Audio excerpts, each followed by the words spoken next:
I'm so stoked because I'm able to join you guys for the last day of the playoffs. I'm pretty sure we will be witnessing a lot of teams break their limits tonight to get to the grand finals. And of course, we wouldn't want it any other way. We are all about the action here, ladies and gents. And so, without further ado, my name is Red Queen Gaming, casting alongside one of the greats back here in PH, Pika Lozano. And this is a Clash of Giants Season 3 playoffs.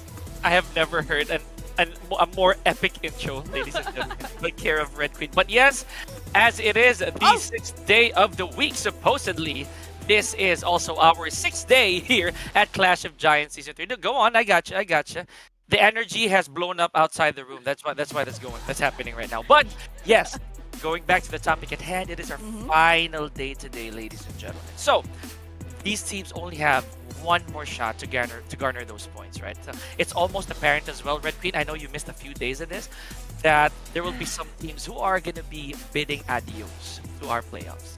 Oh yeah, only the top 18 will proceed to the grand finals, right? So only them will have the chance to get a slice, to get that portion of the moolah that we're actually fighting for this whole tournament. And you know what? I have been checking the numbers, Pika. 30 matches in, and I gotta say, I don't really see that much gap in terms of score. It's pretty close, so I don't know. I mean, even Genesis Esports is not out of the woods just yet. I mean, they only have an 11-point lead up against KAGENDRA. So we are going to expect these teams to go full out this evening. I mean, there will be a lot of reshuffling in the overalls. And again, this is the kind of battles that we are all looking forward to witness. But then again, if you are one of those people who loves to keep track on how their teams are actually doing inside the battlefield, here is the point system. And again, basic, this is pretty much what we're using in all of the tournaments, official or not official tournament. Right, so respectively, 10 points for the winner chicken dinner, 6 for the second, third gets 5, and then fourth place all the way till you reach your eighth place spot. Unfortunately, if you exit at 9th onwards, you're not gonna get any point to take to your team. Now here we go, as Prod has been doing it, they've been blurring out those stages that are already completed. So right now, yes, we're still seeing pink on our screens, care of the playoffs, but today is our last day, so hang on tight. This is gonna be one heck of a ride. Oh yeah, 6 matches every day for 4 days straight. Man, oh man, I'm already looking forward. Okay, 20,000 prize pool. It's divided into 3 stages. Actually, there was this preliminary stage, survival, and of course the grand finals. We also have some individual prizes to be given away to our participants. There's the MVP team with most nade eliminations, and so on and so forth. And of course, just to keep track again with everything that is happening for this tournament, please mark your calendars because we are off to the grand finals. I believe we're going to be starting on 21st. That's going to be tomorrow. I know, we really breezed through the survival stage as well as the playoffs, ladies and gentlemen. But again, as much as it pains us, some of these teams that you are seeing right now, they're going to have to hang up their coats for a little bit, right? And maybe see them in the next tournament. So here we go.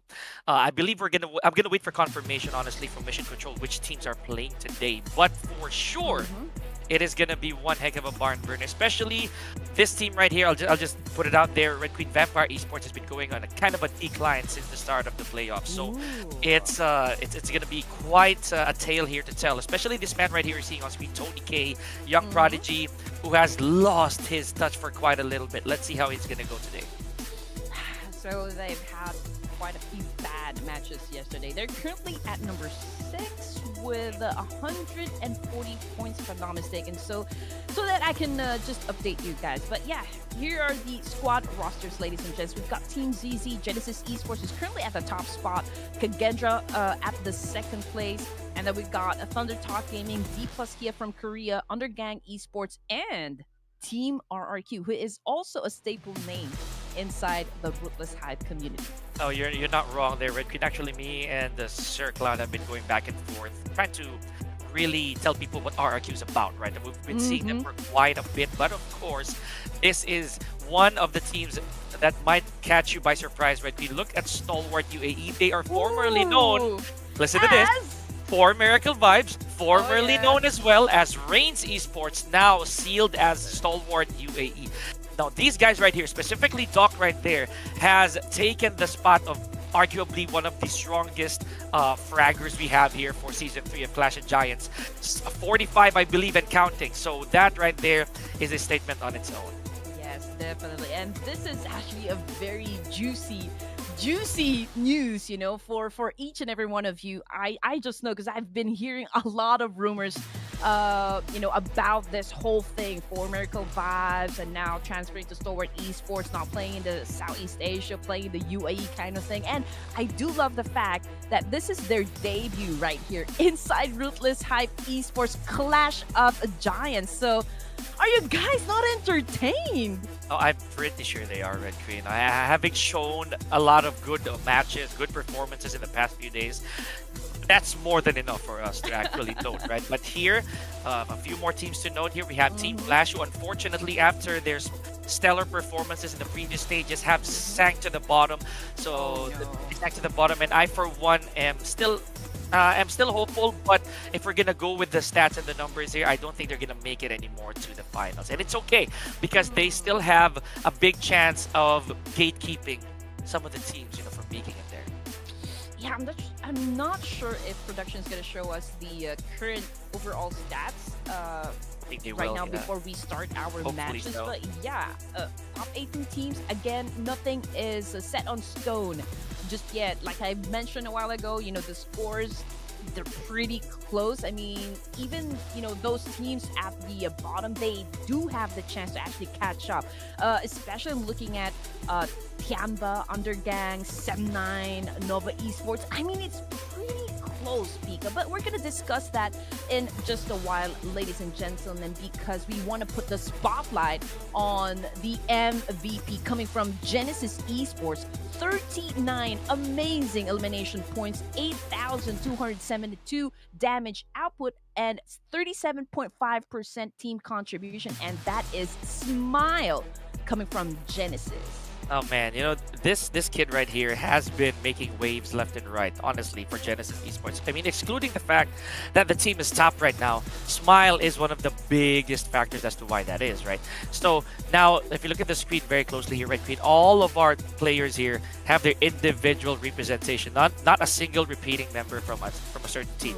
So we have Genesis, we have KAGENDRA, Alter Ego, IHC, and of course, the man who was kind of like denied further top spot placement here, Tony K, so from Vampire Esports. And again, this is what I was talking about, right? I did mention this. Stalwart UAE's Doc with 45 finishes. My gosh, and I'm pretty sure that's still gonna be counted. He is playing today, so all of these players here, including his own teammate East, will be in the running. They have to keep their eyes on for this guy right here. Oh well, you know what? Stalwart Esports UAE, formerly known as for Miracle Vibes, have been dubbed as the rising stars of South Asia. So looking at Doc right here, setting up the stats, I mean, it is no surprise, Pika. A while ago, we've shown you the top players who actually, you know, doing very nice compared to the rest, and they are averaging 2 to 3 kills per match. I mean, we're talking about the same names, you know, Boy, Smile, Meow Meow, aka Zhao, Tony K, and Rosemary. These are, you know, kind of like prominent names in the PUBG mobile scene, right? Right. So if you've been following the community for a while, that comes as no surprise. But what is not a surprise here is the fact that these teams within first page kind of have their names sealed already. Look at the rise of BIGETRON Red Villains, who yesterday won 2 winner chicken dinners. So this is the nitty-gritty here, Red Queen. So from 10th place to 18, no one is safe, especially the ones dangling at the very bottom. Undergang Esports at 94 points. Now, I know you've seen the stats already, but imagine those in the comment section, and those of you watching who do not know the numbers just yet. 19th place is just literally right there. So one good game from any of those teams on page number 3 could flip the script. So these teams right here, like I said, they have to put their A game up front. Yeah, same thing goes for any of the teams right here. Will have a bad game, so that could be very dangerous to each and every one of those teams that are parked from 10 to 17. But yeah, these are the teams that needs a little bit of a push. No, well, not even a little bit. I mean, we're talking about like huge force or like huge effort, you know, if they even want to make it at least, you know, from 10 to 18th spot. But Tianba, 90 total point. I think it is still doable, at least for this 3 teams. Tianba, Sem9, Nova Esports. Actually, even say Train to Kill, right? I know that they're at 79, right? Maybe from Train to Kill onwards, 1 or 2 good games will grant them, say, what, 30 points. That's very, very doable because I'd say page 2, some of the teams there are still also on the 2-digit mark. So if one of those teams in page 3 can reach 100, that is definitely gonna start to shake things up, right? Now, Genesis Esports and Kagendra, these 2 teams right here are really up in the running when it comes to being the top seed for honestly, for the remainder of our tournament before we head to the playoffs. Both coming from Group A, by the way, Red Queen. And, okay, I'm not sure if I saw that right, Pika, but did I see D Savior part of the bottom teams? Actually, so you're not wrong. My, what so happened? Yep. I know. Again, you've missed quite a bit, but it's absolutely fine. You know, these teams, like I said, me and Sir Cloud agreed on this that everyone's really putting the work. Honestly, they've been recollecting, regrouping, doing all that they can to rise from the bottoms, from the depths. I can't even make a right prediction anymore. That's how crazy it is. After Sir Cloud and I got a point or a couple points each, it became a lot harder from there. So that's how tight the competition is. Again, I'm going to imply it very closely. 19th to 27 is the toughest spot that we have right now. Ooh, that is a lot to take in. I mean, I'm not really used to seeing D Saviors. I mean, this is the #1 seed in Vietnam. You know, they usually perform really great. I mean, we've seen this one really pull up a lot of hard clutches. You know, even during times when all odds are against them, they still win the fight. And now they are still at the double-digit score. So are we going to be seeing some kind of an explosive energy coming from D Savior or not? Because if they want to get a chance, you know, to step into the grand finals and maybe just take a little portion of that $20,000 prize pool peak, I mean, they will have to perform great this evening. Yeah, that's the same exact claim that we have yesterday, Red Queen. Me and Sir Cloud said they're not going to have to do good. They're going to have to do great. They have to really pick up the pace, right? From 0 to 240 if necessary. Now we have Group B and Group C over here playing, folks. And again, the story here is that Stalwart UAE is actually playing. What that means is that Vampire Esports will not have a chance because they're from Group A to redeem their spot. Whether it's frags, headshots, eliminations, yada yada, everything. They're going to be sitting this one out and watch as the record withers. Now, we're going to go right back to the classics here. SANHOK, triple Erangel, double Miramar for the final day. Now, I know it could be a bit tiring, not just for the players, but also you guys watching. But this is it. Day number 6 of our playoffs. And it all boils down to who's going to emerge on top. Oh, man. Can you imagine Pika casting for 36 matches now for the playoffs? I mean, you got to give it to this guy. Absolutely. You have the energy right now to pull through. Oh yes, I have mustered it up, but here we go. SANHOK, Red Queen, this is really it, right? These teams, especially Genesis Esports, they've had quite a run here at SANHOK. So it goes without saying why they're still here. Even those days, by the way, that they didn't play, they stayed in the top SANHOK performance. So that says a lot. Okay. I'm actually looking at the teams, right? And trying to look at the stats because I will be needing this information, Pika. Oh, please. Before production asks us for the prediction. Again, this is going to be 6 matches, so I am gonna go ahead. I actually have, you know, an idea which the teams I'm. Oh, so you have a cheat sheet as well. Okay, gotcha. I have to catch up. Oh, there yeah, that's the word. That's the word. They dropped the P word already, and it's not Pika, by the way. So, yeah, prediction. And I already gotten my Ladies confirmation first. that Astro will not be helping me anymore. Oh So my goodness. I don't have a friend anymore. So yeah, for my prediction for this first match this evening, ladies and gents, since I need those points, I need to catch up because Ruthless will not be seeing me dance. Okay, I'm gonna go ahead and choose Genesis Esports. Oh Let's gosh, of go! course she would. Of course she would. Of course she would. Yeah, the numbers, they will not lie, okay? Genesis Esports mainstay here when it comes to SANHOK, right? Oh my goodness. Hold it, like she didn't even hold back. Alright. Not even No, second guessing. not a chance. Not even second guessing. Okay.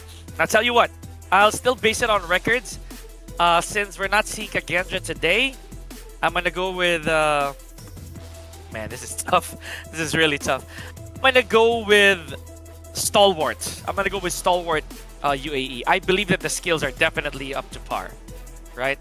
I don't care anymore. I'm gonna get the big boys. Man. I'm getting the Oh, big man. boys right now. Alright? So Alright, here we go. okay. Coming out guns blazing, are you? Okay.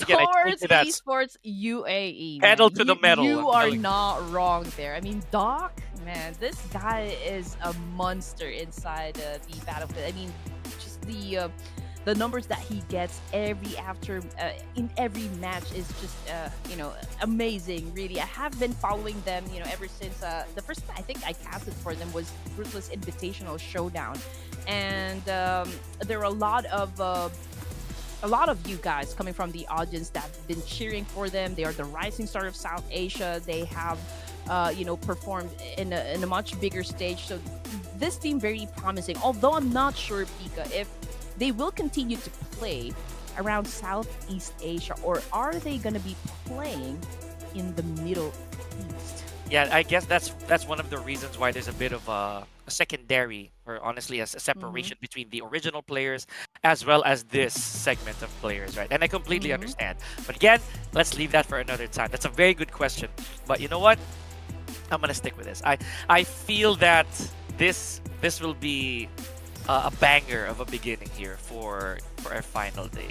So it's Doc, right? I'm pretty sure his trigger finger is itching already. He wants to cement his actual record here for being the top fragger. The moment that his photo was unlocked, by the way, I said to myself, that is the guy. That is definitely the guy. Now, I know we're about to swerve to the map, Red Queen, but me and Sir Cloud, I gave him a side quest game that we do to poke a little bit of fun, right? So it is called Predict the Path. So since there are no stats for the flight path, we just want to get it right.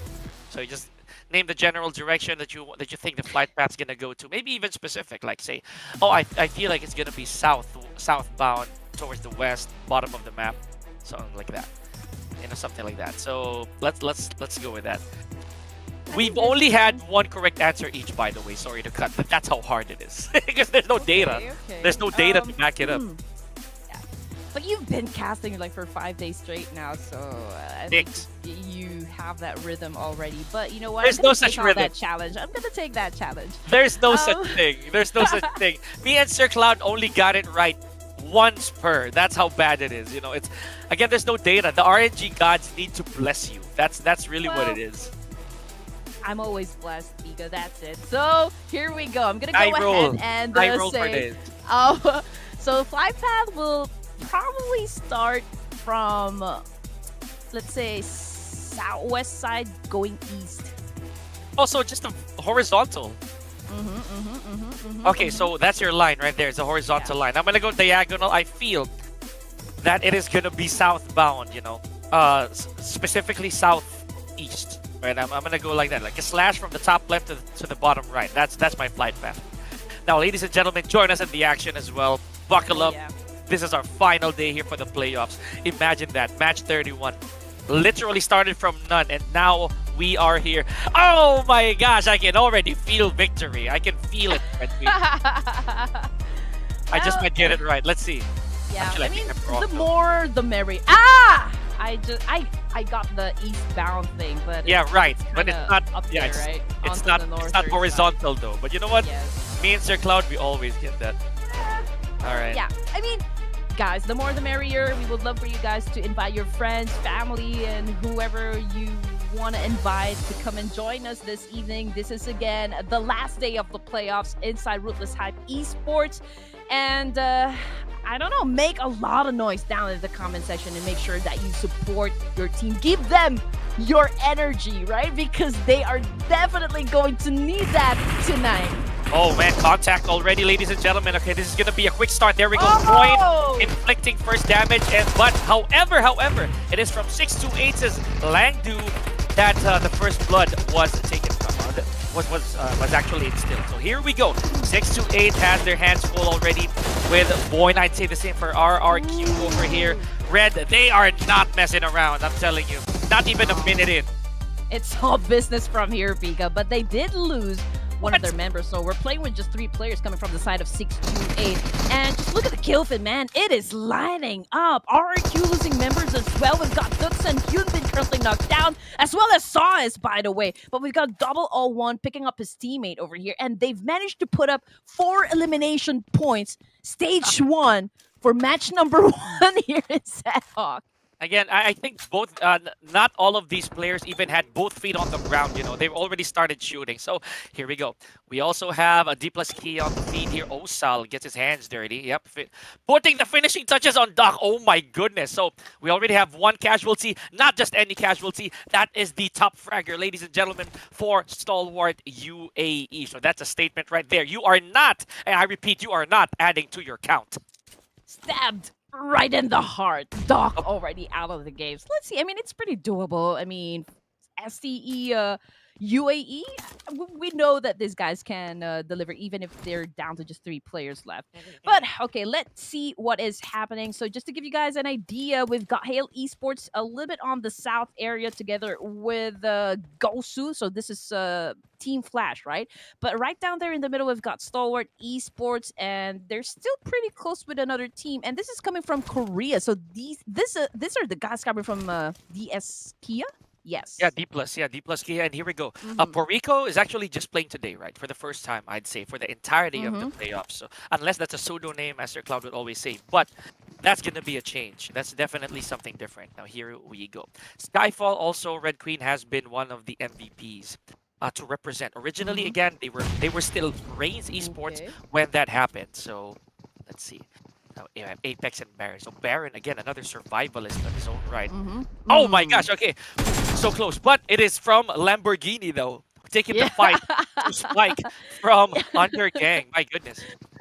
Calm down, Pika, calm down. Yeah, but we still got Stalwart UAE right in front of you. That coffee's strong. Coffee's strong, I'm telling you. We are seeing a lot of nades being exchanged coming from both of the teams. But oh man, that was brutal right there. Skyfall did fall from that nade. Oh man, Nolbu, you madman. Again, they have a change of jersey, by the way. Okay, that's different. So Mission Control, are you seeing this? They went from white to black to white jersey. Okay, gotta love it. I like that. The accents are now different.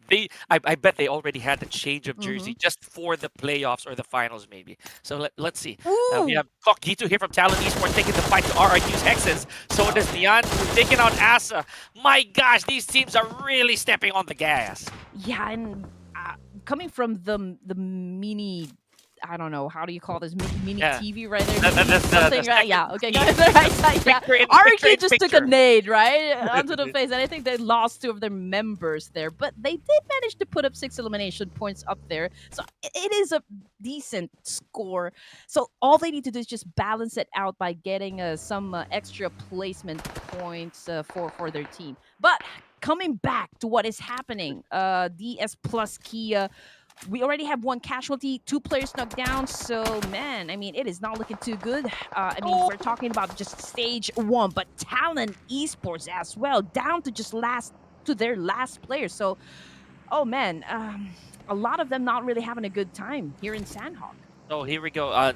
Mangialu originally, yeah, the previous casualty here from Talon Esports. He gave out one heck of a performance, Red Queen, just a few games ago, actually I think a couple days ago, when he was the sole survivor in a match where he should not have lived, honestly. It was straight out of a movie. But right now, it is up to Neon to here for Talon Esports to try and prolong this stage for Talon Esports. Oh, here we go. Whoa! Takes out Kogil, who was recently on a tear with 3 frags. Now, last standing member from RIQ is 001. Is that nade going to be any good? Oh, there's a bit of a flash here. Okay, Niantu. He does have 1 medkit at hand here, Red Queen. Is he going to be able to put the finishing touches? Oh, but Whoa! never mind. That is the tail for Talon Esports. RRQ, though, worth it. A very worth it push for the boys of RIQ.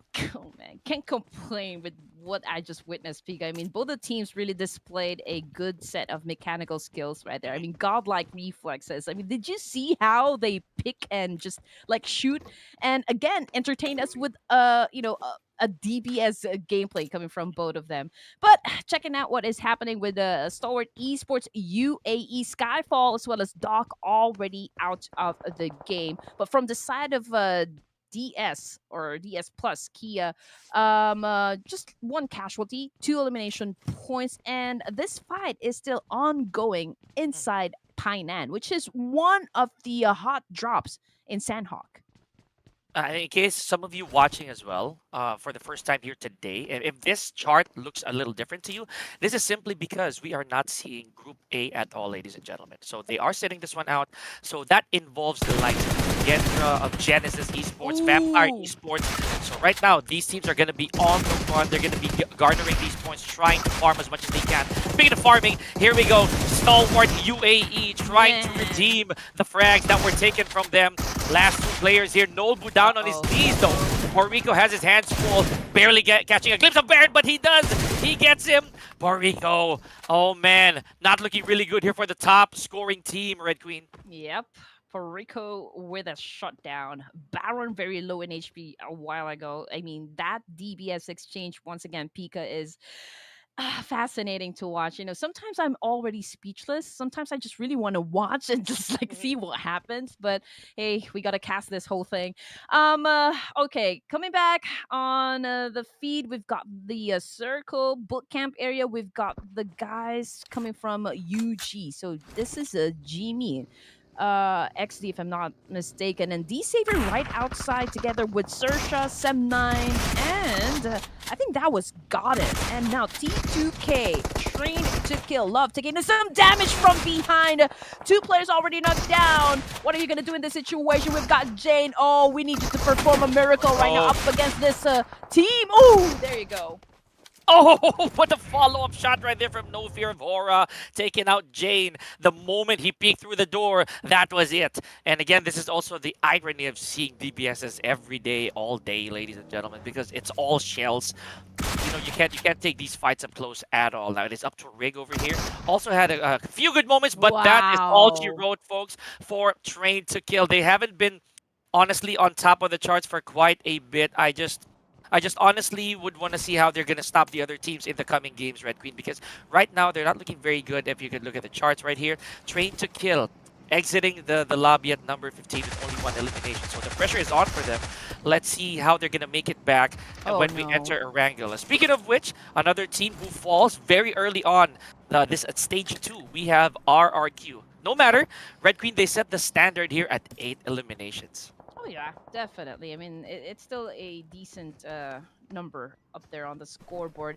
I'm just checking their current placement in the overall. So RQ is currently at number 11. So I guess they are safe. You know, I mean, we're talking about just like 6 matches left for the playoffs. They just need to probably continue playing at this kind of pace, and they will be safe. But anyway, again, the fight is not over just yet, but there is another team looking to join into the mix, and that would be the guys coming from Hail Esports. And again, STE UAE, we are only looking at Apex as the last man standing for the team. You know what's funny, Red Queen, is that Hail Esports has this habit of staying outside the blue zone, like during stage 1 and or stage 2. But I think for the past how many games, I think they realized that, you know, we can't afford to take damage at all, especially if we don't have the rights to do it, if we don't have medical utilities, not to mention if we're lacking in frags. So right now, I think they're in a pretty safe spot, just to put it out there. Now, one other team that I feel was unable to keep that momentum going is the one right here that we're looking at, Sem9. They did win one map, one SANHOK specifically previously, so Mm-hmm. maybe just maybe this could be an opening that they would need. I'm hearing a lot of gunfire, so Yeah. Sem9 for the time being they're keeping their heads down. Maybe just wait until the circle changes again, to where it'll favor them.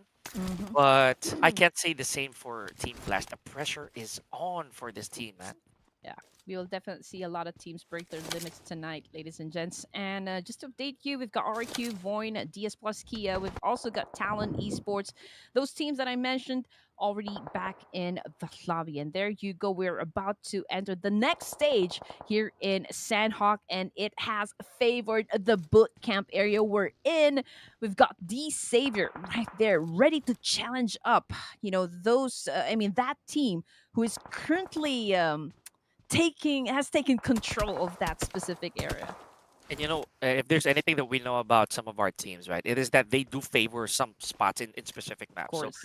Paradise Resort, it's definitely a nay for a lot of our teams because you don't want to have to take fights where it's massive. As small as SANHOK is, Paradise Resort, it just doesn't offer a lot of security. It does when it comes to resources, but when it comes to Mm-hmm. fights, oh man, it is straight out of a movie, as I always say. So here we are, the Xavier. We've seen a lot of good performances as well, especially for the likes of Levi's, who at one point was also a very, very good fragger. So let's see if he's gonna be able to take that throne back.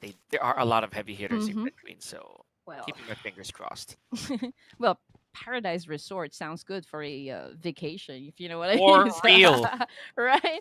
But for a battle royale, well, of course, it's actually Complete hard to opposites of that. defend, right? Lots of open corners where actually your position can penetrate. But uh, this is always going to be like survival of the fittest, right? You did mention the fact that Paradise Resort very abundant, when it comes to resources, and you would always want to have that advantage against any other teams inside of Battlefield. So that's one of the pros, right?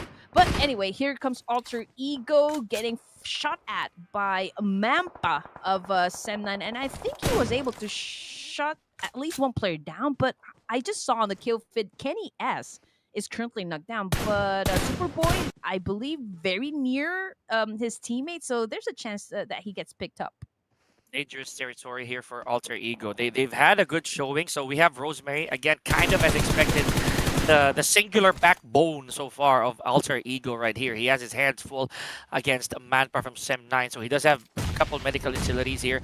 Oh, no dice on the grenade. Rosemary, I think, is in pursuit. I think he has to heal as well. Red Queen looks like it. Oh, Is there any visual here on the side of Manpa?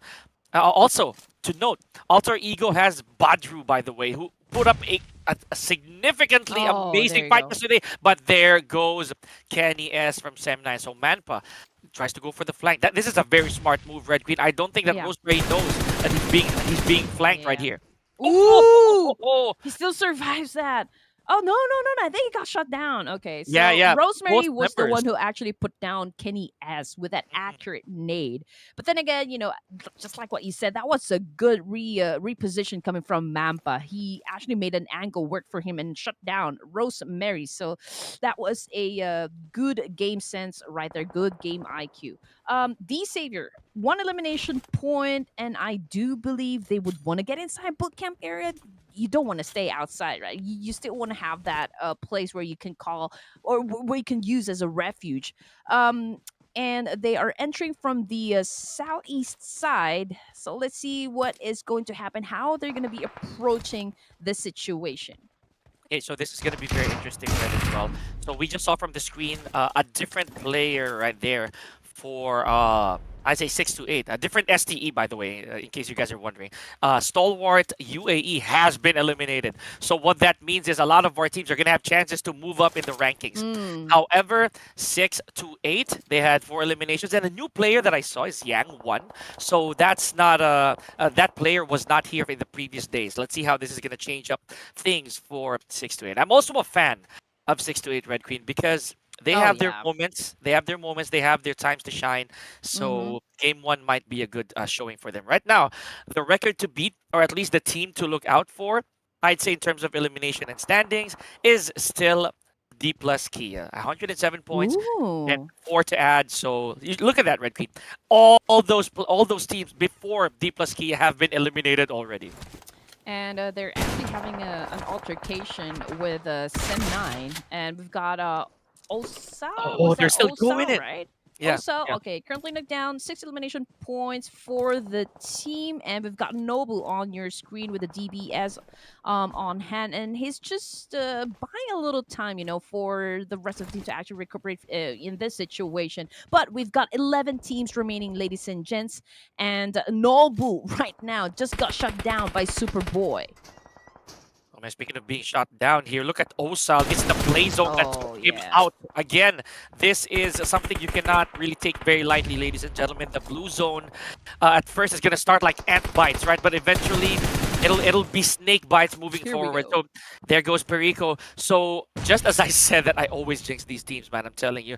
D plus Kia out of there with a solid 113 points. You know what that means? They are tied currently with Doksan Esports. Nice. Well, Steph again with an accurate shot. Oh, he shuts down 2 players coming from Team Flash right there, but he needs to get inside as well. And domination time, we've got a performance coming from Hora Esports with 5 elimination points. And again, the circle has shifted this time, favoring the guys of Vietnam, the savior.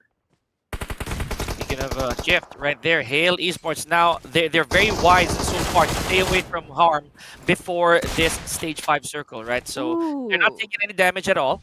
They're being very cautious, but again, Sem9 still on the board. We've been seeing a lot of Sem9 action on our feed, ladies and gentlemen. Yeah. So keep an eye on them. Just like that, the bottom team, once again, Team Flash, unable to sustain the matches or their stay a little further.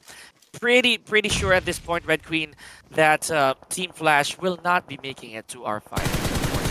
Oh, no. That is just unfortunate. Team Flash, I mean, this is one of the teams that you have been really putting on a pedestal, Fika. I know For sure. that you've always been amazed at just how these guys are performing. But unfortunately, I mean, you cannot really have all good set of matches.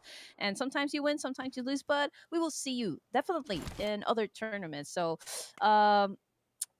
see you later. That's all I'm going to say. For But sure. 10 elimination points for coming from the side of Sem9, and they're doing this with just 2 players left, Pika. It's just amazing. I mean, we are already at stage 5, and a lot of things still can happen. Search Esports in this part of town going up against Anova this time. Long Scar is currently knocked down.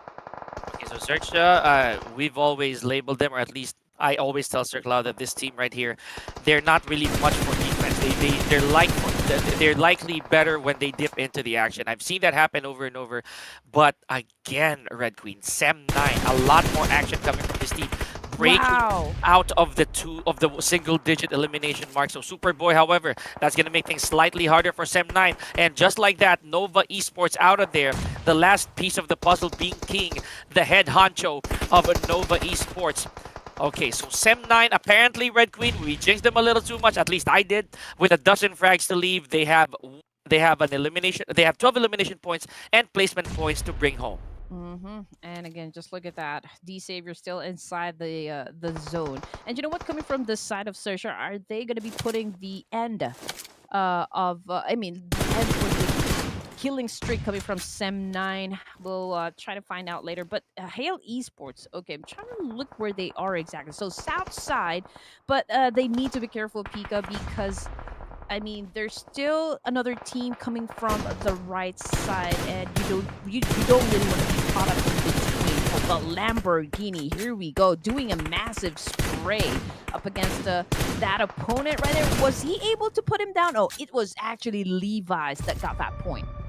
Oh, there it is. Cue the stressful music, ladies and gentlemen. You know what that means. It is top 5 time for our teams. Now, Hale, again, another opportunistic play from the boys of Hale. As I mentioned, Sky only. We have Joker, again, one of the previous top fraggers. Let's see how this is going to go for the boys. They are the only complete squad that we have, thus explaining why they have such a high percentage of survival here. Now, it is not over for the Xavier yet. They are about 2.5 players strong. So let's see if they're going to be able to fish out the remaining the remainders of these weaker teams, namely Xerxia, Hora, and AGONxI8 ESPORTS. By no means do we mean that they're underperforming. No, it is only because the numbers are not on their side, Red Queen. Yes, here we go. Hale Esports trying to make the elevation work to their advantage up against Xerxia. We can see some of them putting or inflicting great damage. I mean, we're looking at MIRAMAR very low with HP, and we can see PUBG coming from the side with a shutdown. Shopper bleeding out there in the open. Joker coming from Hale gets shut down as well. So we are seeing a lot of trades here, Pika. Here we go. Nades again being exchanged. Megamind already outside of the zone, and I don't think he has enough first aid kits, to even survive this one. Oh, Hale Esports doing an amazing job with his gatekeeping situation, ladies and gentlemen, and we are about to win it in just a few minutes. Who will take the first winner chicken dinner? And there you go. Xerxia has just been eliminated, down to 4 teams remaining. Right, Queen. I'm telling you right now, this looks like a very Hale Esports game already. There goes Hora. There they leave at 4th place, unfortunately. Oh man, it was such a slow burn for that team. On the other hand, we are looking at the patience of Hale. They were able to withstand and honestly take those stages, Red Queen, without pulling the trigger. Now it is up to them to put the finishing touches on DX, the Xavier right here. This is going to be tough. Look at the rotation of Hale Esports, ladies and gentlemen, with absolute confidence. Let's see if Tiger's going to be able to flush out Parajin. Oh my goodness, Vika, this is getting interesting. I mean, Hale Esports, they do have that number advantage. D-Savior, Levi's Parajin cooking up their nades, throwing up against Hale Esports. Oh, he completely missed the shutdown, and C2 coming from that angle, but Jaya coming from Undergang getting sprayed at by Hale Esports as well, and he is currently being roasted right now. Parajin on pro, cooking up a nade, Lamborghini goes down. Oh my goodness. Oh, down to the last here, folks. Last active member of DX, and it looks like the starting match for the day, Hale Esports. Wow, this is baptism by fire, Red Queen. A lot of our teams right now, they did their best, but at the end of it all, it is Hale Esports who emerged victorious for SANHOK. And this is, by the way, folks, for those of you just tuning in, the final day of our playoffs. So watch out, Hale Esports is coming for more. You called it. You called it. You said Hale Esports gonna be winning the first match, at least for the season. Not a prediction. It wasn't. Yeah, it wasn't your prediction, but based on the kind of performance, at least for SANHOK, it was really awesome. And then we've got the stats right here. 2-2-2. Joker with 1 elimination point. So all in all, it was 7 elimination points. Oh boy. Okay. Let's hit it. Now, honestly, this is gonna be a tough few more games to call, Red Queen, because it's been a while since we've actually seen Hale Esports emerge on top, not gonna lie. And this is gonna look really good. Honestly, the last performance that I'd say was very significant for Hale Esports was on Miramar.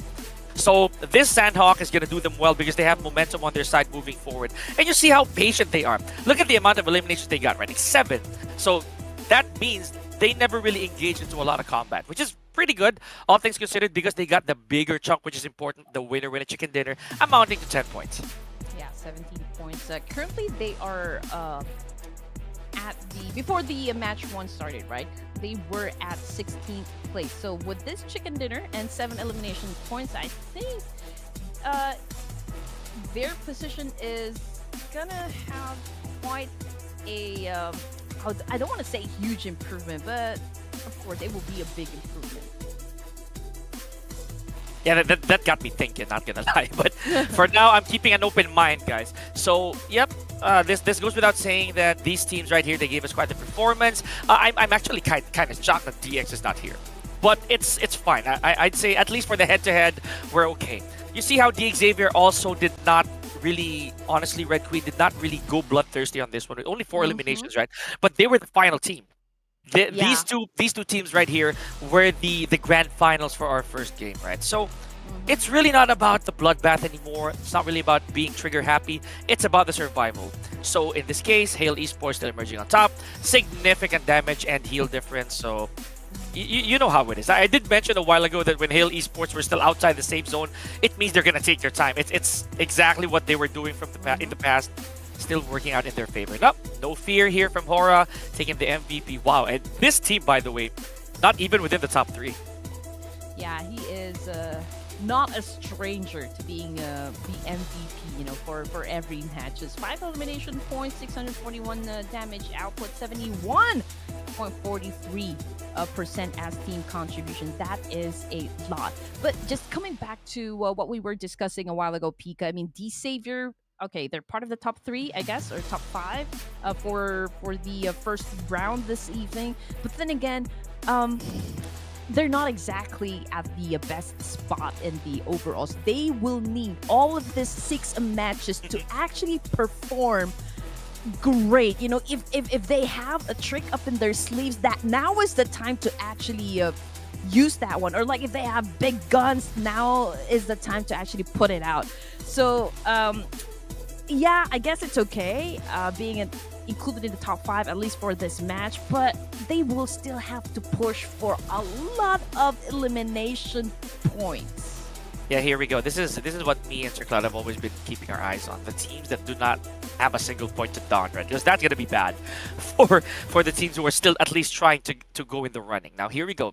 The Xavier, as much as they are okay for our first match, they have a grind, as Red Queen mentioned, ladies and gentlemen, lower echelon of our standing. So, yep, with 10 points, we're going to have to demand more. At least they know deep down that they have to. So, it's only our first game. The first winner chicken dinner, a much deserved award right here for Hale Esports. So, looking forward, guys. And I do love the fact that Kiamba actually performed good for the they first did. round. That is a good opening match for them. Currently, they are at 19, but with this match number 1, I think they will go up as well. Hopefully, T2K does a good comeback, at least for match number 2, because before the match started, they are placing at the 23rd spot with only 79 points. So that could be tough, you know, at least for the guys of Train to Kill. Oh, man. And I'm trying to be optimistic here as well, Red Green, for a lot of our teams. But just look at our page 1, right? Even without movement from these teams, they're almost completely secured. At least this is where we are right now. 175 points for Genesis. Unfortunately, them, KAGENDRA, BIGETRON, none of these teams are here. So we're gonna have to start counting from the 4th place down for those teams who are still here. Oh man, I for one am also fearing what it's gonna be like. Look at this, Hale Esports, because of that performance, they are now at number 12, originally at number 16. So that's significant right there. But even then, Red Queen, look at where AGONxI8 and Voin are. Right, so sandwiched in between is Hale Esports. You're gonna have to push a little further. Okay, Undergang Esports, 3-point difference up against the Sem9. So again, they will still need to put in that extra effort, extra work, just to make sure that they maintain their positions. So just to remind you guys, only the top 18 teams will proceed to the grand finals, and we're gonna be looking at those teams. The bottom teams right here: Talent Esports, Aura Esports, Tianba. We've got Nova, Sersha, T2K, D-Savior, 628, and Team Flash. I mean, these are pretty good teams, right? And Aura Esports, I'm not even gonna lie, Pika. I mean, I do have big expectations, you know, coming from Aura Esports. Well, you're not wrong to expect that from them, Red Queen. Now 96 points, right?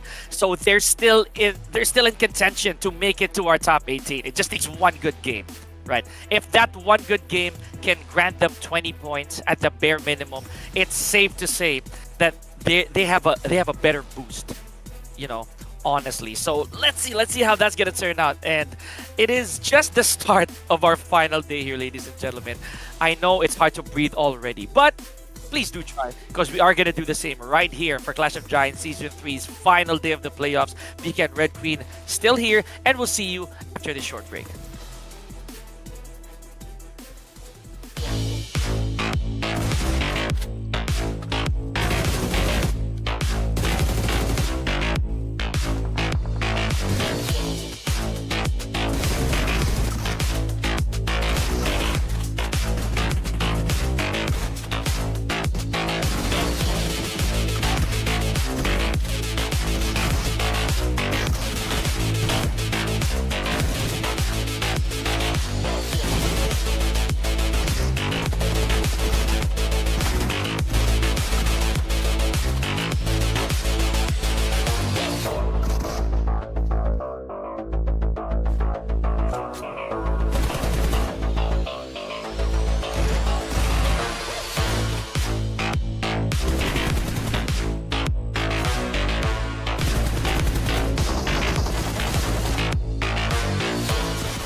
a flaming start for Hale Esports, ladies and gentlemen, over at SANHOK.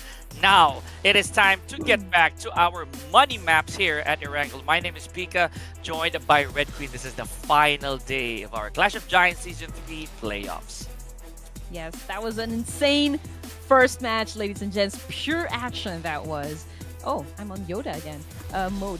So again, if you just tuned in, it was Hale Esports who got the first victory tonight in SANHOK. More of that action, of course, as we make our way to match number 2. And you know what, Pika?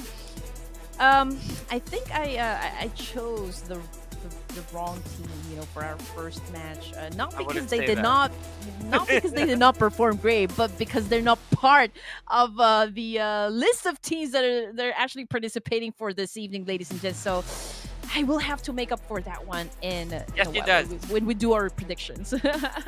Yes, she does. But you know what? Again, I don't blame you. We're gonna check out what else it is that we can base our predictions from, right? Because stats sometimes they're good, but the heart also kind of needs a little bit of crediting. Sometimes that's what gets you the win. Okay, so here we go. First winner coming off of Group C. So Red Queen, honestly, if it's not for Group A, it's Group C who does the dominating wins. Ooh, bold statement right there, Pika. But yes, 628 again, also part of the bottom teams, and I would see more action come from Stalwart Esports UAE since this is their debut. I mean, you would want to make a very good impression, you know, not just to the casters, but for the whole community. I mean, probably there's a lot of eyes looking at Stalwart Esports UAE right now. But again, just to give you guys the schedule this evening, we are about to have, rather, the first ERANGEL match. Yep, I'm gonna track back to what I said earlier. This is right here the money map for PUBG Mobile, if so to speak. Why? This is the classic. This is, as everyone knows, right?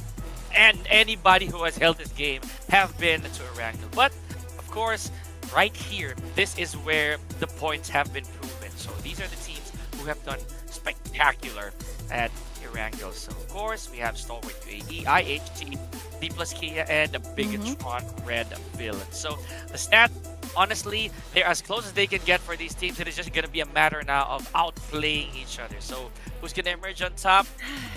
I cannot tell, honestly, Red Queen. So if you've suffered the same amount of stress that me and Sir Cloud have been going through when it comes to predictions, honestly, you deserve some right predictions, not gonna lie, because it's gonna get just a lot tougher at this point. You wanna go ahead, redeem yourself after that?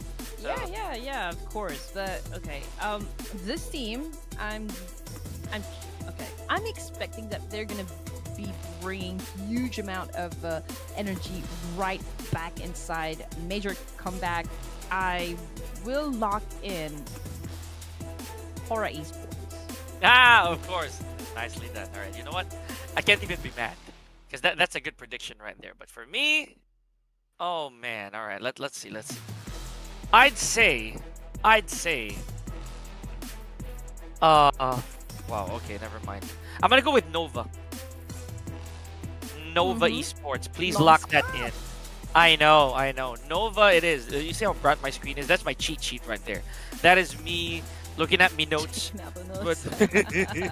But yeah, I have to do it because honestly, sometimes it's not really gonna cut it. The gut feel, you need science to back it up. So Nova Esports, I have a big feeling. I have a huge feeling.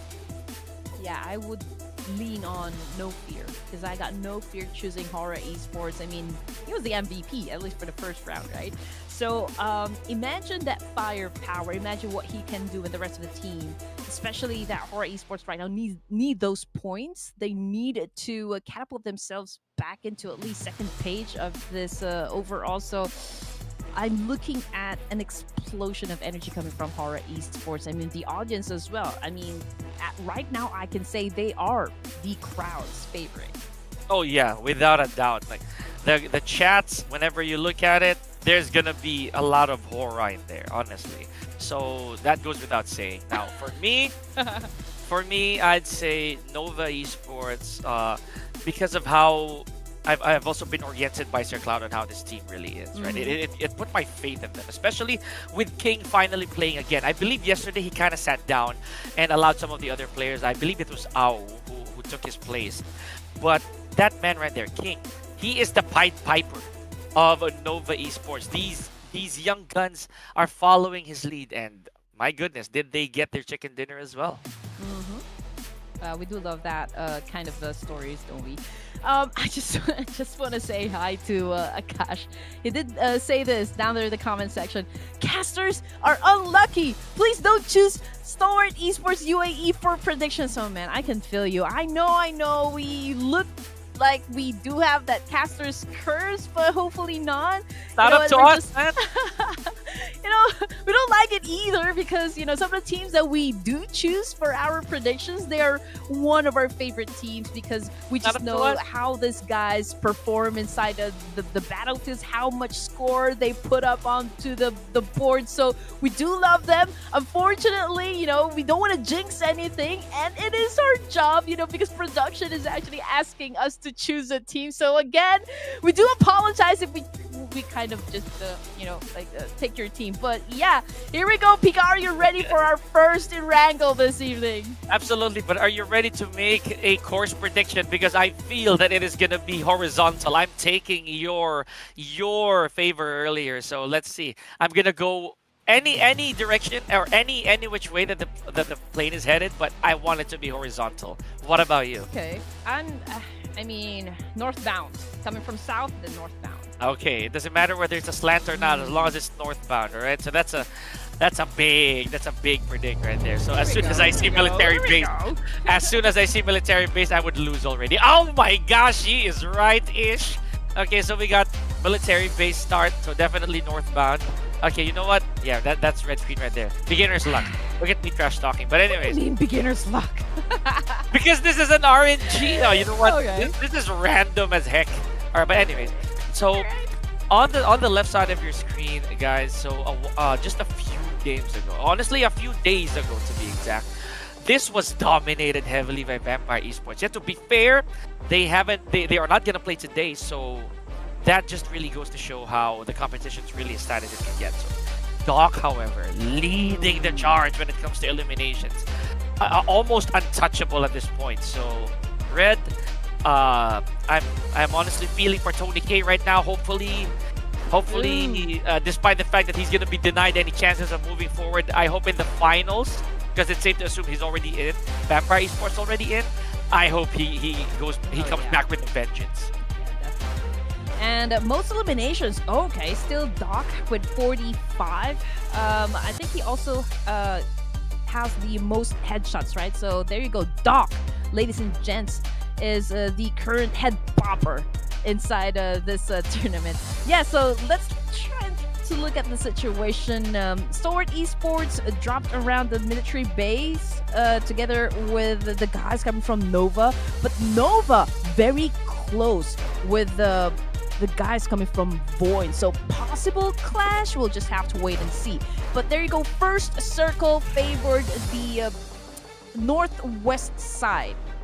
There's a lot of mountains around that area, a lot of elevation, so let's see what's going to happen as well. Team Flash a little bit spread out. RRQ together with there's another team right there, but Action right up ahead. Tiamba, 1 elimination point for their team, and Talon Esports lost one of their member, and that would be G2.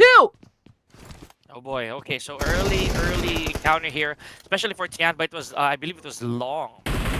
Got the first blood now. Speaking of blood, this is turning out to be quite the violent start here for Talon Esports, right? Look at that. God. More insult to injury care of Horror. There's your boy, No Fear, Red Queen. Pretty sure that puts a smile on your face. So we have 3 eliminations already for Horror, ladies and gentlemen. This is pretty much probably the momentum boost that they need. Sadly, though, it is up to 23 Savage right now to roll on out of the crime scene. He has to try and recollect himself, so regroup. With those elimination points right off the bat, yes, I am grinning and nodding of approvals for Horror Esports. There you go, ladies and gents. I mean, this guy's not afraid to engage, and they already know what they need to do if they want to improve their overall standing. Of course, they would want to go for the elimination. I mean, this is a kill centric strategy. PUBG Mobile, they've taken out the placement points, and they are forcing the teams to actually start a lot of altercations inside the game right off the bat. So that's exactly what Horror is doing right at this moment. Oh, wow, so we're seeing boots here again as we read it, me and Sir Cloud. So train to kill. Yesterday they've also had quite the day, Red Queen. One game yesterday, they amounted to, I believe, 12 eliminations, maybe even more. So that really put a big dent on their record. Let's see. So far, it's still a pretty tough climb, all things considered, for the likes of the Xavier, Train to Kill. They have a lot of work to do. It's always easier said than done, I always say. But so far, at least, we don't have a single eliminated team yet. So this is a good start. Mm. Hopefully so. Talent Esports, specifically 23 Savage at this point, Mhm. he'll be able to at least put one on the board for Talent before he gets exiled, because this is not looking good for Talent. Okay. So this team's kind of decided to at least play stage one of Erangel on the passive side. We can see that DS plus Kia staying around the school. This is actually right there in the center. This has a lot of vehicles surrounding the area, so that could be one of the major reasons why this South Korean team is choosing to chose to drop, in that specific area right there. Alter ego areas again. I don't see any teams that would challenge them. So I guess all we need to do is just talk here, Pika. Through that, and honestly, yeah, look at this. Hail Esports once again. They have this habit of honestly leaving the safe zone for the good duration of, I'd say, stage one, maybe all the way to stage two. They can take the hits. So in doing so, they're able to kind of withstand the storm, or allow the other teams to go at it while they play scavenger. In this case, though, however, I think this is an inevitable clash between them and Train to Kill. So they've spotted Love. They just got to make sure that they stay out of harm's way. Oh, there it is. And yes, Love falls victim to NC2. Oh no! They found love in a hopeless place. Sky only gets the job done. T2K Love out of the game. So they do have the upper hand in this fight, Pika. And just coming from the kill feed, two of the members coming from D Savior. Oh, now make that three. Oh man, D Savior. Not a good start for them. They went up against DS plus Kia, and now they're almost out of the game. I believe they still have one more. Lamborghini is still alive somewhere. Yeah, there he is. And honestly, yeah, I don't blame him. He does have to feel out. He has to, once again, just like what Talent Esports had to do, Savage being the sole representatives of your teams, you're going to have to leave, right? You're going to have to try to stay a little underground for the time being, wait for the tornado to settle. Now, Mhm. unfortunately, again, with no elimination points yet, these casualties are very unwarranted. I don't think the risk-reward ratio is very good. When you look at it, you're gonna have to backstab just so you can get an elimination, or at least be in a very good spot, to say the least. However, Train to Kill.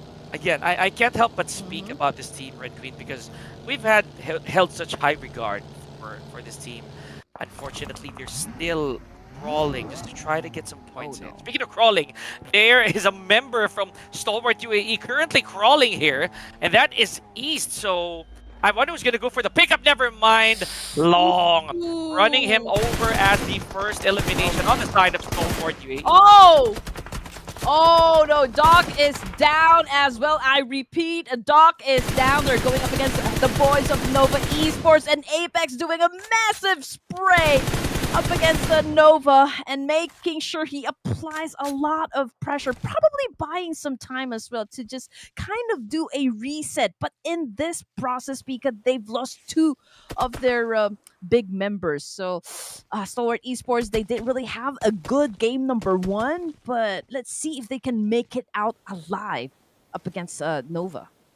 Don't look now, but there are also a few teams on the outside of the play zone. One of which is the last remaining member of Talon Esports. So 23 Savage, I know he has to try and hurry, get to a safer spot at this point. I don't know how much medical utilities he still have. Speaking of medicals, there is a massive need of healing here on the side of Nova. So these Oh are the boys man. that I voted for.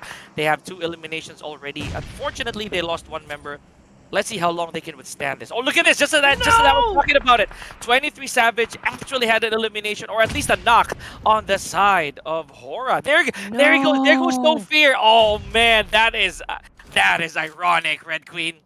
No. How esports is gonna make it out alive? They're gonna be emerging victorious. Not being biased, but just I chose this team to win for our second match, so I'm putting all my money there. But let's see if Stalwart Esports can actually do the same thing as they go up against Nova, making it rain nades. We've got Dreamy inside this house, and oh, there goes the nade coming from Baron, and it quickly eliminated the rest of the gods of Nova. Oh my Oh, goodness, and talk beautiful about execution. irony at its finest. The team I voted for, of course, leaving at number 18, ladies and gentlemen. Because why not, right? Because yeah, but that was a beautiful showing from Stalwart, not gonna lie. So Stalwart UAE still in this, 4 eliminations in total. Now that amounts to 160 points. My gosh. So are they or are they not really tearing up our game number 2? Now here we go, ladies and gentlemen. Trained to kill once again at the forefront of our screen.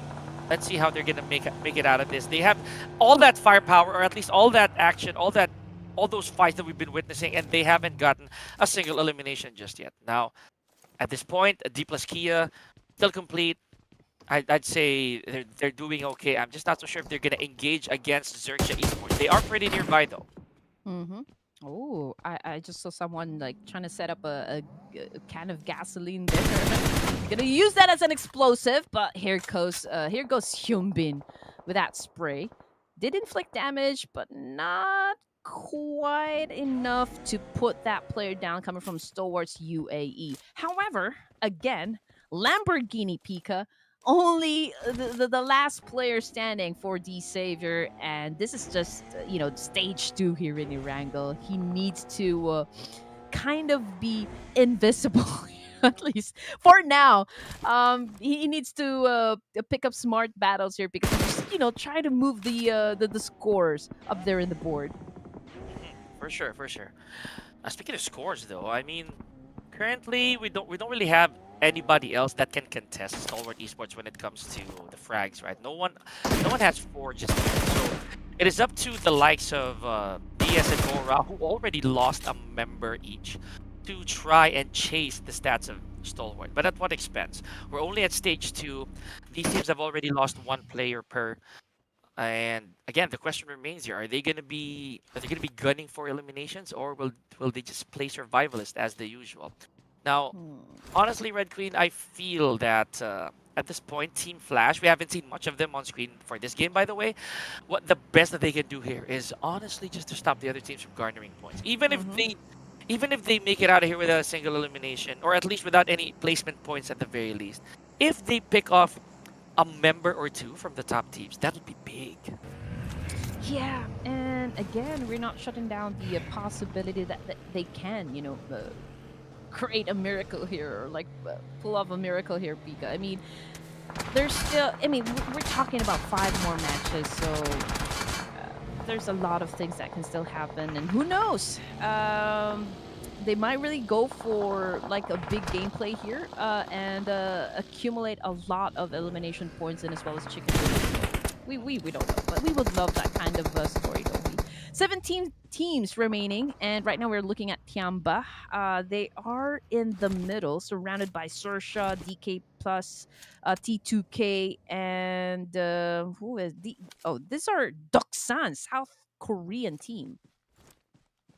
We've seen a very good finale just a few games ago between Doksan and ZZ. Two Korean teams. Unfortunately, ZZ is not playing right now, but again, it's nice to see a thorough representation, right, for a certain region, certain country. I like that. So in this case though, Tianba, let me get back to the story here. I am a huge fan, Red Queen, of QZQ. I believe that this player right here has huge MVP potential because he's done it before and he's put on the hurt for some of our rival teams now. I'm gonna keep my eye on him, but for the time being, Mhm. the tail of the tape here would be the sole survivors. One such, oh my gosh, okay, that right there. I'm not so sure what Lamborghini's up to, but yeah, this is exactly what we were talking Aww. about. Yep, he's doing the cat lick. So, but yeah, you know what? I'll just say it straight up. I completely understand why he's just here for now, right? He has to Yeah. wait up until the numbers wither down. 17 teams at stage 3. We're gonna play the long game. Yeah, you gotta entertain yourself, just like really waiting for the teams to finish off each other, and maybe he can get lucky with the shots. He can do a third party thing, or just like maybe eliminate players coming from a long range. So hopefully he has enough ammos, he has enough utilities inside his bag, and probably first aid kits, because he will need to be like you know incognito, at least up until we get to stage 6. Yeah, that's a long while, honestly. But yeah, I totally get it. It's never easy when you're the last player for your team, right? Because you sometimes as a player you would want to give it up because no one's gonna watch your back. Any other person that moves in this map that is not from your team is an enemy. So granted you're the last man. Again, any animate object or anything that does move here, you have to shoot it, and vice versa. They can shoot you right back. So Oh let's man. see how that's gonna go for both Talon and DX over here. It's not a good start. But what Oh. is looking good so Ooh. far is the fact that Alter Ego, they're still in the running. Complete squad, by the way. And just look at the circle, Pika. I mean, there are a lot of teams that will be coming from the north side, the west side, and the south side. So it is going to be very busy, right at the edge of the circle here. And some of the teams might not even make it, at the edge of the circle. They might clash with each other right before they get inside, probably coming from Stalwart Esports, UAE, RRQ, and Under Gang. Mhm. Oh wow, this is a very sneaky play from the boys of Stalwart UAE here. So they know that Train to Kill is inside his compound, right? So Rig on the patrol. I think he's trying to relay information if he sees somebody. But okay, we have company headed here very shortly, I feel, in the form of Sem9. But I don't know, never mind. Hmm. It looks like it's going to be a retreat. Probably some reconnaissance, but not really engagement. Okay, so yeah, these teams, Red Queen, we're at stage 4. We've only had one elimination. My gosh, are they playing safe? Mm-hmm. Okay, so a while ago I was saying that STE is actually surrounded by RQ and as well as Undergas. So I'm looking at the boys of 628. Okay, so sorry about that one. ST, I mean they have the same letters there. But yeah, 4 elimination points for Stalwart Esports UAE. Again, Doc as well as East already back in the lobby, and we can see Baron spotting Rig right here coming from T2K. Apex is just trying to get information and just check, from which direction he needs to point his gun at. We've got Langdu of 628, 1 elimination point for the team. They're still complete, so there is that number advantage, and which they will be needing, of course. But Hora again, I believe one of their players is currently knocked down, but that is a good response coming from Sky. There goes Osal from Team Plus Kia. That's the first casual or the first knock that they have so far, right? So, beautiful. Oh, look at this. Rosemary has his hands on an AWM. That's big. So it means he can take fights from quite the distance. Speaking of distance right here, I didn't really see what happened to Baron from Stalwart UAE, but he is indeed knocked. Let's see how that's gonna bode for the rest of Stalwart here moving forward. Now, oh wow, okay, so Ajaya here from Undergang taken out by a member of Xerxia, so this is good for Xerxia, right? Hopefully it becomes Mhm. a close frag. Hopefully that gets closed down if not picked up. Yes, Alter Ego also up against Voin from the northern side, and we can see Sky Aura right here, just trying to do a little bit of fishing, you know, up against DK plus Kia right there. But Badru cooking up that nade. Let's go. Let's check if he can actually shut down not just one but two players. But hey, he needs to be careful because Void cooking up their own nades as well. But hey, here we go. One more player coming from Alter Egos gets knocked down. A serious business happening here for some of our teams, especially for Void right now.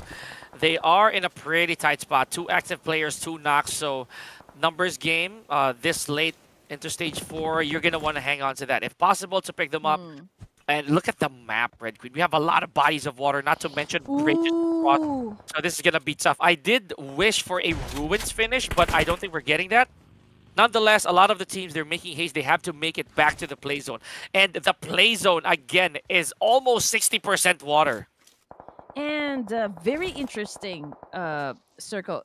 You can see that island right there in the middle, right? And there's still a lot of teams that will just have to crawl to get to that part. So I don't know. I just believe, you know, the water is going to be turning red in just a while. Yeah, that's exactly my point, Red Green. It's insane. You know, this is going to be a tough battle for anybody caught in between that cross. Let's see. Now, Joker here from Hale Esports once again. Red Queen, Hale Esports taking their sweet time when it comes to these engagements. They've only had 2 eliminations, but look at the numbers. It is currently on their side. Yep, they're taking a bit of damage, but still looking A-okay. NC2 finds Rosemary, though. NC2, good spot. Right there, shutting down that clear Rosemary still letting out there in the open. Massive spray coming from a Badru, but yeah, he's a little bit exposed as well. Coming from the side of Hale Esports. Just look at that angle coming from Tiger. I mean, Alter Ego Eris doesn't have that much space to work with. I mean, there's a few trees right here, but there aren't no rocks. Okay, this is interesting. The boys of Tianba are actually outside the play zone. You know what that means? This is going to hurt. Look at their health bars withered down. That is not good. You're going to have to make haste and go right back in here, ladies and gentlemen, because, of course, from stage 4 onwards, these are no longer end bites, as I always say. They're going to start to sting. And speaking of sting, manpower right there from Sem9. Shot from the distance by RNG. Look at this position. It is impossible to retaliate. RNG!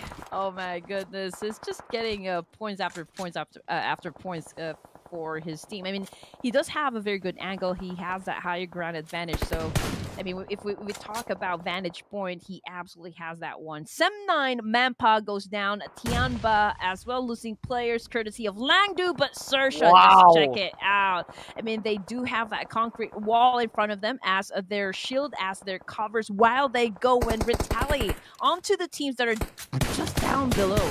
I like this. I like this. Sersha looking really good here, ladies and gentlemen. They've overtaken a lot of the teams at the bottom, or at least 4 of them, right?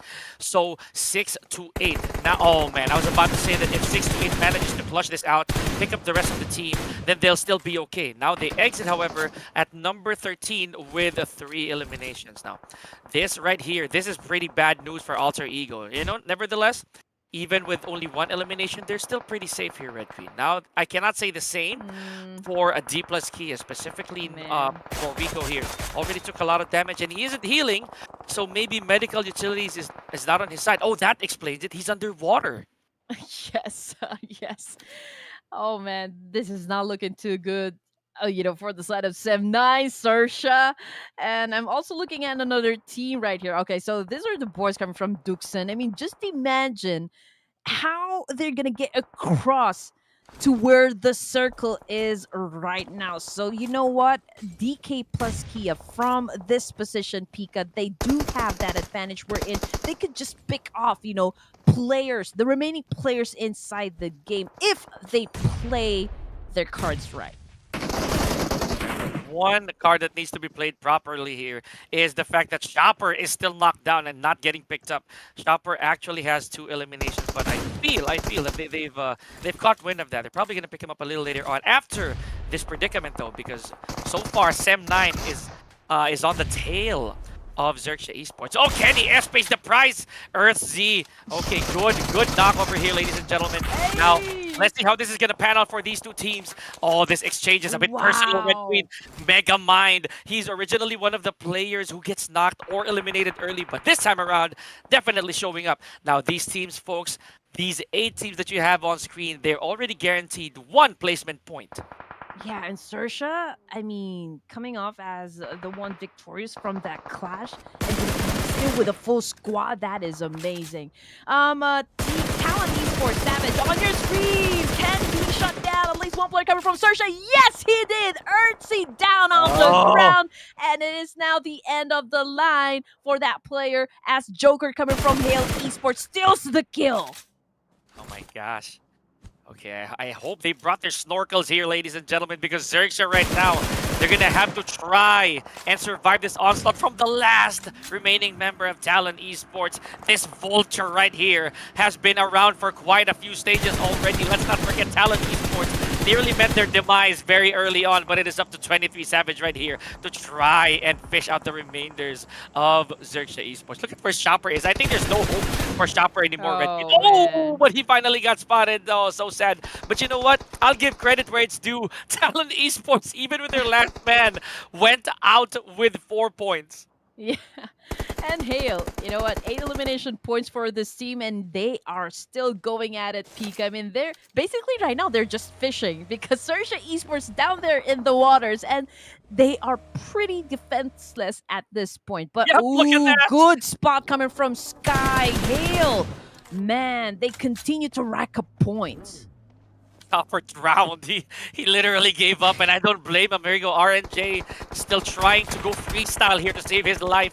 But let's see, Megamind is a bit farther from where he is, so response is nowhere to be found. Look at that damage still adding up on the side of Hale Esports. As you mentioned, Red Queen, they're still in the running here for those elimination points. They might just be able to go back to back in terms of a winner chicken dinners here if they continue to be this tactical. Here we go. Sersha popping off a lot of smokes. Of course, they would want to conceal their location. Unfortunately, they still get spotted.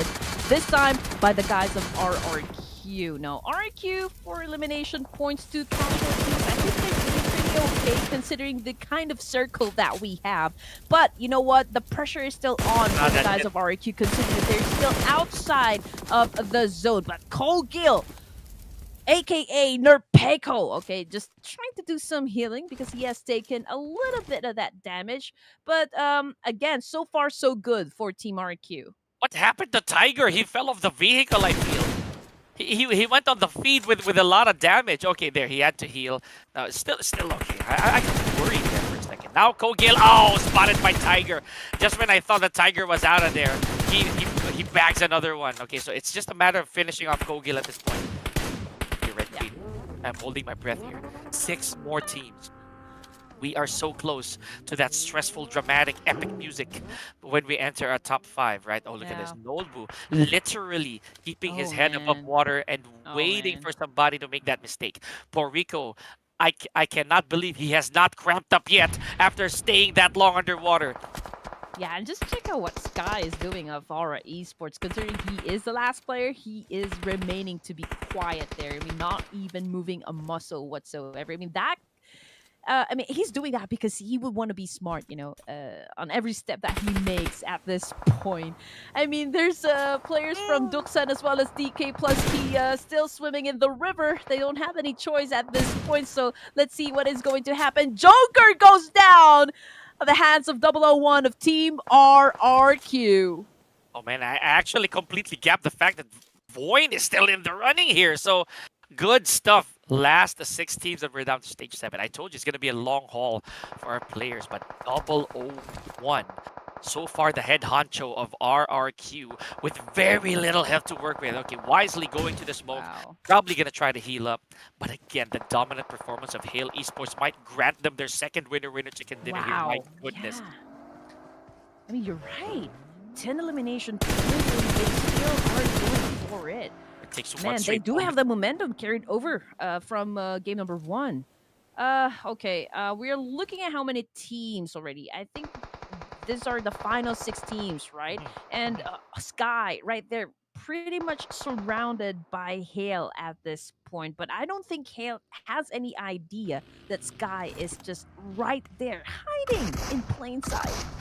Here it is, the music. I'm waiting for it, but here we go. More casualties left and right. Oh, one knock. There's make that a couple knocks on the side of Hale Esports. Man. Okay, big denial here. Oh my goodness. So Hora Esports with that valiant effort, there it is. There's the music. So hang on to your belts here, ladies and gentlemen. It is gonna be one solid Final Four. Remember, there hasn't been a single elimination yet on the side of Hale Esports, so they can still bounce back from this. One member already picked up. Look at that cohesive response on the side of Hale. Man, Hale, they are on a rampage, no doubt. Elimination points still going on for this team, and we might be looking at the first back-to-back winner chicken dinner, at least for this evening. Saez, last remaining player for Duksan Esports, just also trying to chill for a bit. I mean, at this point, he knows he doesn't have, you know, any choice left but to remain quiet, because final three teams, we've got Hale, Boyne, and Duksan Esports. And it's another MVP contender right there. We have P from Point, right? So I'm pretty sure that there's a bit of information there on the side of Tiger. Speaking of information, it is Jawir. Now with the clash against Sky only. Okay, this knock is huge. I think that Jawir is going to do the smarter thing and not go for the finish just yet, because there are still a few members on the side of Hale Esports that can't go for the response, but there goes Sky only. Okay, it is not over yet, Red Queen. Hale Esports might be in trouble. Two knocks on this side. Make that one and one elimination. Two eliminations. Now Boyne Esports just might be able to turn this around. Let's not forget, Duksan Esports is still here. Yes, sir, here we go. PRM then making it happen for Boyne. Oh my goodness, they're applying a lot of pressure onto the side of Hale Esports right here, but Saw is already running out of space. And now, oh man, okay, he is on the rise. He is on the rise with a DBS. 4 elimination points for the side of Duksan right here. Can he at least shut down Joker from this angle? He is healing up, ladies and gents. I think it's a few seconds too late here on the heal, though. Okay, I was talking about Soez after all of that still fails to try and ambush anybody. What was that for? That is it for Duksan Esports. My gosh, what a head scratcher moment that was. Now it is a 2v2 between Hale and Boyne. Imagine that, Red Queen. Hale Esports about to do it again. Now again, I'm not going to speak in finality. We have Jawir and I'd say Key here from Boyne Esports ready to take the fight to these last two players. They gotta keep their head down. We have NC2 and Joker here.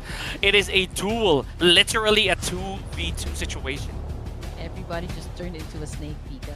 I mean, the good thing about this is that both of the teams, I don't think they have that information where their opponent is at exactly. So they're cooking up those nades, just trying to check, okay, can I just maybe rattle them a bit? But PRM, okay, just trying to throw nades up against Joker. But what just happened? We've got NC2 right there going in for the charge. Joker gets spotted. Jawir on your screen. Just cook up the nade and throws it to NC2. NC2 goes down, Pika. Void Esports might have the chance to actually get the chicken dinner up against Hale. They did this before already, Red Queen. Even with the numbers not on their side, they're able to perform to their maximum potential. Ladies and gentlemen, and turning it around. Boyne Esports against a fully game Hale. Still emerging on top. Oh, the streak was denied, Red Queen. I'm so sorry, but oh my goodness, after all that effort, right? Getting those elimination points, you just really need, you know, that chicken, and it's kind of like the cherry on top, right? But unfortunately, you're right. I mean, Boyne says, you know what, enough. You've had quite a number of elimination points. It is time for us to feast on our chicken dinner. Boyne taking the WWCD first match in ERANGEL. I'm not gonna lie, I was so ready to go for that repeat for Hale Esports, but no, the outplays of these two players, Jawir and Key. Now, look at that, Starby and Maxius, ladies and gentlemen. The fact that they did not have any eliminations on their belt just goes to show that over 50% of the contribution belonged to these two guys over here who won it for the team. So, Red Queen, I'm slow clapping right now for Boyne Esports because that was amazing. And that is tough to break. I mean, basically, Hale Esports were kind of the juggernauts, inside the match. And the way that Void Esports actually stopped them, that is, you know, pretty much like a chef's kiss, if you're going to ask me. Yes. But this is a team effort. It's the teamwork that makes the dream work, and that's exactly what we saw coming from the side of Void Esports right here. And the positioning of Boyd towards the very end was the determining factor as to why they got it, right? So it's also, again, a bit of a giggle moment for AGONxI8 Esports, because so as having submerged for almost 3 stages in, I'd say, tried to go for an ambush, but again, bad positioning towards the very end on his side. Not to mention he healed too late. Really was unable to make that change. So here we go. Hale and Void capping off an amazing match number 2. Look at the travel distance by Void. So they really went on a loiter. Yeah. Head to head, Hale Esports up against Void. Okay, 1,959 damage output, 14 elimination points, and 636 kills. Okay, I mean, obviously 14 elimination points for Hale and just 9 elimination points for Void Esports. I mean, I can't say it's close, but at the end of this match, it was Void who actually got the WWCD. Right. And funny enough, it means that Hale is the top performing team for this map, despite the fact that Void is the winner with the chicken dinner, right? So it's safe to assume they're going to be number 1 a little later on in the overall standings. But this is also a big question mark. I can't put my finger on anybody. There he is. Shawir with 5 eliminations and 56% almost in contribution. As I mentioned, Red Queen, the other 2 guys of Void, not to discredit, but it was a dual effort for the last 2 members, namely Shawir and Key. Yeah, and I believe it was a lot of pressure, for both of the teams. I mean, considering that Hale Esports was able to put on huge number of points on the scoreboard, needless to say, it was expected of them to get, or to kind of seal the deal, to get that winner chicken dinner. But Void Esports, okay, they also have the pressure of like, okay, can we get the WWCD? Can we make this happen, even though we don't have that much elimination points? So I guess at the end, it was just really, we still need to consider luck, maybe. Of course, definitely. And not to mention, as I always implied, positioning. Because these teams right here, they had the right spots at the right time. So, yep, as I also said earlier, Hale will be helming the top spot here for our first ERANGEL of the day. Match number 2, basically, here for our playoffs. So, my gosh, I am still riled up by that performance from Void, because look at the gap that these 2 teams, by the way, have, Red Queen. Hale and Void towering over everybody when it comes to these points, right? Hora at 9, and the next one is already at 19. My gosh, what is that? Yeah, and again, those teams that did do particularly well. The Savior at the bottom with 0 elimination points. Man, oh man, I'm really not used to this kind of information, Pika. I mean, they are at the bottom. What is happening? 340? That's the number for Okay. this. Okay. I'm happy. Now we're talking. Oh, that we are conversing, ladies and gentlemen, with this particular stat right here, because Sir Cloud, he is not here to witness it, right? Sir Cloud, it's been shattered. The record's been shattered with 340. So that's a huge smile on my face. But one more thing that's gonna put a smile on my face is the fact that Hale Esports and Void moves up 5 places per, and planting a spot at page 1 right now.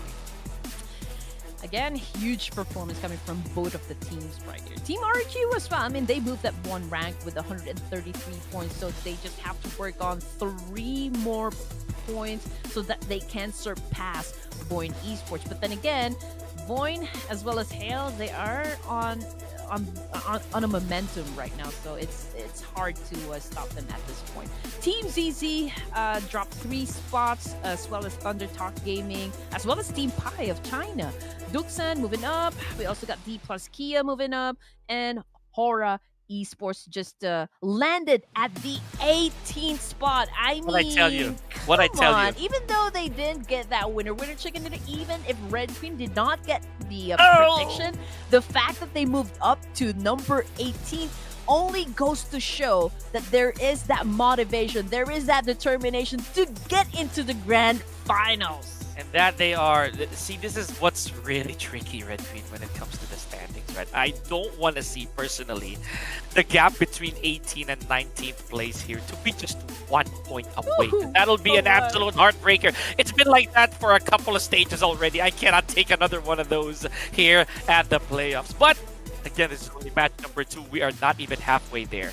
This is our first Erangel, and I'm already out of my seat with what's been going on. So, Void Esports, this is what I was doing the whole time. Yeah, you can't hear it because of my noise suppression, but slow clap for y'all.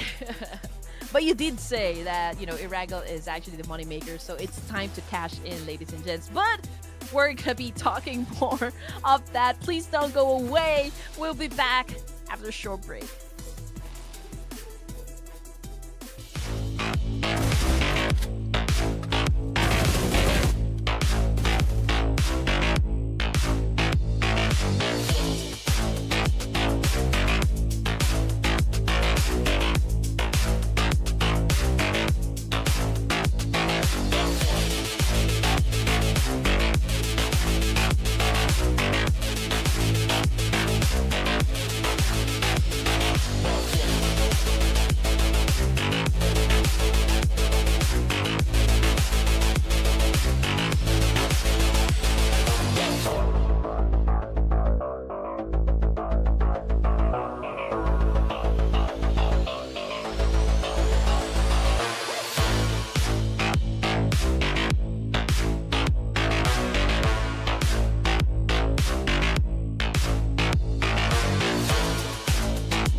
Well, final day of the playoffs, ladies and gents, and this is something that you don't want to miss. Welcome back to the Clash of Giants Season 3, the playoffs, brought to you by Ruthless Esports. This is Red Queen together with Pika Lozano. Now, we almost saw a back-to-back winner chicken dinner happen from Hail Esports Pika, but Voin just took that chance away. Do you think they're gonna be pissed coming into match number 3 in Erangel?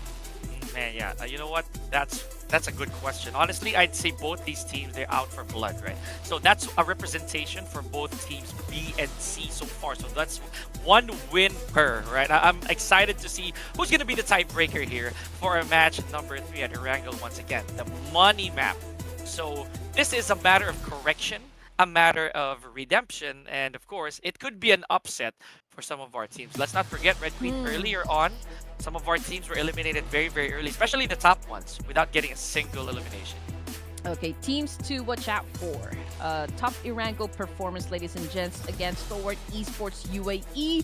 We've got Voin, we've got IHC, and we've got Duxon Esports as well. Okay, if we're gonna be looking at the stats, it's actually Duxon that has the most number of points averaging in rank. Now this makes things a lot harder, right? Because these teams, they're really outperforming everybody. But Xerxia was pretty close as well, Red Queen. I'm not gonna lie. That was a very good performance from them. Not to mention Luxan, right? You know, it's already there. But you know, I'll go this time around, right? Because I've already granted you 2 chances to go for the correct prediction. I'd say. Look at me thinking that I hold the ball, but I'd say Stalwart UAE again. I'm putting it out there simply because I know that they want to cement their spot from from where they are, right? So I'm gonna go with Stalwart UAE for this one. Okay, I believe this is already the last chance, for most of the teams right here, and I don't usually do this, but I'm gonna go and stick with Hora still because because Sky. I mean, okay, he lost all of his teammates, right? He remained there, being just quiet, and if he wasn't spotted out by Hale Esports, I think he had a pretty fair chance of at least knocking down some of them. So again, with that kind of a situation that happened in the previous match, they are more than willing to show up for match number 3, and I believe that they can do it this time. And talk about capable, right? Because again, Hora, we built them up as well, apart from what you've been hearing from us here, ladies and gents. So Mr. Cloud, Red Queen, we're looking at numbers. So if there's any team here who's capable of doing it again and again, it'll be Hora Esports. But at this stage of the tournament, I don't know, man. I mean, I'm keeping a very open mind. And I've said that in so many stages, but this time it's really completely different. This is the last day of the playoffs. I mean, they managed to land on the 18th spot, right? The last spot to get into the grand final. So I don't think they're gonna be letting go of this one. I mean, they already have 1 foot inside the door, so all they need to do is continue the consistency, the momentum, the firepower, and just really make it happen this time for match number 3. And again, as you said, this is the money-making map, and it's time to show up, Pika. Oh yeah, for sure. I know they've taken notes. I know that they don't want to leave the lobby as early as such, right? So that last game, by the way, just to put a little bit into perspective as to those who just tuned in, it was a long one, ladies and gentlemen. So now it's safe to assume we're going to see something similar here. But that's, of course, if these teams do not go out for blood the very second they land here in Erangel. So Red, I'm calling it now. It's a diagonal from the south up. So northbound. I don't care which angle it lands. It's just northbound. I'm gonna go against you and say the flight path will be southbound. I believe we're gonna have a military base ending or a military base finish right here, Pika. So 1 second, and here we go. We are cleared for takeoff. And speaking of takeoff, I want to see where this plane actually heads straight to. The moment I see military base, I know I've won.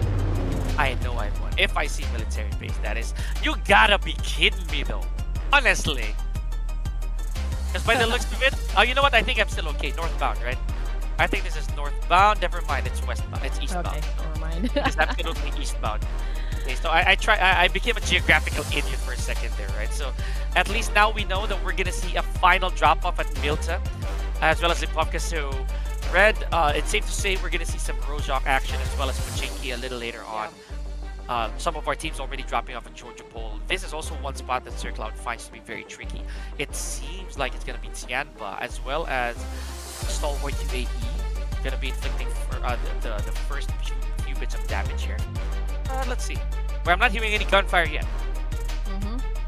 And again, flight path will dictate just which of the areas are going to be highly populated. So you're right. I mean, we're definitely going to be looking at some Pachinki action happen. Probably Jorgo Pool as well. But when we talk about Pachinki, it's always the guys from the Savior. Now, the big question is right here, Pika, who or which amongst the teams will be challenging the Savior for Pachinki. But yeah, we've seen RQ taking control of the north side of Jorgapul, Tianba down there at the south.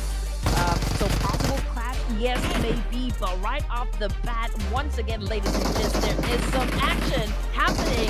SANHOK Esports on your screen up against which team is this?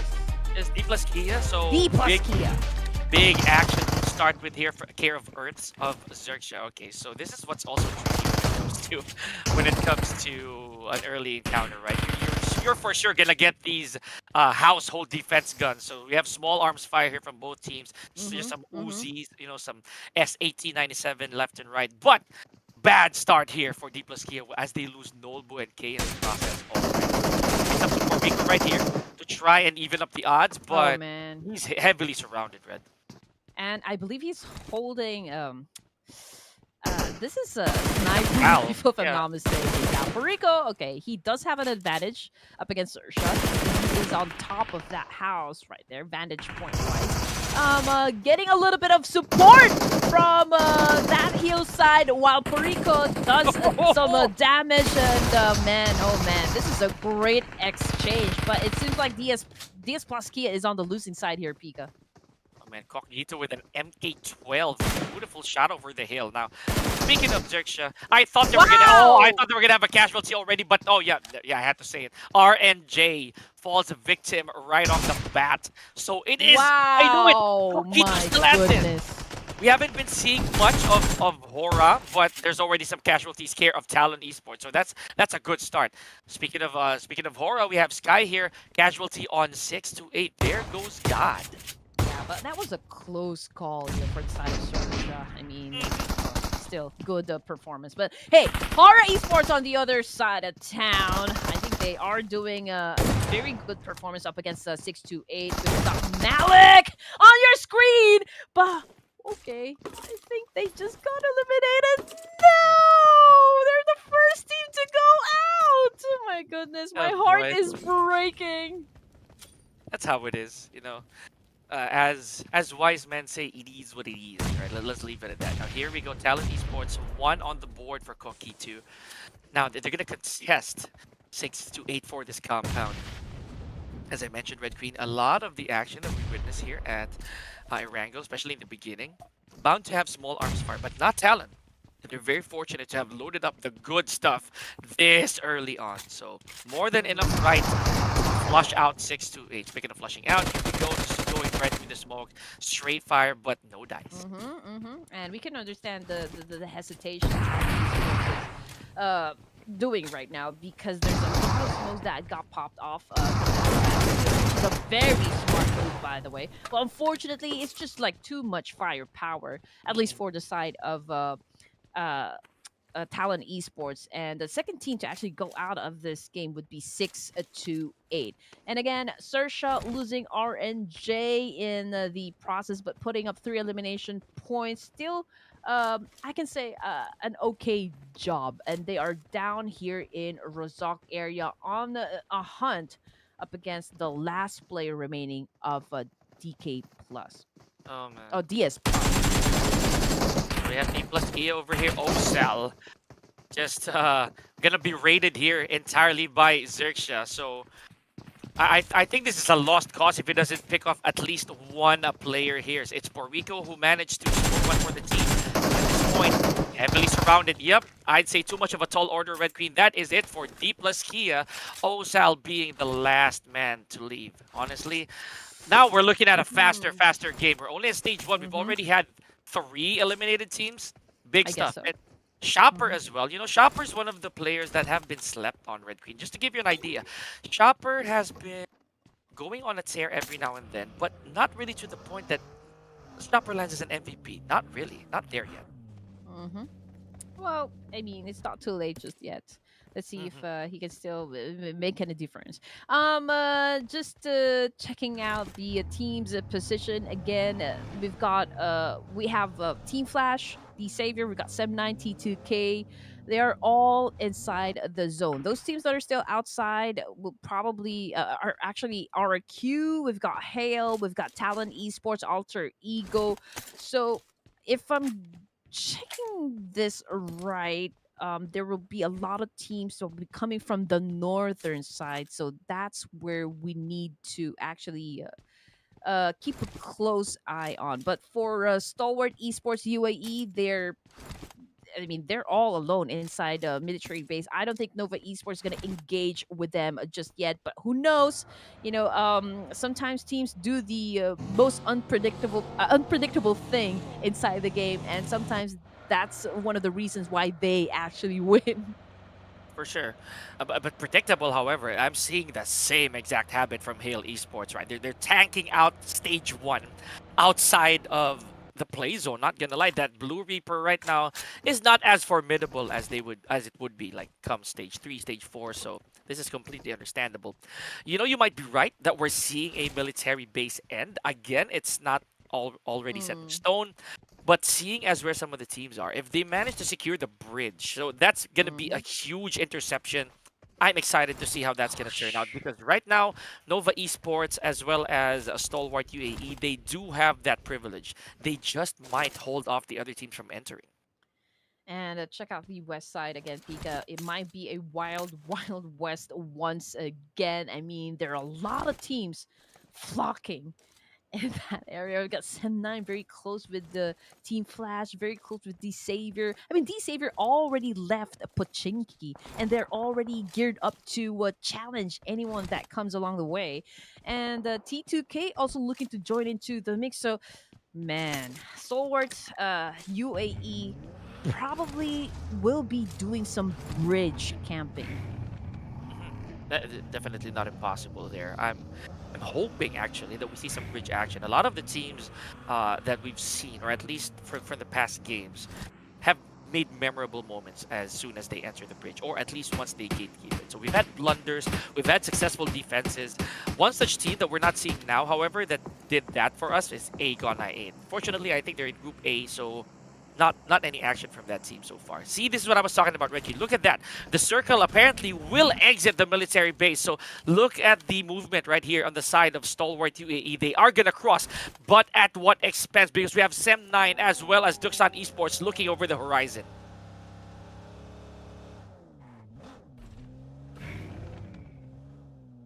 Yeah, I'm holding my breath here, ladies and gentlemen. It looks like Tianba will be going for a bit of a stroll here, right? Probably gonna contest, probably gonna try to put on some elimination points, right? But again, it could be different. They could just be scouting for info. Yep, it seems so. They're not gonna engage just yet. Tianba, even with 0 points just yet. Oh, there's contact, however. This time one's coming from Team Flash. We have Kwan over there, spotting the vehicle, just teeing off as well as Core T. You're gonna have to try and make haste to get on out of there, away from the danger zone. Oh, timing though. He has to heal. So does QZQ. My gosh, I had to say it. Young, incapacitating QZQ so far. They're gonna throw a bit of smoke for a bit of cover. So let's see. I think Red has been disconnected so far, guys. Yep. There's a bit of technical difficulty. Let's see when she comes back. Now, all things considered here, we have Tianba and Team Flash in a bit of a standoff. Just playing ring around the rosy. There goes Corn T. Liu here from Tianba. Returning the favor. Got a bit of a knock. But Long, because of a nade from Moon T, gets QZQ as well. Now we are down to the last active player here. It's timing, but speaking of timing, oh man, that is it for Tianba Esports. My goodness. So yep, welcome back, Red. Just as you exited, we have one more elimination in Tianba. Sadly, though, leaving with no elimination points. Oh my goodness, I hate my signal connection right now. Okay, Talon Esports, Mang Yalu goes down at the hands of Alter Ego Eris. So that's we're gonna be witnessing that action happen right in front of us. And Talon, I can see they're kind of spread out. So if they can make multiple angles work for them to their advantage, I think they have a fair chance of actually shutting down Alter Ego Eris. But you don't want to underestimate your opponent, Pika. Oh, absolutely, absolutely. I mean, that's not even a choice right now at this point, Red. So some of our teams, they've had more eliminations than others. You know, just one such is, again, as we built them up, Xerxia Esports at the expense of one teammate, right? So that's 4 eliminations on board. It is now up to them to kind of outplay, maybe just keep their heads under water for a little bit, right? Or at least wait for these other teams to soften up each other before they come for the kill. Now, speaking of coming for the kill, I think the Xavier right now, they're holding themselves back a little bit. They have information, but are the odds on their side? I don't think so. I'm They're not even surrounded. sure. I'm not even sure if they still have the will to actually finish this whole thing. I mean, they are at the bottom. They still need to rack up the points so far. And oh, let's go back to that one. It's Hail Esports right now in an altercation up against Undergang. And man, these are capitalizing on this fact. I mean, they're trying to do the third-party thing. Sky, on the other hand, very low in HP. The fight is not over just yet. But guess what? Who actually emerged victorious coming out from that clash? That would be Hail Esports once again. But unfortunately, though, for Joker, he has been sent back to the hub. The Drua has a very good, I'd say, peeker's advantage. You know, looking at this garage, Red Queen. And yeah, wisely so. He's not teeing off at a player, just trying to eliminate the resources there. We have, looking at the feed, we have Doc. Okay, so that's good. That's a good start. Picking up a member from a Nova Esport. There goes Long. Rosemary, though, that's gonna be huge for Alter Ego. Already knocked, Red Queen, and they have no eliminations just yet. Yeah, the big question now, Pika. Okay, the Savior shutting down some players from, from Undergang, coming from Alter Ego areas as well. Are they gonna be pushing though? Are they gonna go out there to actually get the job done, or is this going to be just damage output? Good question. Actually, I don't mind if they do not finish it for the time being. There's still a lot of teams to go around. We have 14 strong and only at stage 3, ladies and gentlemen. So again, this is a long game, albeit slightly shorter than, or slightly faster than the previous, but it is still going to be a long game nonetheless, right? We've only had 3 eliminations, and some of them actually exited without, or at least Tianba exited without a single point to boot. Yes, here we go. East just cooked up that nade, puts down a Dreamy, and sent him to Neverland. Let's see if it can actually seal the deal this time. IQ trying to buy some times, but East, you know what? He is very impatient, gets the job done, and eliminated the rest of Nova Esports. 13 teams remaining, ladies and gentlemen, and right now T2K might have an altercation up against Team RRQ, and we've got Talent and another team as well. That would be Team Flash or T2K. Oh boy, okay, so this is absolute chaos, right?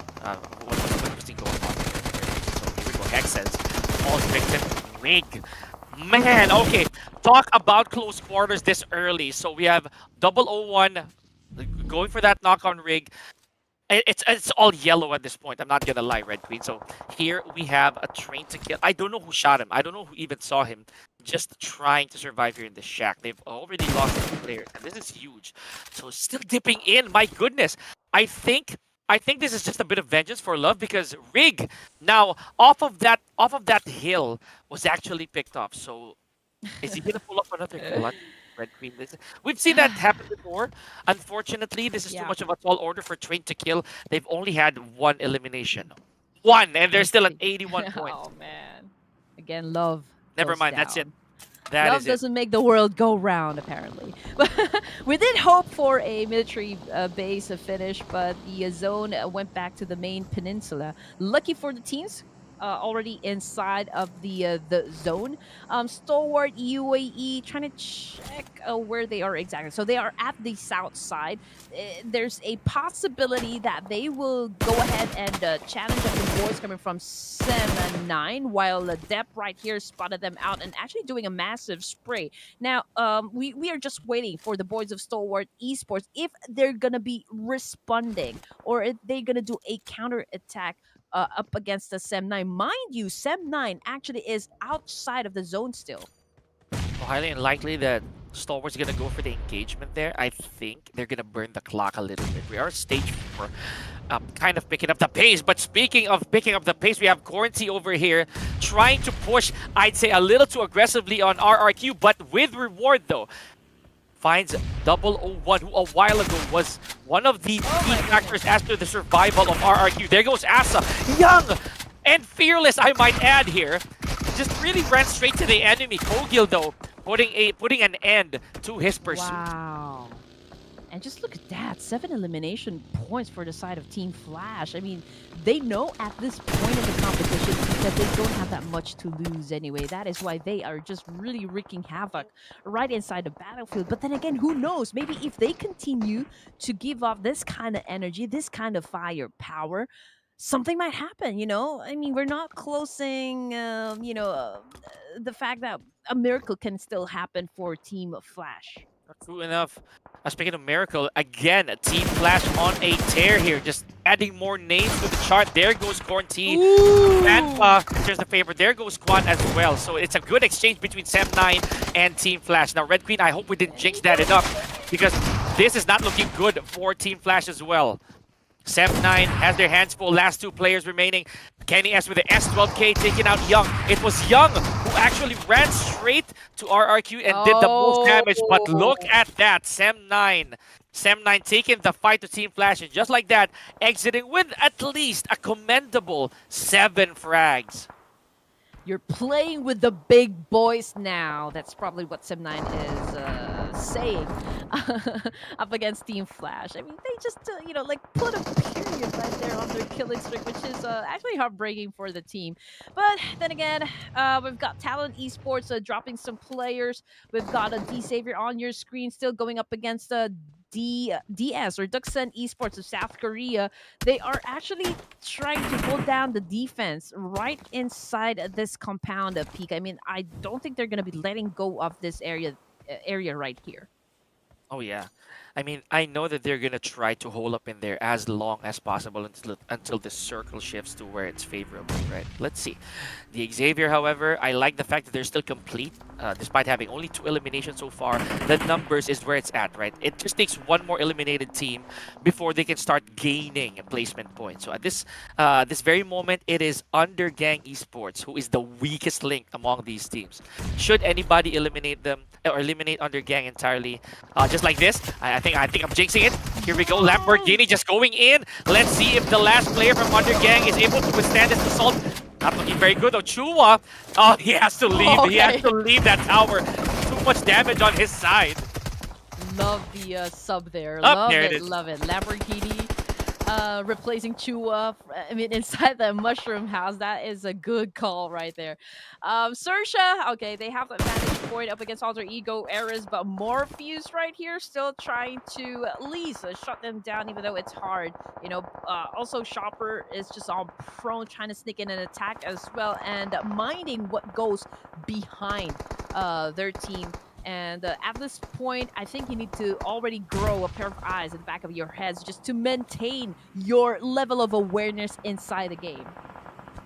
Honestly enough, you're right, Red. So somebody has to either watch your 6 or you do it yourself, right? You try to graze at all directions at once. But as impossible as that may seem, Stalwart seems to be defending their own quite well here, ladies and gentlemen. Already at 6 eliminations, almost rivaling that of a Sem9. However, the story here is between Hale and I'd say, who are they going up against? Is this... Okay, it looks like Duxan also has their hands full over here. Baron, though, knocking down Soez, and this is kind of like deja vu on what happened earlier in the last circle. Safe to say, though, folks, these teams, they already have a guaranteed 1 placement point. Yeah, and Stalwarts UAE applying pressure up against Duxan as well as the Savior method. All they need to do is just really maintain this angle, because they are really picking off players coming from both sides, and they continue to rack points. Just look at that, 7 elimination points. Unfortunately, though, Apex is no longer part of the team, at least for this round. But then again, Shopper takes a shot at the opposition. Let's see what's going to happen, as Earthsea is currently bleeding out in the open as well. Oh, this is not good on the side of Duxan as well as to the Xavier, simply because they suffered casualties from the blue zone, right? The Blue Reaper is merciless after stage 4. So just so you know, QX, ZZZZ, yep, we got that right. Sir Cloud has an infinite Z for them, by the way. Was a victim of the blue zone. So that leaves only 1 member on the side of Duxan. Again, deja vu. Now, look at that. DX, a while ago, still had 3 active members, but now we are down to the last player. Yeah, Oh, so they're still part of the game. I thought they already went out. But yeah, 7 teams remaining, ladies and gents. 18 players alive. This is their current position. Sersha Esports about to get inside the zone. And right behind them would be the boys coming from Voin, which is our previous winner chicken dinner. Sersha, Megamind cooking up that nade, getting ready to throw. Can he shut down any plays? No, he did not. Ooh, but Megamind, almost. That was almost. He took a nade to the face, but fortunately, he is still alive. Man. Okay, so Voin right now, honestly, Red Queen in this particular predicament really holds the advantage, right? They're not only over the horizon, like they're scattered pretty well, but they also have the manpower advantage. So should there be a knock, there's a higher possibility of Voin being able to pick somebody up. In this case, look at how Starby immediately healed and rides a vehicle in the process. So maybe, just maybe, he's going to go for an aggressive push here against Xerxes. Yes, he is! Starby, though, okay, recognizing he's going to be shot at. Smartly enough, Void regrouping. Wow. And look at the strategy we are seeing coming from Sem9. They're spread out, trying to dictate the tempo, Pika, trying to control the safe zone. Dep is actually onto the northern side, trying to gatekeep Voin as well as Sersha Esports. Mamba down there south, going up against, oh my goodness, Stalwart Esports. But hey, man, domination once again, ladies and gentlemen, coming from the side of Hale. There goes my prediction, landing at number 6. The ominous music has begun once again, ladies and gentlemen. It has begun, rather. Here we go. Void. Red, we've seen this situation before. The complete team not winning the entire thing just yet. So it is probably a rematch between Void and Hale, all things considered. Now, Xerxes, they're still in the mix. Let's not forget, they did really well leading to this top 3. Look at the numbers right now. DX with the last player, that's Levi's, literally crawling away from the blue zone. And we have the couple players from Sem9 still in the running. Let's see. At this point, it is only a matter of trying to establish a good position. Okay. Alright, the gameplay unfortunately wasn't able to shut down one player from Sersha, but never mind, because he was able to get Urzi from that angle, but his position has been compromised and he needs to get inside. But oh, guess who got the kill? It was Void. Jawir, good sense of awareness. As I mentioned, they do hold the upper hand here. The scatter of Void allows them to look at multiple areas at once, Red Queen. So there goes Megamind, leaving only Shopper to try and run away. Because right now, Hale Esports, oh man, did not look behind. There goes Jawir, he's still teeing off. NC2 falls. Safe to say here, Red Queen, we're not going to see pickups on the side of Hale. Oh man, Void? Now, are we looking at the back-to-back winner chicken dinner coming from Void this time? Because they have the biggest chance of actually winning this one, considering their position. I'm going up against the board here once again. But Sem9, as you can see, they're still trying to do a massive counter up against all the remaining teams inside stage 6. Megamind goes down at the hands of Jawir. Oh man, but they are still not eliminated, Red. These players from Void can be picked up. The question is, who's gonna be brave enough to do so? There's Key, he has good cover. Now Xerxes Esports with 10 eliminations already, even with 1 member remaining. This is probably one of their best showings yet. Let's see. Okay, so Void, look at that. The last player that they have to revive. Literally a few breaths away from being an elimination here, Red Queen. Let's see, Sem9 still in the running. Look at where Kenny S is. He has a good position. No one's gonna return fire here. Look at the amount of space, you know, right in front of Hale, right in front of Void. I mean, if we're going to be considering the position, Sem9, they have the biggest advantage. They are holding the prime spot here, Pika. And also, they have a very good vantage point.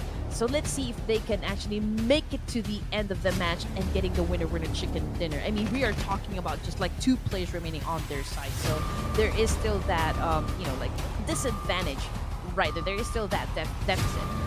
Hale, 6 elimination points, but oh man, Lone Wolf with got Sky. And this is gonna be pretty tough, Pika. I don't see a bright future right here for Hale. Absolutely, look at that. Chipping away at his health, 1 chunk at a time. Sky, I believe, is not going to make it. Oh, and unfortunately, though, he still falls victim to Jawir. Instead of allowing the blue zone to take him, he becomes a point. Oh my gosh. So Void Esports now, they have their hand full against M9. Look at where Dep is as well. They probably do have the advantage here, Red Queen. The utilities belong to Void, but not the perspective. Let's see how this is gonna turn out. They do have 6 eliminations already. Void Esports, hold your breath, Red. This is gonna be one heck of a finale. There goes Zhao Wei, care of Dep. I love what SANHOK is doing here, because I mean, multiple angles working out for them. I mean, Dep, obviously he is the one applying pressure, right? He is forcing Starby as well as PRMN to actually expose themselves up against Kenny S. And this is very interesting to watch. They are really carrying, you know, themselves just to make sure that they get the chicken dinner. But you know what? SM9 already ready to attack. But I cannot even say if this was like a good idea. It absolutely was not, Red. Dep came in there blindly, not gonna lie. Even with a vehicle, he should have known that the numbers would not be on his side. Oh, there he goes. There he goes. Kenny S, the rooftop. The smoke gave away his position, Red. So at this point, he's gonna be forced to try and take on these 3 players at once. Oh man, did Sem9 drop the ball on this one? That was kind of rushed. Now we're looking at 3v1 situation here, Pika. And Kenny, he doesn't even have enough ammo. Just look at that, 51 bullets right inside his head. So, oh, that's gotta be tough. And again, after giving props to what Sem9 did just a while ago, I mean, I was saying, okay, this is a very good tactical gameplay coming from Sem9. All of a sudden, Dep just went Rambo on that one and actually tried to push in and get the kills done all by himself, which is, again, for me, kind of rushed. It was a sus choice, honestly, on the side of Dep, right? He didn't roll with family there, so he had to do it by himself. Point now with this amount of separation. I think also if they're a bit too greedy here, this is still a chance for Kenny S. Again, I'm not gonna say anything in finality here, but just show one limb and Kenny S might be in trouble. I'd say the same here for Zhao Wei, but he does have enough space and healing utilities. Oh, Kenny S forced to vacate that spot. This is bad. This is bad for Kenny S. He is walking right into the lion's den. Oh, this is bad. Michael Jackson. Oh my goodness. Oh man. Lots of open space. Oh, but look at that shot. Kenny S still made that 1-2v1 situation. Ladies and gentlemen, from behind. Oh my goodness. Good spot right there. And the Void back to back. Winner, winner, chicken dinner. They are the kings of ERANGEL right now. Oh boy. The record is looking to be quite the feat here for Void, ladies and gentlemen. So match number 33 at ERANGEL, and with a wonderful, almost impossible comeback potential right there for Sem9. Void really held their fort there, Red Queen. So you know what? I'm gonna point fingers a little bit here. It really was the bad play over there by Dep when he came rushing in. So could have been a longer game, but you know what? It is what it is. With 8 eliminations entirely, Void Esports, another to put on the chart there, Red. Kind of dropped the ball there. Oh man. I mean, okay, I'm trying to like make sense of what happened. Maybe, okay, perhaps Dep was actually trying to go for information gameplay just to make sure that he let his teammate know, or let Kenny know exactly where to do the spray, perhaps. But man, I mean, no matter what angles I try to check it, or how much I try to justify what just happened, it's still a very reckless decision coming from the side of Sem9. But still, you know, they were able to land at the 2nd spot for this match in ERANGEL. But Void, very good performance, getting the back-to-back WWCD. You know what? I'll give him credit, but also I'm gonna give flowers to where it's due, right, for AGONxI8 ESPORTS, who made it that far as well, Red Queen. So still a very, very good showing. That was an intense final circle, not gonna lie, especially since a while ago we also theorized that it was going to be a military base end, but no, it was really out in the open. A lot of our teams struggled to get in, not to mention the play zone also took some names.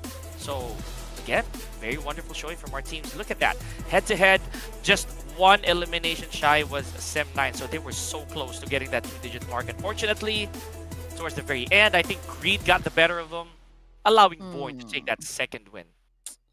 Well, yeah, I mean, like you said, it is what it is. 1,500 heals coming from the side of Void Esports. So I think this is an okay stats coming from both of the teams. I mean, yeah, it was a slight error right there coming from the side of Sem9, but nonetheless, I mean, they still did a pretty awesome job landing at the second place. MVP goes to Shopper with 6 elimination points, 969 damage output, and 60% team contribution. Your guy coming from Sersha. I am smiling because I've been mentioning it over and over again that Chopper never had the light on him, but right now it is shining bright over his fringe, right? This is the first time I'm also seeing him on screen, so I am definitely happy here. So I'm going to give him a medal after this. But another good tale to tell here is that this ERANGEL in particular had representations from these respective teams, right? One for each. We have Xerxia, we also have Stalwart UAE, Haley Sports, and Sem9. I like that, you know. There's a diversity here when it comes to the performances.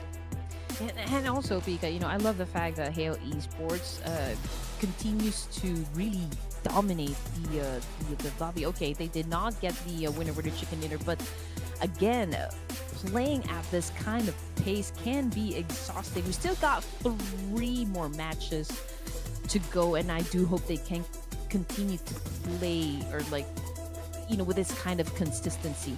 18 points in total for this team. Void Esports, Sem9 with 15. 14 points for Sersha, 11 for Hale, and Stalwart Esports UAE with 10. And just look at that. Stalwart Esports, if you're going to be checking out their gameplay, they haven't been winning any chicken dinners just yet, right?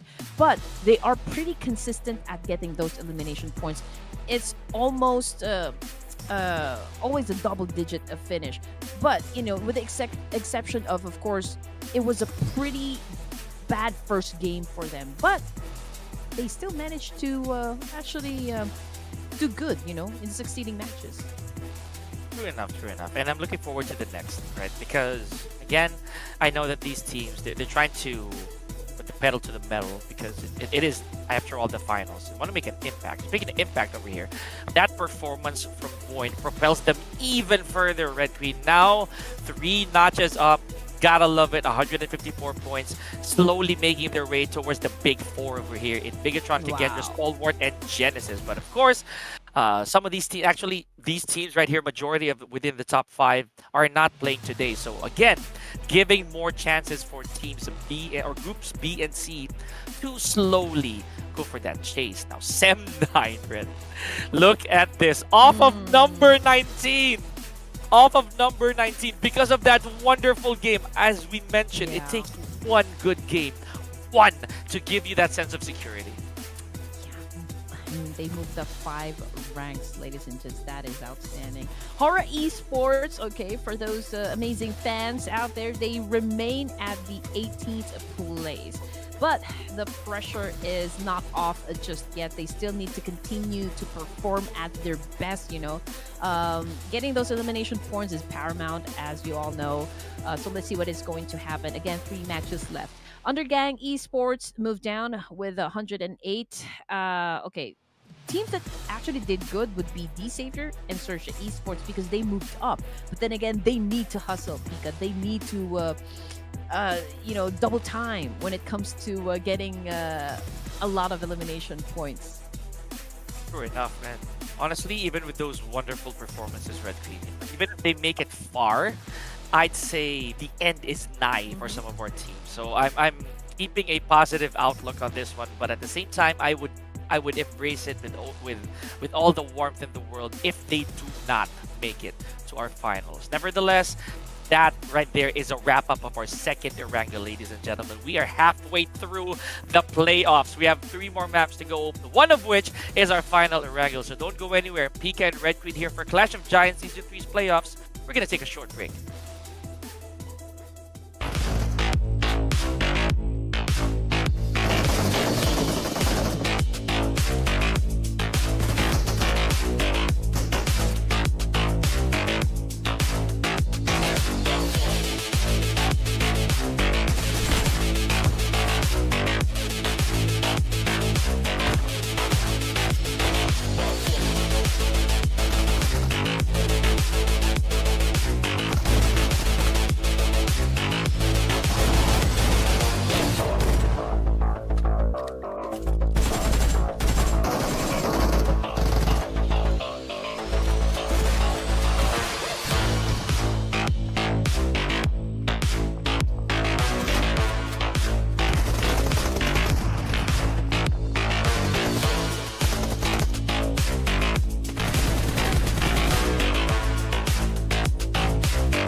Will the third time be a charm for Voin Esports here, ladies and gentlemen, as they just bagged their second winner chicken dinner at ERANGEL. This is the last chance for them to do it, so who's taking that? My name is Pika, joined by Red Queen. We are down to our last day of the playoffs, and I am super stoked. I don't even have anyone else in mind right now when it comes to predictions. Well, Voin obviously on a roll here because, I mean, they're hungry, they're thirsty, and they're definitely out for blood. I mean, 2 back-to-back winner chicken dinners, man. These guys, they're talking business right now for the last day of the playoffs. And just like you said, I mean, we're already halfway through this entire thing. So everyone is just excited at, you know, which of the teams are really going to make it to the grand finals. But to give you guys a little recap, if you haven't had a chance to actually check out which of the teams are actually performing this evening, you can see there's Group B and Group C. So if you are supporting a team tonight, please let us know down there in the comment section and just make a lot of noise. But for you who just tuned in, again, Hail Esports getting the first winner chicken dinner in SANHOK, and it's just like Voin all the way up to the second ERANGEL this evening. It's been a hot minute since I've actually seen two emblems go back to back, right? So I'm kind of like deep down thinking that Voin's gonna take this last one. Momentum, as we mentioned, folks, it is an unstoppable force. But who among these teams is gonna be the immovable object at that point? We have a stalwart UAE still in this top ERANGEL performer. Not any doubts as to why that is, right? But IHC and BIGETRON from a different group, still within the confines of this. So again, Red Queen, that A for you, right? Group A and Group C have been duking it out for a majority, but now it is an exception. It is B and C, right? So you can go first on this one. I think and I feel that you have someone in mind. You know, okay. Checking. This is really making my head hurt. You know what? I feel like I will have to give it to Voin this time. Yeah. I believe they are still on the frenzy mode here, Pika, like the sharks that they are. I mean, they are really out for blood, so I'm gonna go ahead and lock them in. Yeah, again, I question none of those, right? It's the numbers will not lie to us. It will be the way that it is. So, yep, go lock in the Voin. As for me, though, I have a feeling that this team will do it again as well. I'm gonna lock it in for Hail Esports. Hail Esports, please do. Mission Control, do it. Good matchup. Do it. Yes, exactly. Sem9 was so close, by the way. I'm still riled up, super riled up. I still do not understand what Depth did just there. Oh man, they have the advantage. I mean, even though they're not so lucky with the numbers, but the position, man, it's you gotta match that with a great timing and depth. I mean, the way that he pushed those Greeny players coming from was that Voin, right? Voin Esports wasn't really a good idea. I don't know if you guys agree with us. I mean, you can say your opinion down there in the comment section. That would be lovely because we just know that you guys are pretty much engaged with Pika and Red Queen. And if you guys happen to be enjoying the show, if you like all the hype, if you love the show that we are giving you, please do not forget to visit our Facebook page. It's Red Queen and Pika. You know, I always say this, we're very easy people to find. We also have an account on Instagram and Twitter and TikTok. So again, just look for us, Red Queen and Pika. Give us a like and a share and a follow, whatever it is that you think that can support whatever it is that we're doing here in this industry. And it's funny because I've been seeing some of the people already giving me some follows on my socials, right? So thank you guys for that. But all things considered, Red Queen, I think the main stars of today will be these teams going at it, ladies and gentlemen. So don't hesitate to give them your support, especially in the comment section, right, to start with. But speaking of starting, now we haven't gotten any single thing right just yet, or actually Red did, sort of, right? So I'm gonna go vertical on this one. I feel like we're gonna go northbound finally. Finally. So here we go. Probably gonna start off somewhere in military base, Red. I don't know where yours is. You know what? I believe we're gonna be having the same flight path, Biga, from the previous one. Okay, which is what? Eastbound. All right, They're let's gonna go be with the eastbound. eastbound, right? Oh, all right. Drum roll, please. I think this is, yeah, this is southbound. I can feel it already. Yep, looking at it, this is southbound. See Stalber? Oh! Yeah, I know it. I told you it's southbound. But I'm wrong again. It's okay. It's okay. It's okay, because I called northbound entirely, so this is absolutely not it. Well, this is still, a very good flight path. If you're going to ask me, it's just right down there in the middle, right? There's plenty of chance for this team to actually drop into their favorite areas inside ERANGEL. Some of them will probably go for, a passive start, and teams, especially that needs the numbers, would go be aggressive in getting those elimination points, as they should.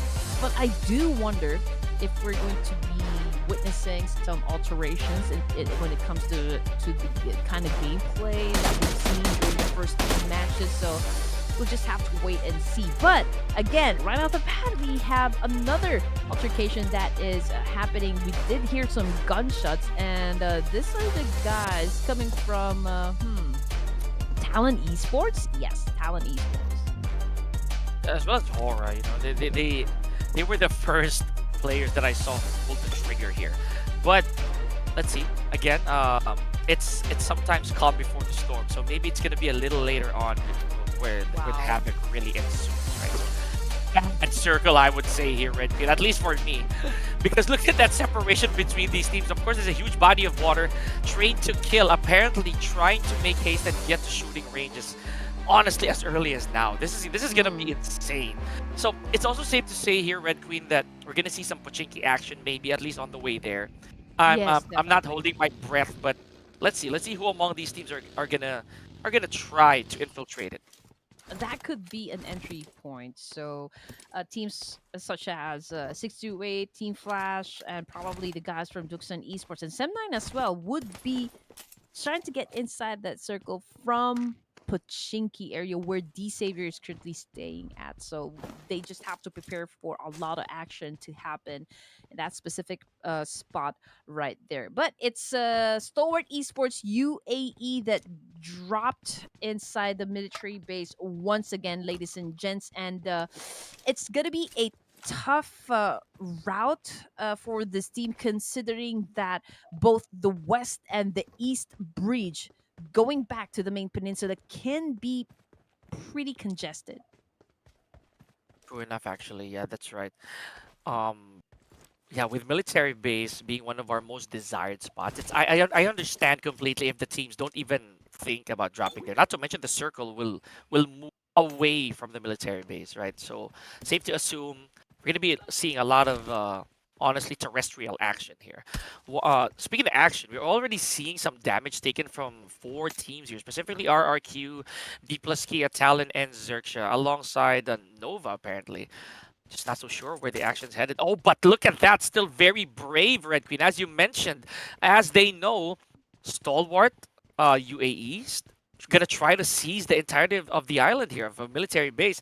Safe to say they're gonna be coming back to the main peninsula with a full stack of goodies. Oh, yeah. But just look at the amount of teams they will have to say hello to. That could be tough, right? And it's gonna be a bloody south, nonetheless. So we'll just have to wait and see who or which of the teams are gonna be surviving at least the first wave. Right here. I mean, how many teams are we gonna be seeing sent back to the lobby?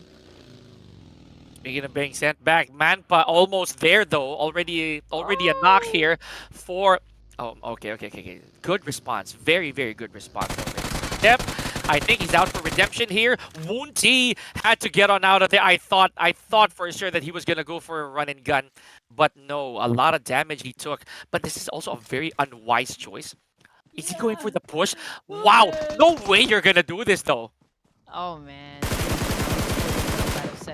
Rampa left alone. Deb trying to go for that escape because he just knows the rest of Team Flash right here is gonna go for that backup. But why did he stop? Tell me, Pika, why did he stop?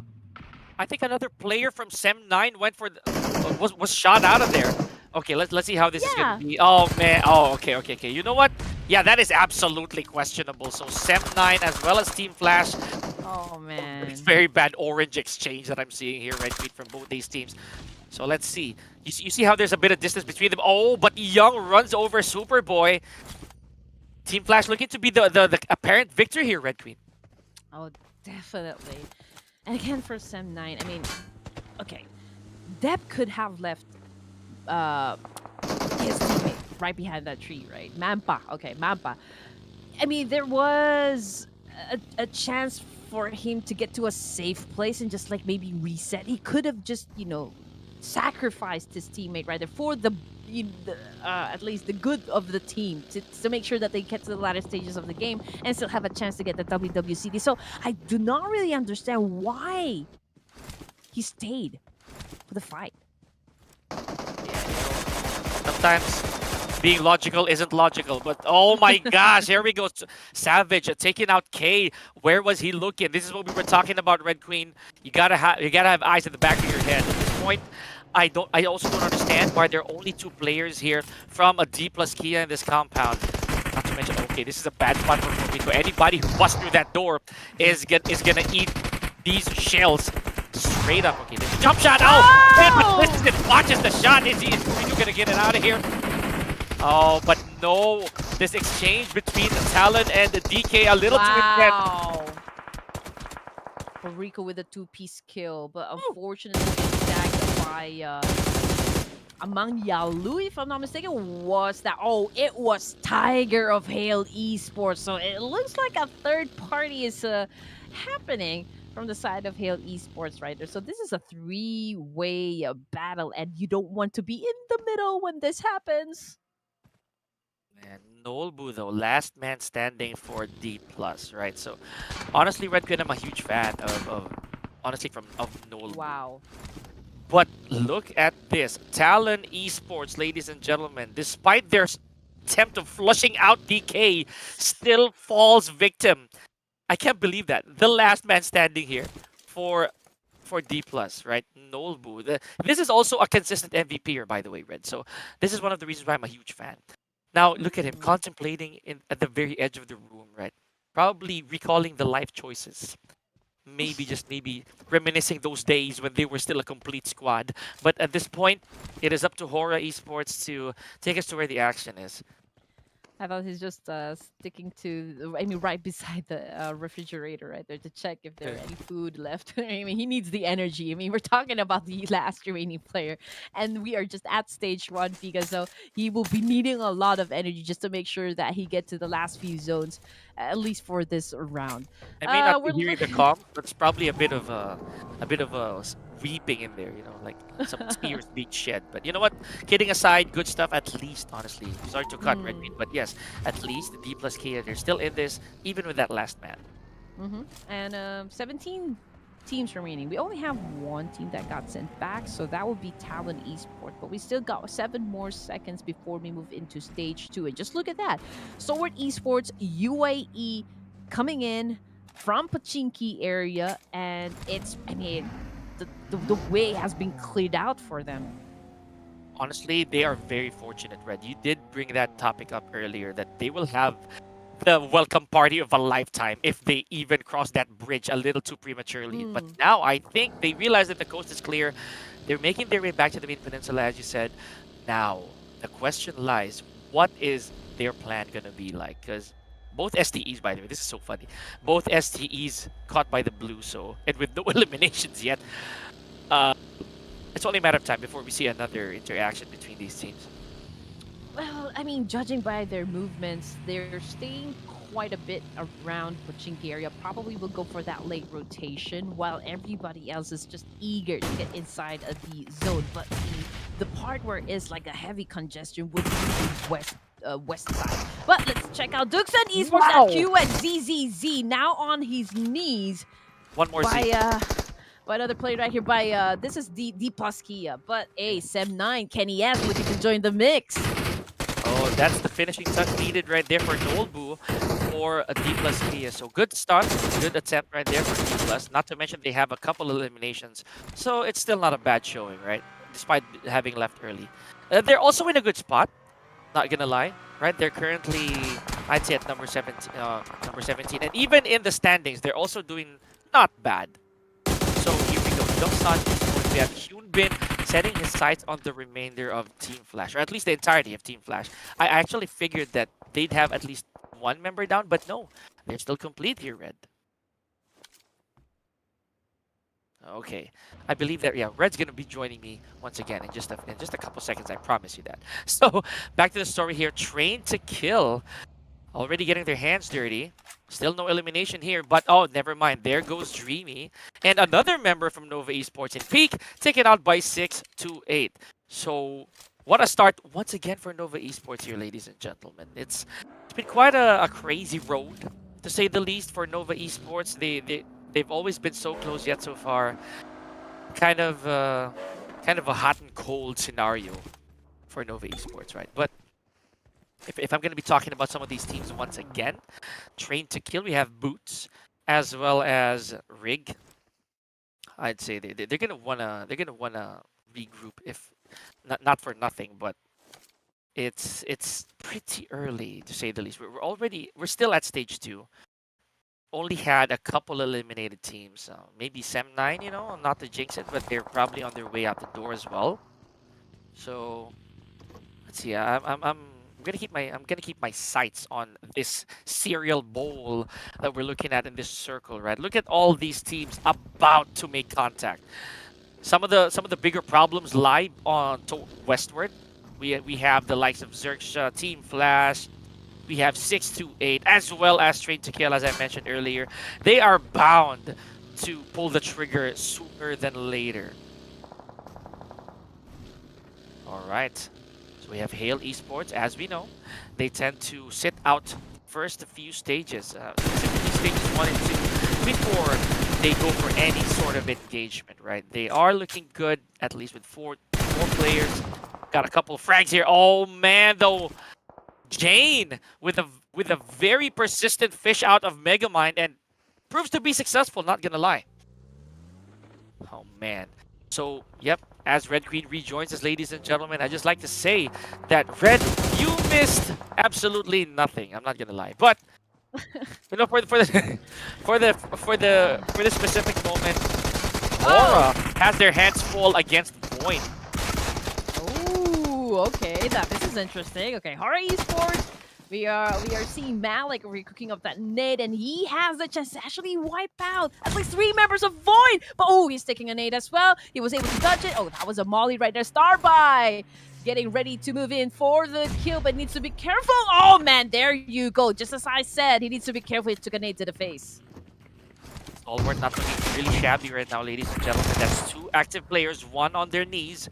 Let's see who's gonna put the exclamation point on Stalwart. Void! Oh man, Red Queen! No 3-peater here for Void. Oh my gosh. Okay, so you know what? I think they've had their fair share of fun, right? I'd say some of the teams felt that way. So we have Tianba still in the running, pretty complete. High ground on their advantage here. Oh wow, it was a series of unfortunate events, and you know, for the side of Hora Esports, I mean, Tiamba did not even give them a chance to lick their wounds. I mean, that would be the perfect timing. I mean, not gonna lie, for the side of Tiamba over there. I mean, you're not gonna give an advantage to your opponents, and you would want to assume points as much as you can, and that's exactly what Tiamba is doing right now. Unfortunately, for the side of Hora Esports, I think we're looking at at least a surviving member of their team, so we'll just have to check him out later on. God, however, coming from 6-8, has been taken by the Blue Reaper this time. Man, okay, so Train to Kill, I'd say they're taking their time here. This is one of their better showings so far. They have 4 eliminations already, Red Queen, so it means that they are gonna have targets on their backs, right? But they are outside the blue zone. Stage 3, pretty okay pain for them to take. So let's see. I want to keep my eyes on Train to Kill. The circle is not entirely on their side. They're gonna have to try and go through these teams who are still at the very edge of the play zone. Not to mention, look at who's in there. Once again, it's Hale. I did tell you, Red Queen, there's a Hmm? huge chance that they might run away with this if they keep their heads down for a little while longer. I mean, perhaps that could be the case, but we are just at stage 4. Okay, stage 4, and you're already in the middle, and there actually a lot of teams that will be headed towards your direction. That could be very hard to defend, PK. I mean, you have to watch out. You know, a lot of teams coming from all angles, and holding down the fort can be a tough challenge. I'm not gonna lie, really. So, but another challenge right here will be put on the side of Undergang, care of RRQ. So, you have a complete squad here. The boys of Yellow trying to fish off Undergang, and they've already succeeded, honestly. It's just a matter now of closing the deal, right? So, Mhm. that's gonna be the problem. Gonna be the further problem here for Undergang. But look at this, Jane from Train to Kill, still on a tear, adding more casualties, more frags on their name. Oh, this is looking good for T2K. However, I can't say the same for our 14th eliminated team in 6-8. T2K finally showing up. Okay, that could be interesting. I mean, T2K trained to kill. These guys have always been heavy hitters in any competition, in any tournaments, and you just know that these guys can deliver. Unfortunately, they've been having really, quite a lot of bad matches. But let's see if they can still redeem themselves at this point of the competition. Kenny S right inside his shack. Oh no, he spots 2 members coming from D Savior. Is he going for the kill? This is going to be trigger discipline. And they're stalking him ever so cautiously. One wrong enter into Whoa! the premises, but that's it. Man, I had to see that first person. Lamborghini with a beautiful cap off. That is it. Oh, but look at this. A return of fire from Team Flash. They're jumping in. Lamborghini falls. So Train to Kill also still putting more names out there. Oh, Team Flash Red. They are punching back. Look at how many frags they got already. Yeah, I mean, I love the fact that we saw that in first person peek. I mean, did you see how Lamborghini actually took that head off? I mean, how he popped that head with a shotgun. Anyway, back to the game. Tiamba, Team Flash, losing members. We've got Quan bleeding out there in the open. No cover whatsoever. He cannot crawl back to his teammates. It's gonna be the end of the line for him for sure. 6 elimination points for Team Flash, but we are only looking at 1 active member. Chua cooking up that nade. Oops, decided to change his mind now. Pulls out his Scarlight, but just still waiting for that right opportunity to shut down members or like shut down players completely surrounding the Savior. Oh man, Red, as you were talking, Train to Kill still on a tear here. I believe with the Molly elimination, I wish I saw that. But here we go. Rosemary in deep trouble. He has Badru over the horizon, just checking out if he can still save him. But no, Tianba's long putting a cap on the backbone of Alter Ego. So let's see. Let's see how this circle's gonna look like. Hale is still in there. My goodness. Okay. The tides seem to be going on Hale's way. Let's see. No jinx, because I've seen what happens when I jinx them a little too early. There goes Corn T. So Octa putting on a fight here for Tianba, but that is it. Team Flash, despite the valiant efforts, Red still leaving with 6 eliminations. Unfortunately, no placement. You know what I would love to say with this kind of circle, Pika. RRQ is staying on the northern side, right? I mean, they have the chance to actually pick off some players staying down south. They are a little bit far away. Closest thing would be the guys coming from Nova, but we're not even sure if they're gonna be engaging with them just yet. But Rick goes down again with another DBS gameplay of AGONxI8 ESPORTS. We're looking at the last play remaining. It's Malik coming from Horror, but they did put up 4 elimination points under their name. Man, this is gonna be tough. This is gonna be tough.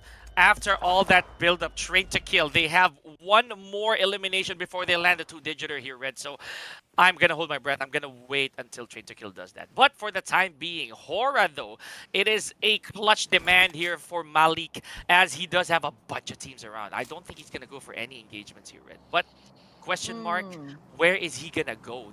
the blue zone is directly behind him. There is no compound nearby. Look at this. Oh my gosh. East and Hora. Cat and mouse chase. It's a matter of who's going to throw the nade Oh first. no! Or who's going to land. But no, this is painful. There it Hora successful. He does land it on East. Needs to heal up. He needs to heal up. Okay, that's a good thing Oh, coming from the oh, side of I knew it. no! I knew it. I knew it. It's too much. Almost, oh man. 2 teams got eliminated at the same time, which brings us down to just 7 teams remaining, 21 players. And right now, T2K is on a I don't know, conflict with AGONxI8 ESPORTS this time. And oh, we've got one player from Alter Egos currently knocked down. But oh man, nades are being exchanged right now, Pika. And oh man, T2K Test goes down as well as Saisei. Oh, that was an unfortunate trade for both these teams, Red. I don't even know who has the upper hand. Numerically, Train to Kill, they're still pretty fine, right? Rather, I'd say AGONxI8 is still pretty fine. Train to Kill, however, they have the frags advantage. All they need is one more, and they can exit the lobby with their heads held high. Oh my gosh, Oh, look at this! no. Hail! I think they're about to dip in. They see the bleeding. There goes no. Daisei. Oh, butts out of there, as well as Jane. Red Queen. I said it. AGONxI8 ESPORTS, they're okay. They got out of there good. But Oh, I'd say the same for Train to Kill. Not bad. Not bad at all. Oh, not to mention they're in top 8. Yes.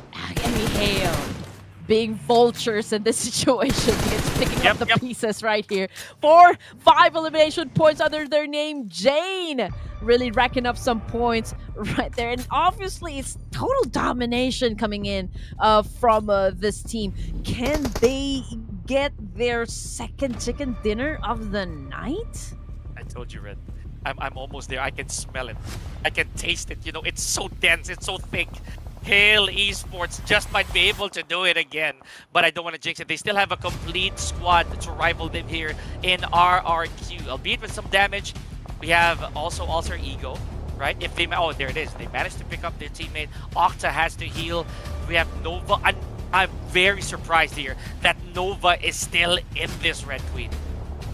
Yep, they're doing quite okay considering the fact that they're left with just 2 players remaining. But Hail Esports remains to be at the top, you know, for this round. 32% of getting that winner chicken dinner. And we just have to be patient, ladies and gentlemen, and wait for everything to settle down before we can witness another chicken dinner from this team. But here we go. Tiger on the pounce! Shuts down 2 players of Alter Egos in the moving vehicle. Okay. The man has eyes. The man has aim. Oh, and Alter Ego out of there. But look at this. As I mentioned, Red Queen, it is not yet dinner time for Hail Esports, as RRQ still has their sights set on them. Look at where 001 is. Look at this vantage point. Okay, putting all on the line from this Scar. He just needs to hit a few more shots, and Hail is going to have a bunch of problems. Well, RQ trying to get a hold of the situation, trying to own the game this time. That is a long-range shutdown coming from Team RQ. Let's see if they can actually translate that into elimination point. We've got Asa on your screen, repositioning himself to a much better angle to shut down this last remaining player coming from Undergang. But ooh, he gets a warning shot to stay out of this. Yeah, you're right. That actually was, honestly, for lack of a better term, that is certainly just a bit of a tease right there. But sadly though, Spike from Undergang Esports taken out of the equation here, down to our last 3 teams. It is so fun, like who's being shot in the leg. Wait, what is that? Someone's biting my leg. But no. Here we have the last of 3 teams, ladies and gentlemen. On the downside, we still have Nova Esports. I believe it's Long on the outside here, who has to try and dip in the action when the opportunity arises. But there goes King. A lot of collateral damage off of that shack. RRQ here. I don't know who they're going for. Oh, but knocks down Long in the process. Red P, this is not looking good for Nova. Yeah, not a very good spot for Nova Esports. But you know what? Hail Esports really working hard to get their second chicken dinner of the night. Is RRQ going to stop them at this point? We are down to 2 teams. The final 2 teams battling it out to get the final chicken dinner here inside ERANGEL. It looks like a whopping 55% from the side of Hail Esports of bagging the winner chicken dinner, but hey, you cannot be overconfident when you're up against RRQ. Oh man, okay, Joker though, oh man, why was he out in the open? No mercy, finds ahead. Now he's gonna put the finishing touches on Joker unless somebody puts like a rock in front of him, because right now it is not a pretty sight for Hail Esports. That play right there is so crucial. I don't know what Joker was thinking. All they had to do was to try and keep their heads down for a little bit, not gonna lie. Oh, because of that, no mercy, making this an uphill battle for Hail Esports. The numbers not looking very bright here. I mean, okay, the numbers, they don't have it, but they do have a vantage point. Just look at what this guy did right there coming from Hail Esports. Oh man, this is beginning to look very intense, Pika. Oh, okay, he did evade a nade. Nicely done, nicely done. Okay, so yep, Joker is out of there. The information is still definitely going. I know that they're getting sneaky on each other's ears, but this action is not stopping for Hail Esports. Red Queen down to the last two active players, but Double 01 abandoned his spot for the response. It is 2v2. Never mind. It is still 2v3. It is still 2v3. RRQ still has a chance here. Oh, I'm already at the edge of my seat, Mia. I swear to God. Anyway, Sky healing up. Okay, he is preparing himself, anticipating the attack coming from RRQ. RRQ all in just one spot, applying heavy pressure onto the side of Hail Esports, considering that NC2 is still outside of the zone. So that is the advantage on the side of RRQ. Man, I don't get this plan though from Hail. At this point, you should try to go for a pinch, honestly, because RRQ, you mentioned it right. They are all clustered in one zone. One solid nade to do the trick, and there's NC2. Okay, the positioning is paid off. RRQ in a bit of a pickle. Sky only picks up 001 and did it again, ladies and gentlemen. Hail Esports for the second time tonight with another winner chicken dinner and granting me my 6th correct prediction, Red. No! No! What is happening? But yeah, I mean, against all odds, we've got one of their players stuck outside of the safe zone, and the number doesn't really speak out for them. It was all RRQ, but even though with all of those, difficulties, those challenges, Hail Esports caught that winner chicken dinner. Again, very nice execution coming from this team, and thus Ika getting another score. So I told you. 6-5. Oh I smelled it. I smelt it, The aroma of Hail Esports. Outstanding for today, ladies and gentlemen. But of course, I started to get nervous, I nearly needed a clean pair of shorts after Joker was taken out of that, honestly, that round. So, man. And look at this. Of course, the entirety of Hail Esports had their fair share of contributions, Red Queen, but you gotta hand it to RRQ. They played that to perfection up until the very last few moments.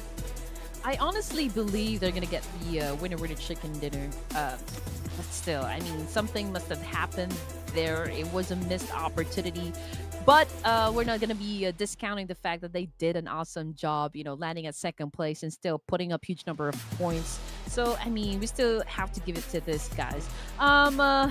Match 34 ERANGEL. Okay, when we talk about ERANGEL, it's always these 4 teams, right?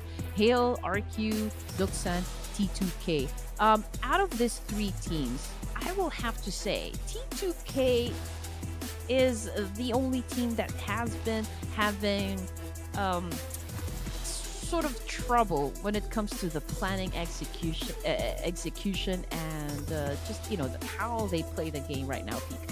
Yeah, true enough.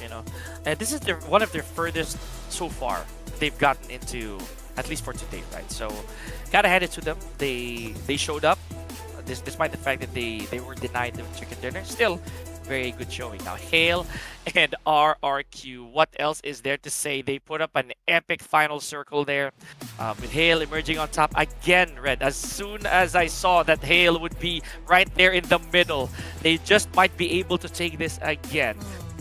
And that they did, so... Exactly. Okay, MVP, it goes to Duksan QXZZZZ. 6 elimination points, 934 damage output, and more than half.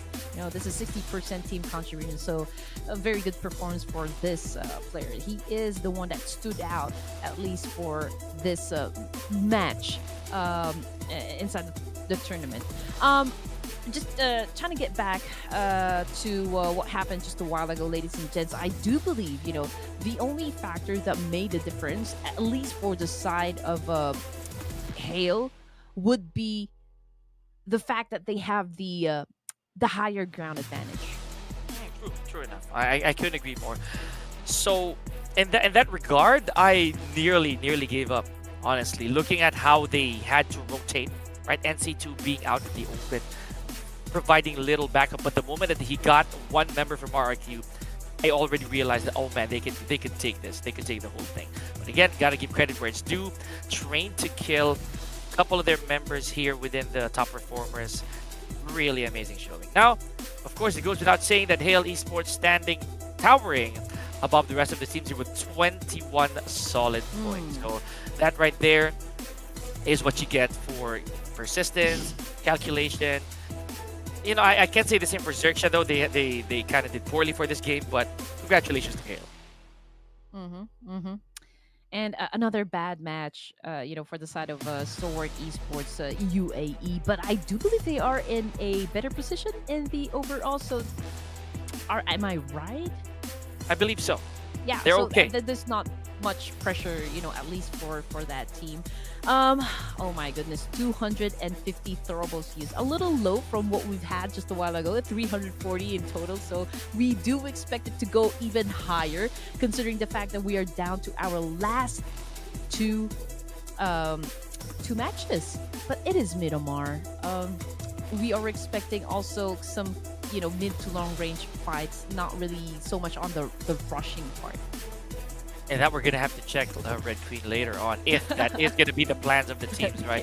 Unless they try to go otherwise, because it is the final two chances for these teams to get those points in. Hale Esports, because of that amazing two-piece so far, right? They rose 3 levels up, so they've actually debunked KAGENDRA, unfortunately, and BIGETRON, who are not playing today. So ever so slowly, they might overtake Stalwart UAE despite being one of our top teams, right?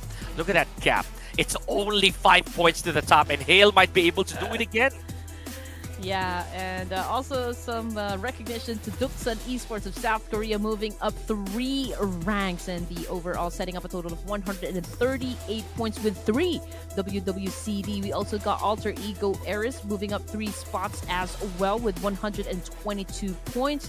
As for the rest, they've been having quite a bad time. Number 16, Sem9, okay. They were very aggressive in the previous match. They kind of dropped the ball this time, at least for the final ERANGEL. But let's see, maybe Miramar can actually be their turning page.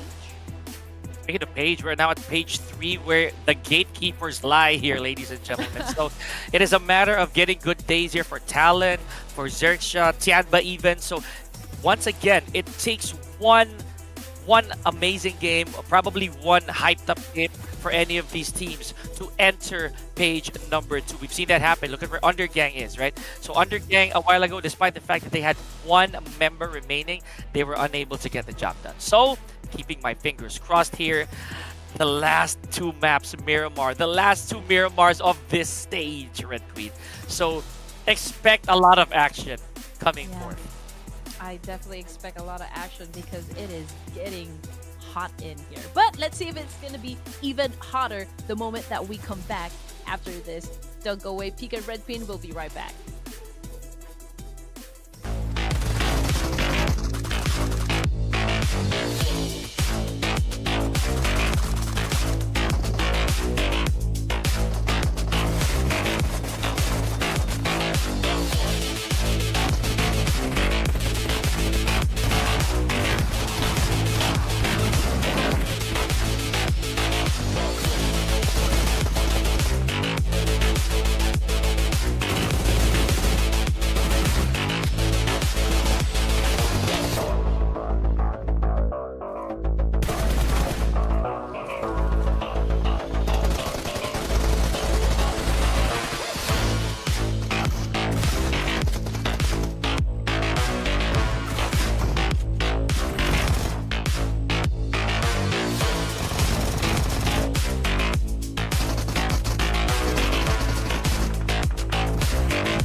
Miramar, ladies and gents, what is about to go down? Well, that is what we are about to find out. So, welcome back to the Clash of Giants Season 3 by Ruthless Esports. This is the final day of the playoffs, final chance to make it to the grand finals. And of course, we are all excited to find out which of the teams are going to make it. Again, my name is Red Queen Gaming, taking you where the action is, together with the one and only Pika Lozano. We've witnessed two teams, folks, repeating their winner-winner chicken dinners. Now, it is up to Miramar to be honestly, the determining ground for some of our teams. If there's a winner, or are one of these two teams going to do the same thing again? Because if there's anything we know, Hail Esports and Void are terrorizing this entire day, Red Queen. So I don't know what to make of this now. Also Sem9, I mean, we have to put them in there. I mean, okay, they've had a bad game during the last ERANGEL, but we cannot deny the kind of firepower they're bringing into the table, at least for this day. And now they need a little bit of a push still, considering that we are down to our final 2 matches this evening. Can they make it? Well, that's the big question right now. But I'm still looking at, the Savior. I mean, at this point, Pika, it's really a big question mark now whether or not they're going to be, they're getting in. Yeah, that's good. You make a fair point over there. But in my opinion, I feel that at this very match right here, there's going to be a change of pace. Yeah, just to chime into what you said, I feel that one of these teams, even those that we haven't seen, they're going to pull something right out of the hat. So, despite these top performers, I'll be first to declare that somebody who's not within this top 4 is gonna shock me. That's just me. That's just my prediction over here. I believe so too. Right now, of course, these teams, amongst these that we're seeing right now, it is only KAGENDRA who is from A. So these teams right here, the ones that we're looking at, they have better shots at overtaking KAGENDRA, right? Especially those who are very close in page 1. Yeah. And again, even though Stored Esports UAE is, very consistent with getting those elimination points and maybe some of the placement points as well, they don't really have that, big pressure on their shoulders to really perform great this evening, considering they're already part, of the top 18 that will proceed to the grand finals. In terms of are they here to play for the WWCD? I want to say yes, but again, they don't really have to prove themselves right now. So I want a team that we haven't seen perform quite good in a while. I'm gonna go and lock in this time Duxanis. Oh my gosh, you did too. I was gonna go for that. Tell you what. You know what? Much props. Okay, good. For me, I'm gonna go with RRQ. Fair. I'm gonna go with RRQ, folks. So please lock it in, Mission Control. Well, they almost got the chicken dinner Exactly. in ERANGEL, so I do hope they carry over that kind of energy for the second to the last match, for the playoffs, for the entirety of the playoffs. And we can already give you guys the list of teams that you will expect to play in the grand finals. Of course, the first team will walk away with the lion's share, amounting to 5,000 USD. That is still a lot of moolah. Not to mention that we do have some individual prizes to be given away. MVP teams, like a team with the most nade elimination, and perhaps crowd favorite. I'm not really sure what the third individual prize is, so if Mission Control can actually say that, I will bring it up in just a while. But you know what? Regardless of those, honestly, it's still gonna be a team effort, all things considered. So there's bound to be some aid in there, so some help from our teams. And at the end of it all, that lion's share, as you mentioned, that's gonna be where it's at, right? Also, that explains a lot why we have different MVPs now, ladies and gentlemen. A lot of these teams are trying to put their names out there because they want that recognition. I mean, let's not sugarcoat it. Being an MVP for a league as big as Clash of Giants, that's gonna look really good on your resume. Yeah, I mean, we're talking about $500 US, right? I mean, you can still buy some pretty nice, awesome things again for yourself or for your special someone, right? Or you can use that as your pocket money if in case you guys are gonna be sent to represent your country in a much bigger stage, right? But again, don't forget to drop by our social media pages: Facebook, Instagram, TikTok, and Twitter. All you need to do is just type our name in the search box and our accounts will definitely pop out. And the plug never ends here, ladies and gentlemen. But of course, Clash of Giants Season 3, the final 2 Miramars. I cannot stress that enough. You know, after the consistent week that I've been on this chair, ladies and gentlemen, I can definitely say that Miramar has started to grow cold on me. I have gotten immune to the land of sand, ladies and gentlemen. So if there's anything else that I know about Miramar, is that the flight paths, they never end well. So for me, I am gonna go south to north, Red Queen. I don't really care which direction, but that's my prediction. Yeah. Well, one of the villains said this in one of the good movies I've watched on Netflix. The desert takes a week, and we are about to enter to our second to the last match in Miramar, where is, as Pika says, the land of sand. But you didn't predict any flight path. Oh my Oh god. man! Oh, let's go southbound this time. Oh, you already saw it. You already saw it. No, Yes, you did. I did not. Yes, you did. Oh, you know what? Never me? mind. Neither of us are getting it anyway. So, this is pretty well. It is southbound-ish, but it is kind of more westward than anything. Okay. So I know that Sir Cloud isn't here, but some of these records are left untouched, right? Even though Yeah.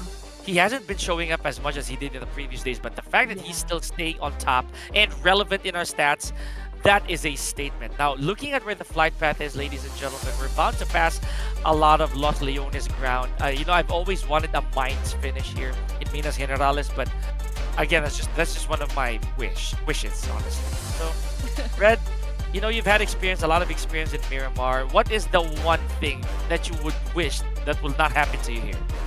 Oh, not happened to me to get stuck in Los Pinos. Fair.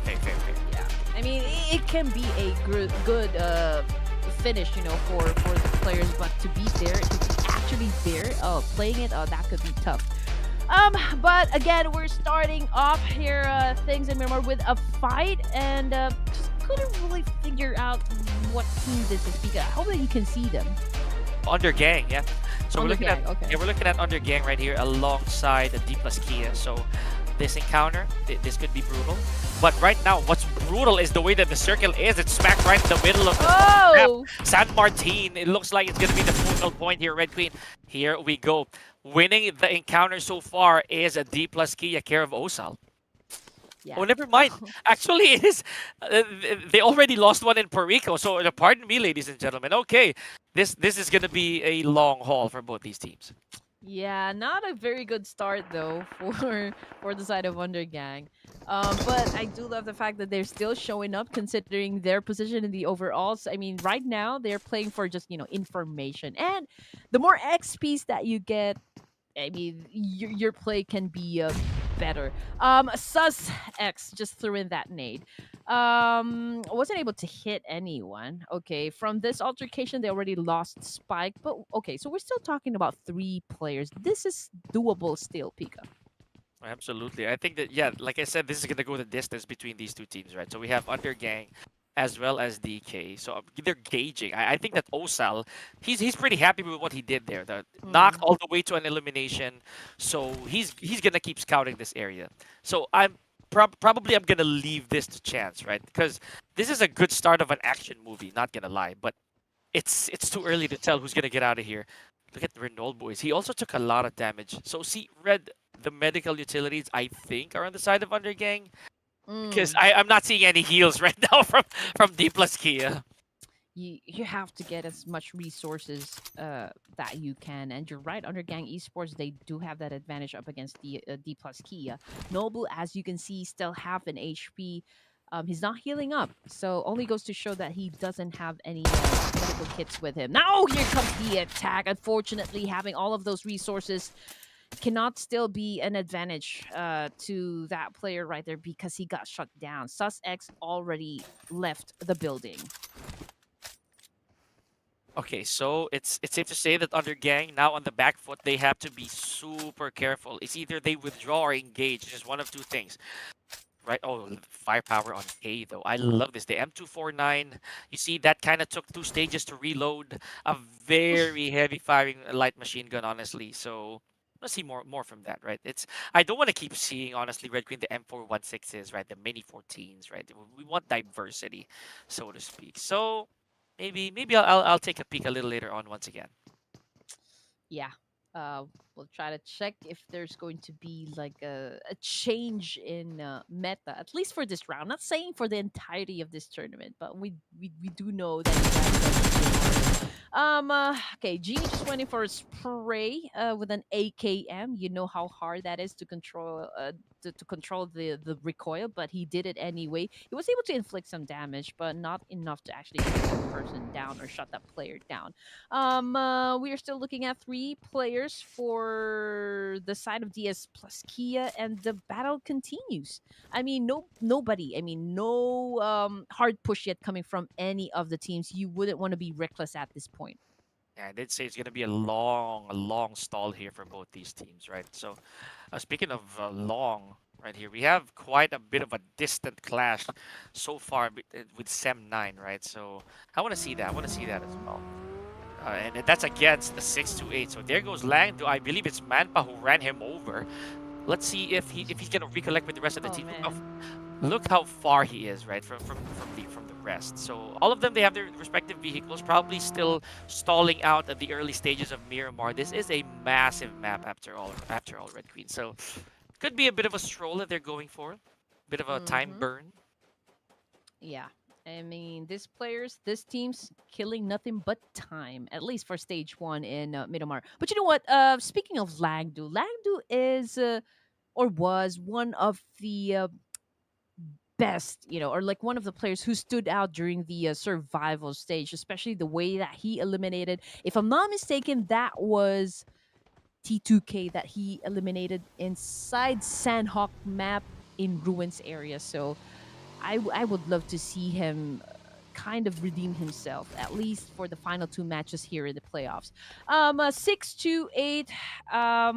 Again, trying to find a location that will allow them to kind of reset and maybe get some more resources, and you're not going to be able to do that if you keep seeing a lot of squads just really take control of every area they find inside Miramar. And coming off from the kill feed, the savior, oh man, getting picked off one by one. Okay, so you're heading to more action here. I'd say that Peregrine, as much as I'd wanted to see what happened, right? But Mm-hmm. it's just too much. It's just too much action in Miramar that Mm-hmm. we will miss because of how big this map is, Yeah. honestly. So speaking of big, this is still a long ways in. I'd say for some of our teams, one of which is Tianpa. They already had one elimination, but with this little resources, you can't afford to take that much damage. We saw what happened, right? That's kind of like what happened to D plus Kia. They were short of resources, and that's not gonna look well a little later on. However, this is my bet. RRQ still looking over the hills. Maybe somebody would make the mistake of peeking. Yeah, you have to set your objectives, right? You have to ask the team, okay, what is it that we need to be able to perform great in every match? You got to stick to your objectives. Do you want to go aggressive? Do you want to go passive? Again, this is not just a battle of mechanical skills and gunfights and firepower. It is also a battle of wit. How can you outsmart your opponent? How can you pick your battles? How can you decide whether or not you're gonna engage or you're gonna be, bailing in a match? So those are just some of the things that you need to consider when you're playing in a tournament such as this one. Now, checking out what's happening with Voin Esports, they've managed to put up one elimination point, courtesy of PMRN. But okay, they're not. seeing any teams just yet getting close with the Void right now enough to have an altercation. But it's a different story for Duxan this time. They're doing a massive spray up against Stalwart Esports UAE. Okay. That's a really interesting clash right there. So should that be the case, right? But right now, Tianba once again caught on the outside. So this is a bit of a long drive for some of our teams, ladies and gentlemen, because I think we went westward Mm-hmm. when it comes to the circle. So that's just gonna be more trouble moving forward. The Tianva, of course, like I said, they have to make haste here, Red Queen. Everybody just moving into the family van. I'm just not so sure how if they're gonna have any pit stops in between. Again, they are very short on resources. Not gonna lie.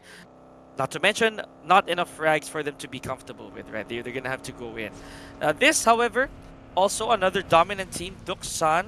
I've seen them actually make their winner chicken dinners count, even at the worst scenarios, right?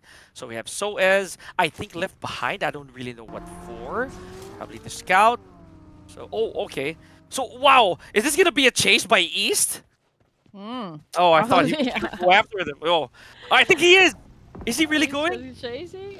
Oh man. Oh, RJ. Okay, I think they're ready to seal the deal for the side of Sersha Esports this time. They just have to really decide quick whether or not they're gonna be finishing this player off. So I think okay, Duxan lost one of their member, but we're gonna take a look at this circle, Pika. It has favored the west side, right? And the west side has a lot of elevation. And I think this is going to be a battle of who will be the king of the mountain. Or like more aptly the king of the hill, right? Let's see how that is, because a lot of these teams, yep, if we know anything about Miramar, the high ground really gets the win, or at least majority of the time. This is also what I'm so anxious about, Red Queen. Whenever a team finds their high ground, it's almost apparent that someone's gonna go for the retake. So in this case, very nice positioning for 628 and Sem9, right? So they're ahead of the curve, but the battle for the mountaintop begins, and it is Sem9 so far who is trying to take that helm. Oh yeah, definitely. They're not gonna be letting go of this position. Down goes the Manprao Sem9, but ooh, you picked your head too much. You overextended your stay, and it is not welcome, says God of 628. Now here comes another attack coming from Sem9, but you know what? God is prepared. But oh, good counter. That was an impressive counter coming from Superboy. That is super living up to that reputation. For sure. A complete squad. Yeah, despite all the damage that Manpa took, they're okay. They have like a teammate of sorts here. One frag per player. So definitely no one in the team is gonna get the short end of the stick. Right? It's just a matter of who's gonna be MVP. But look at this. The Xavier and Tianpa still long ways to go before they make it to the play zone. And even when they do exit the blue, they still have a bit of a grind just to get in there. Look at where we are right now, Red Queen. Look at all that mountains. Look at all that landmass that they have to overcome. Whew. Oh man, that's gonna be tough.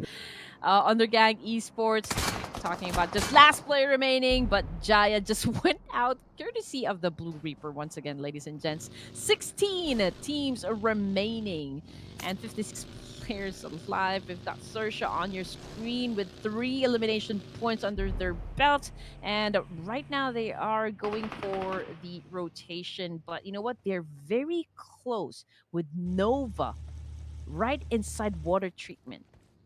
Red, if you're looking at the charts right now, Xerxia with the complete squad has 3 eliminations. They've overtaken Tianba. This is a very big jump for Xerxia, considering that a while ago they were in the 3rd bottom, at least for this day. Now they are slowly at work in probably punching through the top 10 at the bare minimum, right? We've seen improvements. Now look at this. I think they have their sights on Jane from Train to Kill. Love, not really far away, but I don't think he has a good line of sight to defend Jane. Oh man, here we go. Sersha Esports trying to flush out plays on T2K. Jane going in for that angle. Gets the job done. ERANGEL currently knocked down. Thus, T2K gaining that advantage. Sersha obviously needs to reset up a bit, but Jane already going in for the kill. Can he make it happen? Well, I can't believe that it's Earths who fell down. I thought that RNJ was really out of there at that point. But all right, more information to go around here for Train to Kill. Few of their members still in position. One of them rotating. I believe that's Boots over there. And he does. Okay, so we're not seeing a lot of point action here as well. But maybe just a bit. Oh my gosh, Jane run down by RNJ. And run.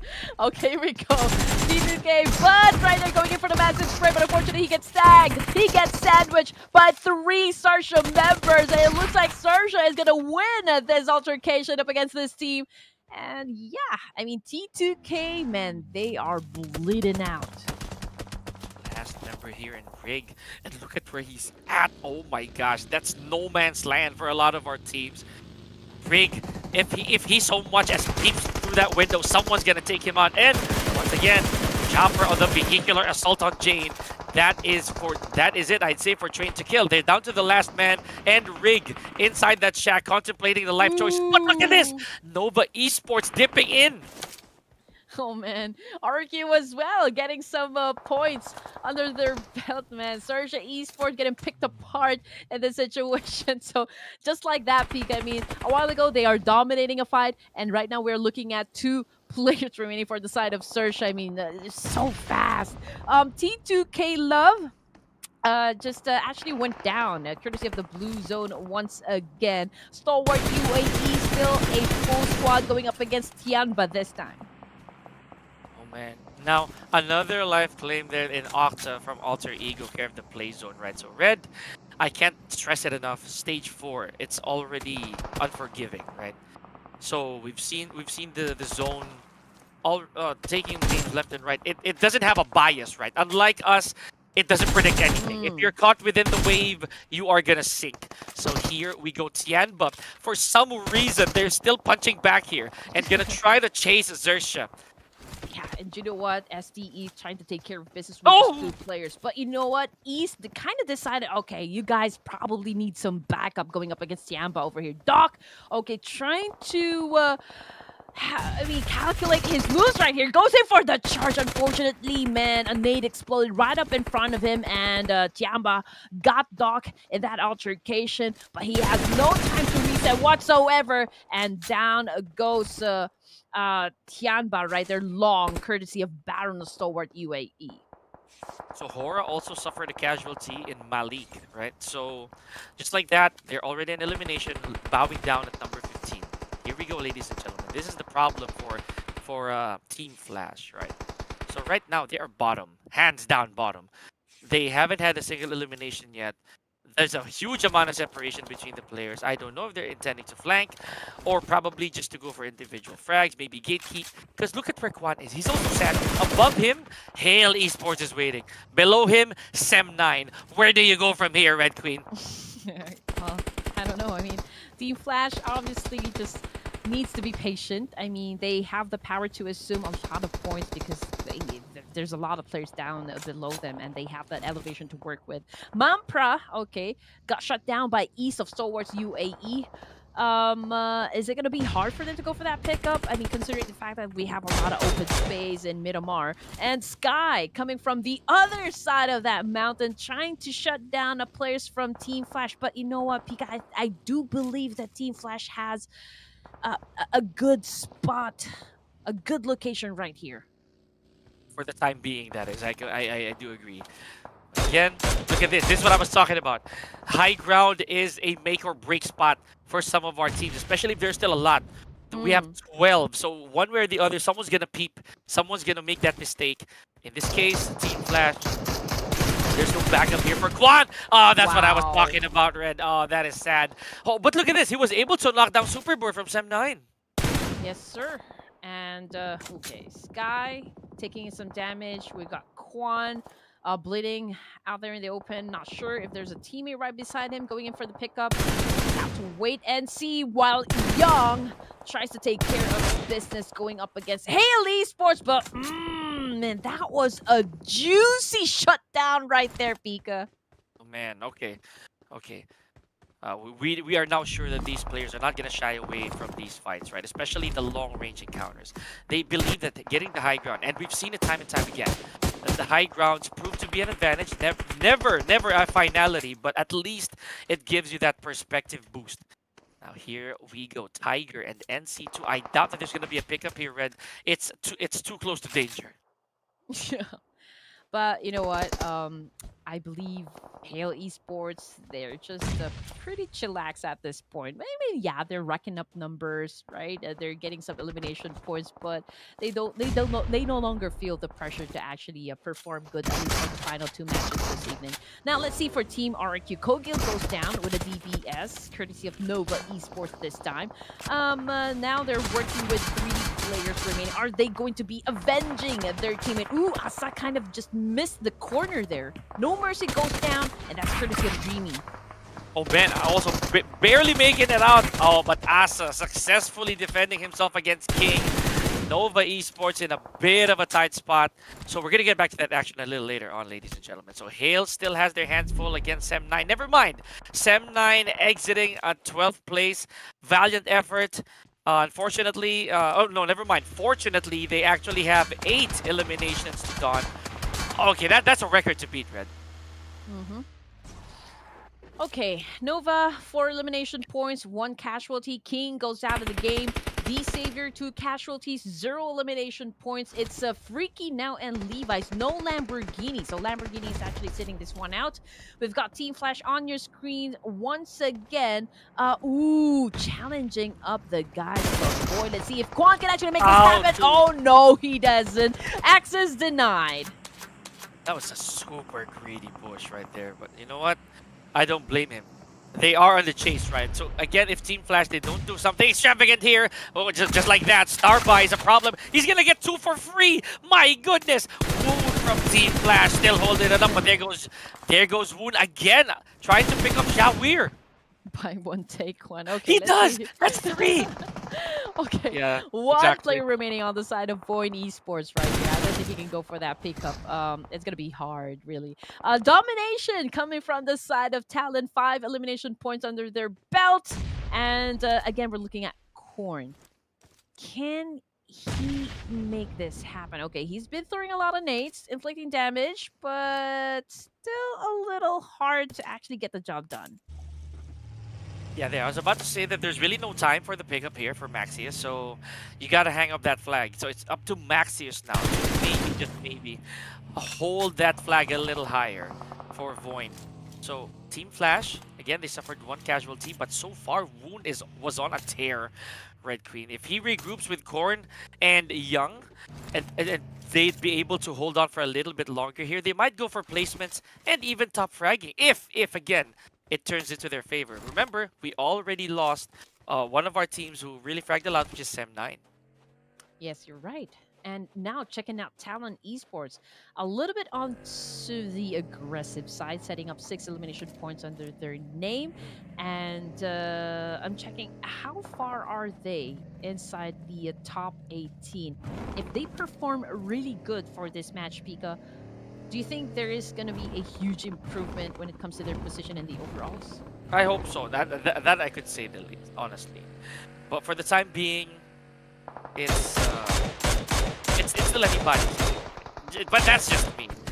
So I'm gonna leave this to fate. And if I'm gonna look at the teams at all, it's almost the end of the line for the likes of the Xavier 6-8 and Team Flash. But again, we've seen that happen.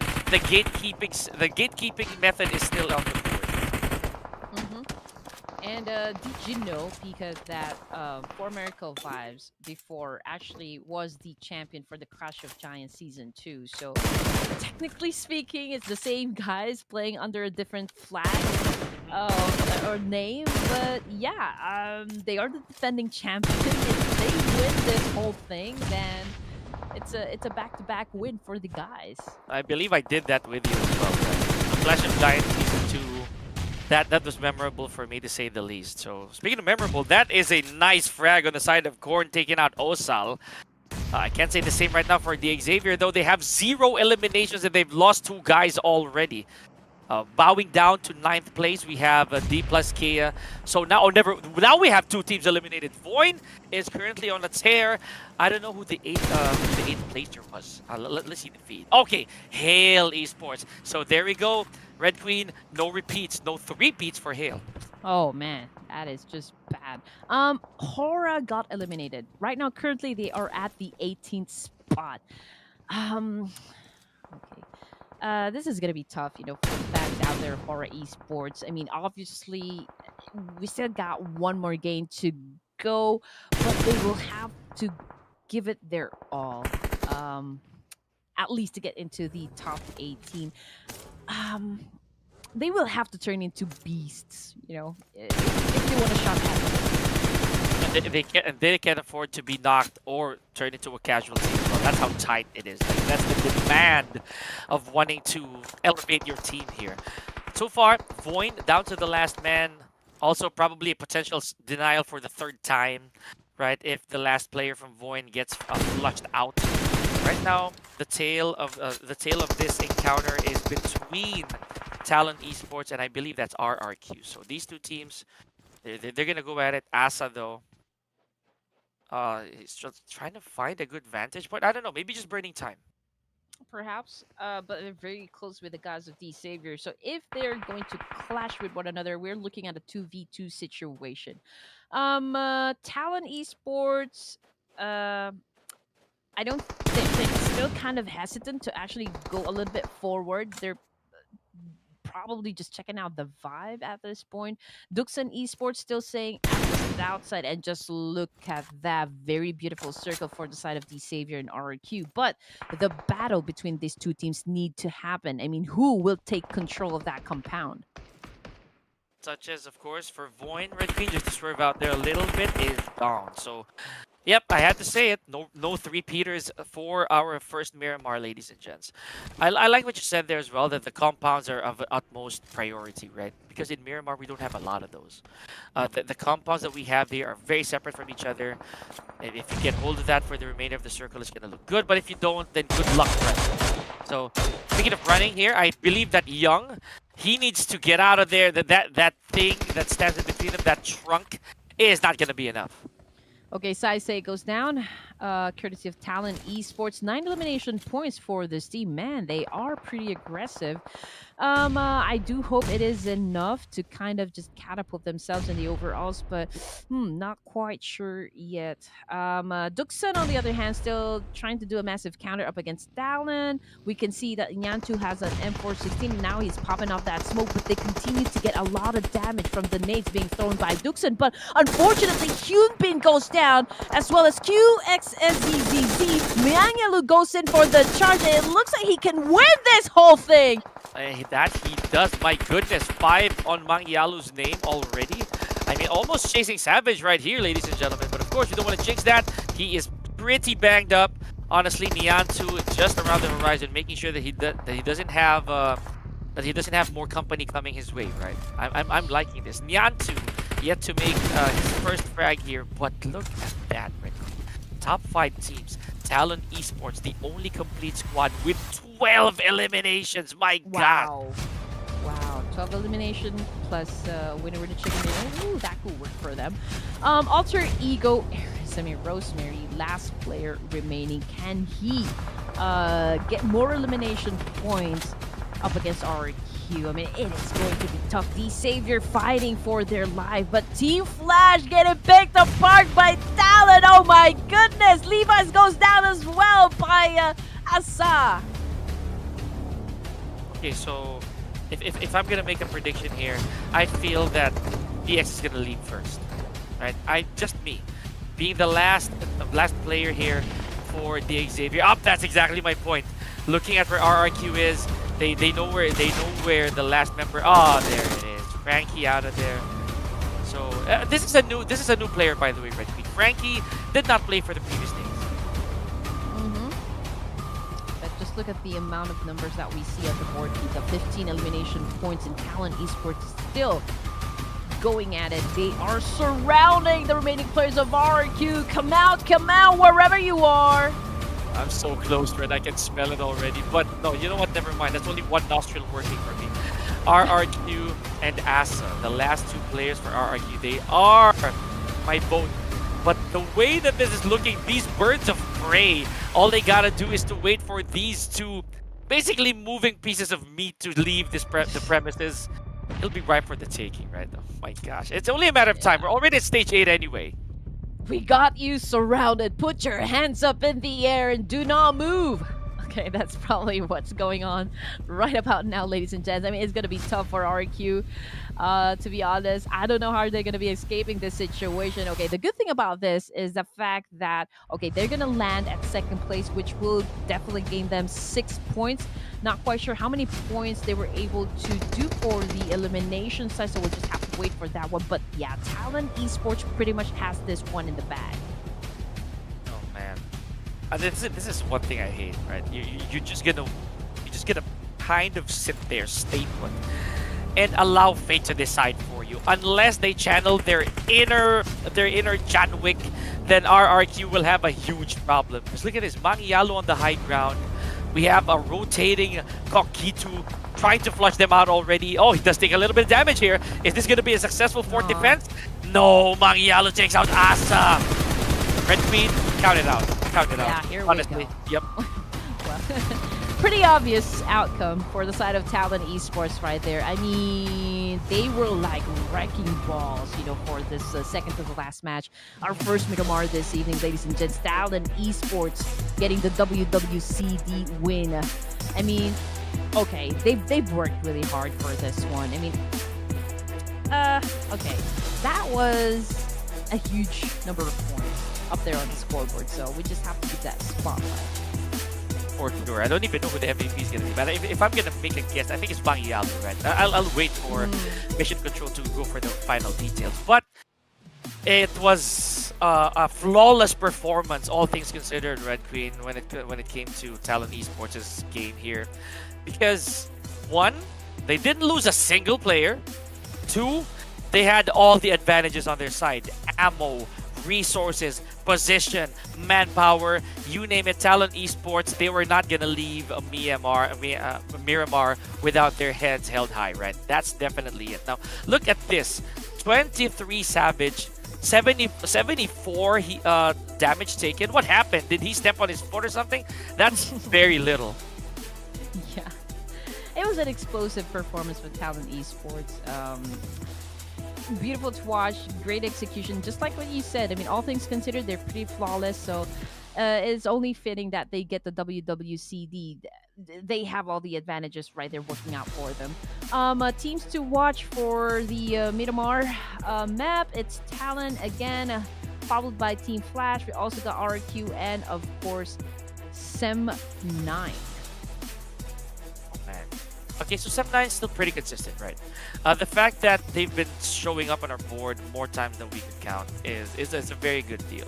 But another good turn of events is Team Flash. So they put up a good fight, not gonna lie, despite the fact that they were denied a further progress for our last Miramar. And again, Red Queen, I don't want to be such a pessimist, but I think they're not gonna make it at all.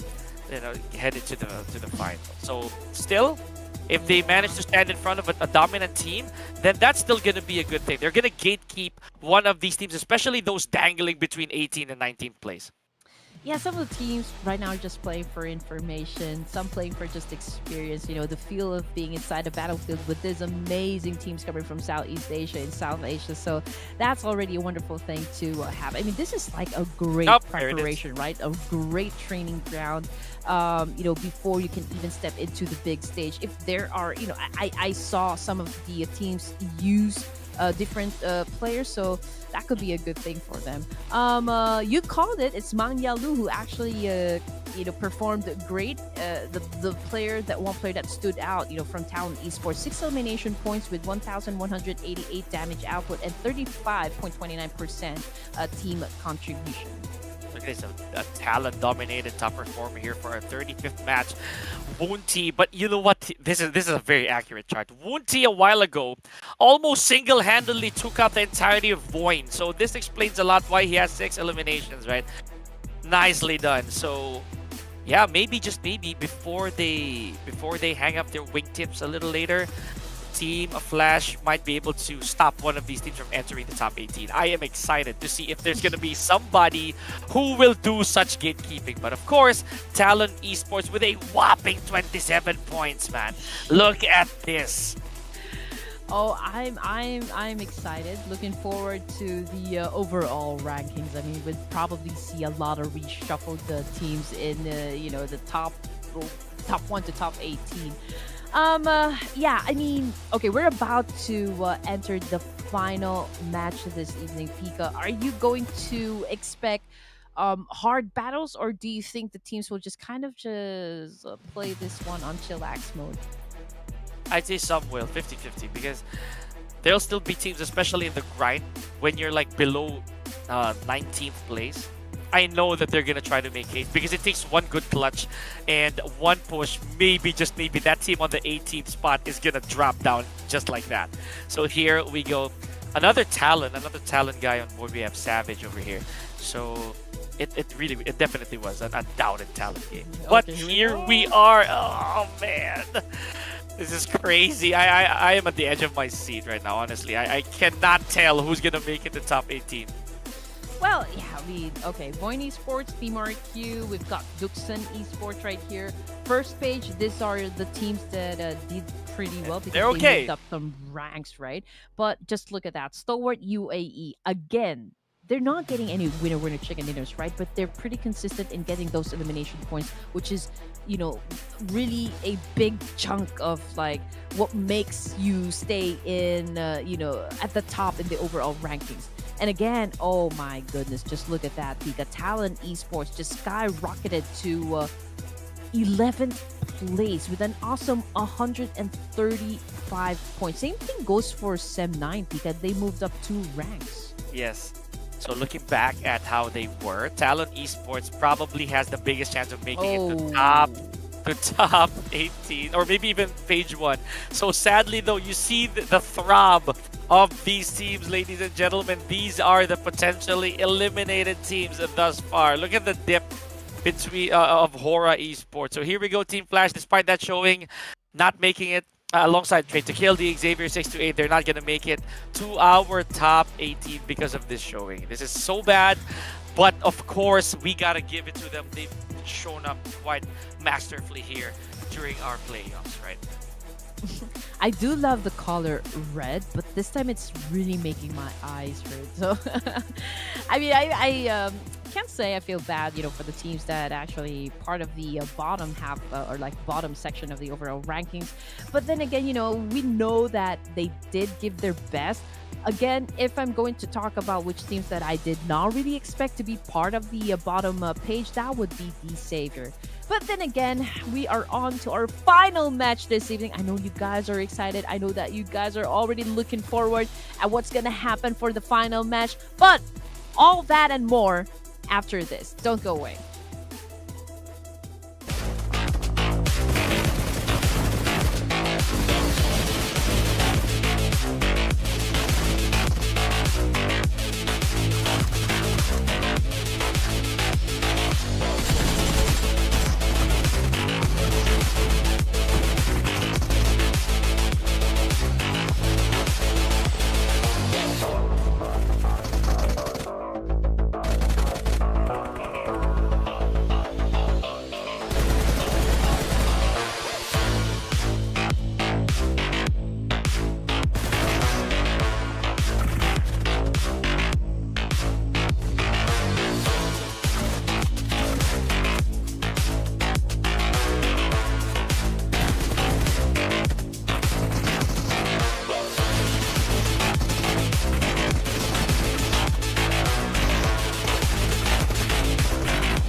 Can't believe I'm finally saying it, ladies and gentlemen. It all comes down to this. The final Miramar, the final map of the final day for the playoffs. My name is Pika.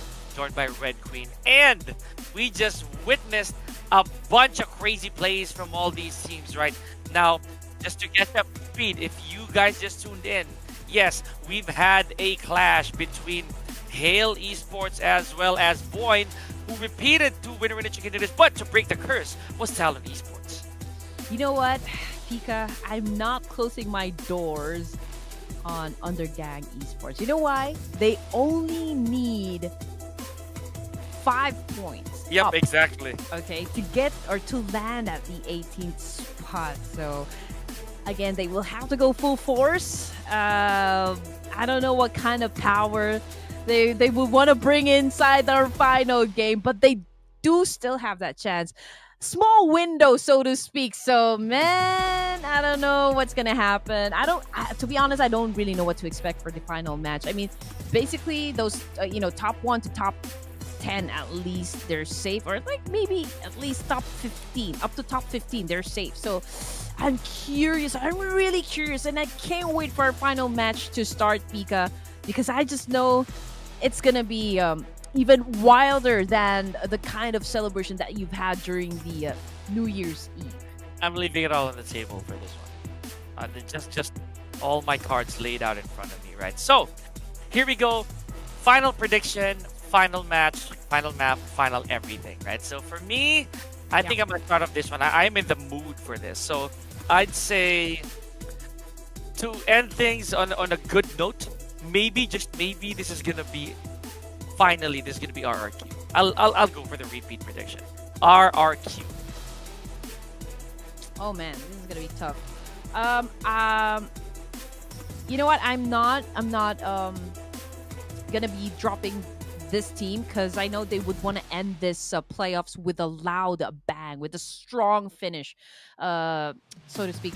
I will lock in Horror Esports just because I can see the intention there. I can see they still would want to rack up some points, but again, there's just really sometimes that the zone really does not favor them at all. So, but Horror, I'm still looking at you to get that final chicken dinner in this final day of the playoffs. And final is gonna be a spammable word at this point, right? So yeah, it's a bittersweet moment for me having to conclude 8 solid days of straight commentary, Red Queen. So I, for one, am super excited to see how these teams will do. I'll be keeping my eyes on the finals as well. So my goodness. So flight path. Come on, Red Queen. Final flight path. I'm gonna go horizontal on this one. Horizontal. No matter which way, left or right, I don't care. Horizontal. Okay, then let's go for vertical this time. I do believe it's going to be northbound, though. We've got 20 more seconds to wait for the flight path to show up, so it would be lovely if you guys can join into the conversation. Please. Just put it out there. I mean, this is a final day of the playoffs, so let's make it all worth our while. I can't believe it's already the final day of the playoffs. So it's arguably the longest stage, if we think about it, because again, this is the part of the tournament where the teams really need to prove themselves worthy of making it to the grand finals. Okay, so it looks like it's gonna be northbound. Oh man, but it's not vertical. Oh! Hardly vertical. No, it's diagonal. Close. Oh! Really close. Really close. But no, we don't count those, Red. Sadly. Come on, give it to me. Okay, if Sir Cloud and I don't, we're not very forgiving with this one, so will you. All right, you're no exception. But one thing though that I find really amusing is the fact that we've been seeing more names once again here on our stats board. So these are the usual suspects when it comes to eliminations, headshots. I'd say knocks. These are very memorable players. So Red, please let me in on honestly on who among these amazing fine gentlemen will be the overall MVP at the end. Oh man, I will have to go with Doc.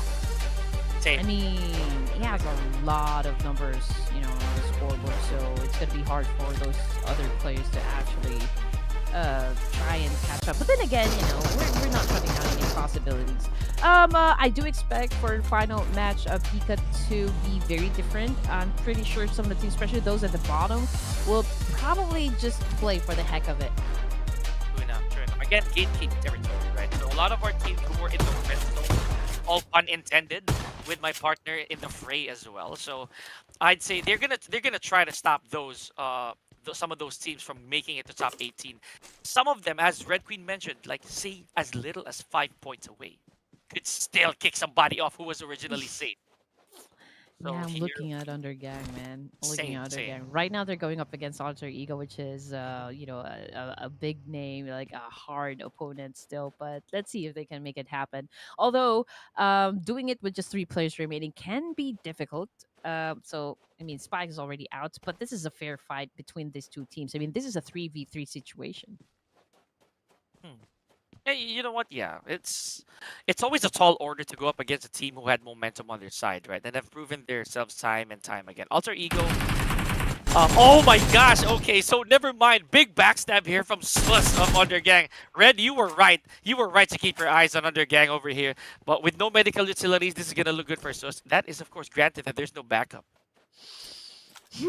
Okay, 2 elimination points under their Speaking of belts. backup, here we Alter go. Ego, I don't think they're gonna be backing out in this situation. Peak. I mean, considering that they're left with just 2 players at this point, if I were in their position, I would, like probably head to another location, right? Especially Octa right here. He has that opportunity to probably just hide and chill for a while, but he's not doing that as well. So maybe they would go ahead and face under gang in this situation. And UMP, oh man, mid range, that was pretty cool to watch. Okay, so Badru. All right.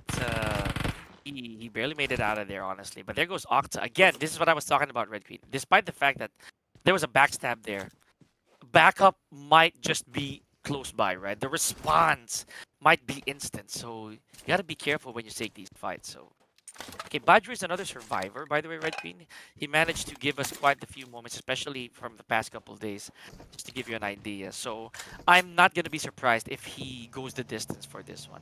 Octa, I haven't seen really a lot of standout moments, Mhm. to be honest, but this right here with BSF, Badru, oh man, he's just teeing off, wasting the bullets. I think this is Right. vengeful shooting at this point. I don't even think VS is gonna do something different at least for that one. Any improvement from that spray. I mean, we all know how VSS works. I mean, he uses a 9 millimeter ammo right there, and it's not gonna fare off, with the kind of distance that we just saw. But anyway, Alter Ego's still alive and kicking with 2 players remaining. Rosemary, their best player so far, already out of the game. But Alter Ego Eris, okay, do they need to work a lot at least for this final game? I don't think so. They're currently at number 13. So again, we'll just wait to see if under gang can rack up a huge number of points to make it to top 18. Yeah, this is a pretty tricky spot for some of our teams, right? Even Xerxia right here. With just a single good performance, right? Imagine if Xerxia manages to go for like, what, 20 points? That's 129. They could easily kick out DK from contention. So that alone is a problem. We're not out of, honestly, we're not out of the Mm. woods yet, for lack of better terms. So there's still a lot to be done here for most of the teams, especially if you know you're within, say, what, 14th place even, or even, say, 13? No, the one good showing from any of these teams within the red zone can still change the complexion. Yeah, Sem9, one of their players, probably stuck there. I mean, he wouldn't want to go and expose himself. We've got players coming from the D plus Kia on top of that mountain right there, good vantage point. And if he uh, exposes even his shoulders speak, I mean, he could get shot right on the spot. Not gonna be a good spot, honestly, realistically speaking. So here, Sem9, I kind of didn't really see a lot of standout moments, at least for the previous game from Sem9, right? Honestly, that's just me. That's just my call. But all things considered, Sem9 is also a previous winner chicken dinner. So they started off quite well, especially when they had a SANHOK finish. But the momentum withers down when it comes to Sem9. They're not the kind of team who I believe rides on momentum. Unlike the likes of Voin. After one win, Voin immediately got the win, right? They got a succeeding win. So maybe if in the next tournament, should this be a wake up call to them, maybe they can rethink what went wrong and just go along the right decisions. Yeah, you always have to learn from your mistakes. I think that's one of the best things to do, really, to improve your overall gameplay, is to really gain a lot of XPs, because that will teach you how to move inside the game, how to adjust. When it comes to adaptability, one of the key factors in winning every tournament, right? Honestly, yeah, adaptation, that's one. Another is, in my opinion, game sense. So some of the teams, they kind of make the big mistakes, like what happened a while ago with RRQ, right? So we had a bit of a numbers advantage from RRQ, but because of one wrong push, Void Yeah. Void was able to capitalize, or rather, sorry, Hale. Hale was able to capitalize in the situation. So game sense, it really goes to show that it really takes you places. Speaking of Sem9, Depp had a bad call a while ago, Red Queen. So that alone speaks volumes.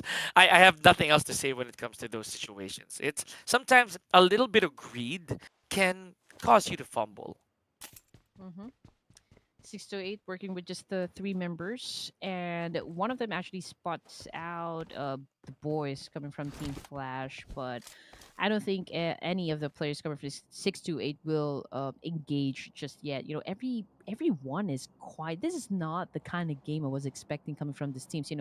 I was expecting that we will see a lot of exchange, a lot of engagements happen during stage one, stage number two, but it is completely the opposite, Pika. Yeah, yeah, fair point over there. I actually can't believe we're still at stage one, right? Because we haven't, one, we haven't had a single elimination. Two, contact is so little between these teams. And look at where the circle is. Graveyard, we have La Bendita as well in the fray, Mm. Pecado, and Minas Generales. That is one of my biggest wishes. I wanted to see a Mines finish. So, sure, it's a tall order, but maybe, just maybe, the RNG got to finally listen to me, right? But again, look Okay. at look at the bottom of your screen, Red Queen. Hail Exactly. Esports. Doing what they do best, staying out of harm's way until the right time. Yeah, and also it's gonna be a busy south, you know, south zone area right here, especially those teams that would be coming from Los Leones.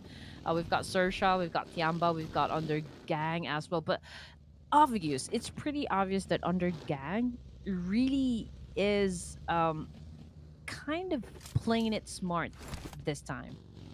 I mean, it's stage two, okay?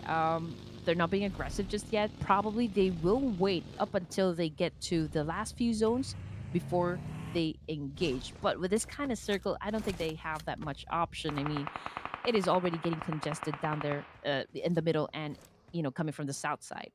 And I'm hearing a lot of trigger pulls as well. I wish we could see where that action's coming from. Because that could be the first elimination for this map. We haven't had a single team meet their demise just yet, Red Queen. So, here we go. Voin, one of the teams that I personally dubbed as the kings or rulers of Miramar because of them getting consistent wins here. I'm still pretty hopeful that they're gonna get this, honestly. And yes, you're right. Under gang, they'll be left with no choice but to try and contest for some spots for sure. Now, speaking of spots, right now, this is an even Stevens between Alter Ego and Sem9, still stuck out there in the open. Basically, the blue zone. They have to make haste, and look at the point differential, Red Queen. They're tied. Alter Ego and Sem9, both Oh man. 130 points apiece. You're right. Oh, okay. So that's actually That's interesting. stress. Oh man. Um, Sersha, Tiamba, as well as Void, I mean, they're pretty close with one another. Nova, as well as RQ, they're already right down there in the middle. Pika, I mean, we've already pointed out just a while ago. I mean, during stage two, up until stage four, or maybe stage five, you don't want to be in the middle, right up ahead, because a lot of teams will be headed towards your direction, and it will be easier for them to actually eliminate you, considering that there's a lot of teams that will be surrounding you eventually. But under gang, oh man, losing two of their members right now. And okay, so I think okay, this is DS. Oh, this is AGONxI8 Esports this time that Sussex is challenging right at this moment. Oh man. Okay, so there's finally one name that I can't read, right? That is a bit of a skew for me. Let's see. So here we are. Okay, so I'd say the mines are still. No, never mind. We're not going there. We're not going there. This is gonna be tough. This is gonna be tough for Undergang.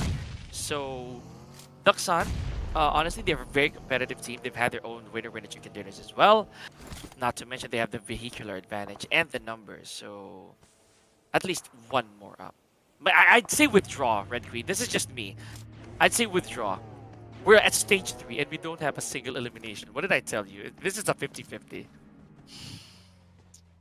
Yeah, I mean, 2 elimination points for the side of Undergang. I mean, not looking too good now that they are their position has been compromised as well. And don't just work on the 2 players remaining. This is just stage 3 inside the front. So we were talking about just how many points they need to be able to land at the 18th spot, but it's kind of blurry right now, to be honest. Tiamba, on the other hand, we've got this players flushing out Void. We can see a lot of nades being thrown, but is it Tiamba that needs some sort of miracle here, Pika? Oh yes, they do. Look at Void. This is what I was talking about. Yep, Void has 1 knock, but Tiamba right now, they're down to their last active member, and I'd say that's it. Oh, the first to leave, Tianba, ladies and gentlemen. And it is QZQ who is the last remaining piece of the puzzle. However, look at the dip here by Xerxia. The perfect timing. They're taking out members from Void. This is not looking good. So, not able to patch up before they get flushed out. Ladies and gentlemen, Void in a lot of trouble here. Down to Starby. How is he going to survive this with 1 med kit? Oh man, I don't know what's gonna happen, but Starby, man, he needs a miracle right here. But RNJ flushing him out, just throwing the molly. Okay, he decided to go down. Ouch. Coming from the second. Oh, but he is burning right there. Somebody call 911. Shorty Fire burning on the dad. Oh, all right, there we go. Okay. Void at 17th place, care of Xerxia. What did I tell you, Red? This is gonna be gatekeeper territory here. So, Xerxia, we know that they're down there. And Void, arguably one of the top teams within the top 8. So that's gatekeep. But of course, we'll see you in the playoffs, Void.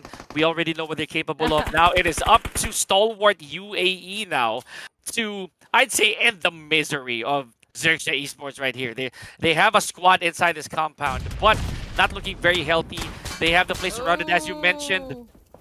Somebody called the cops. It ain't looking good.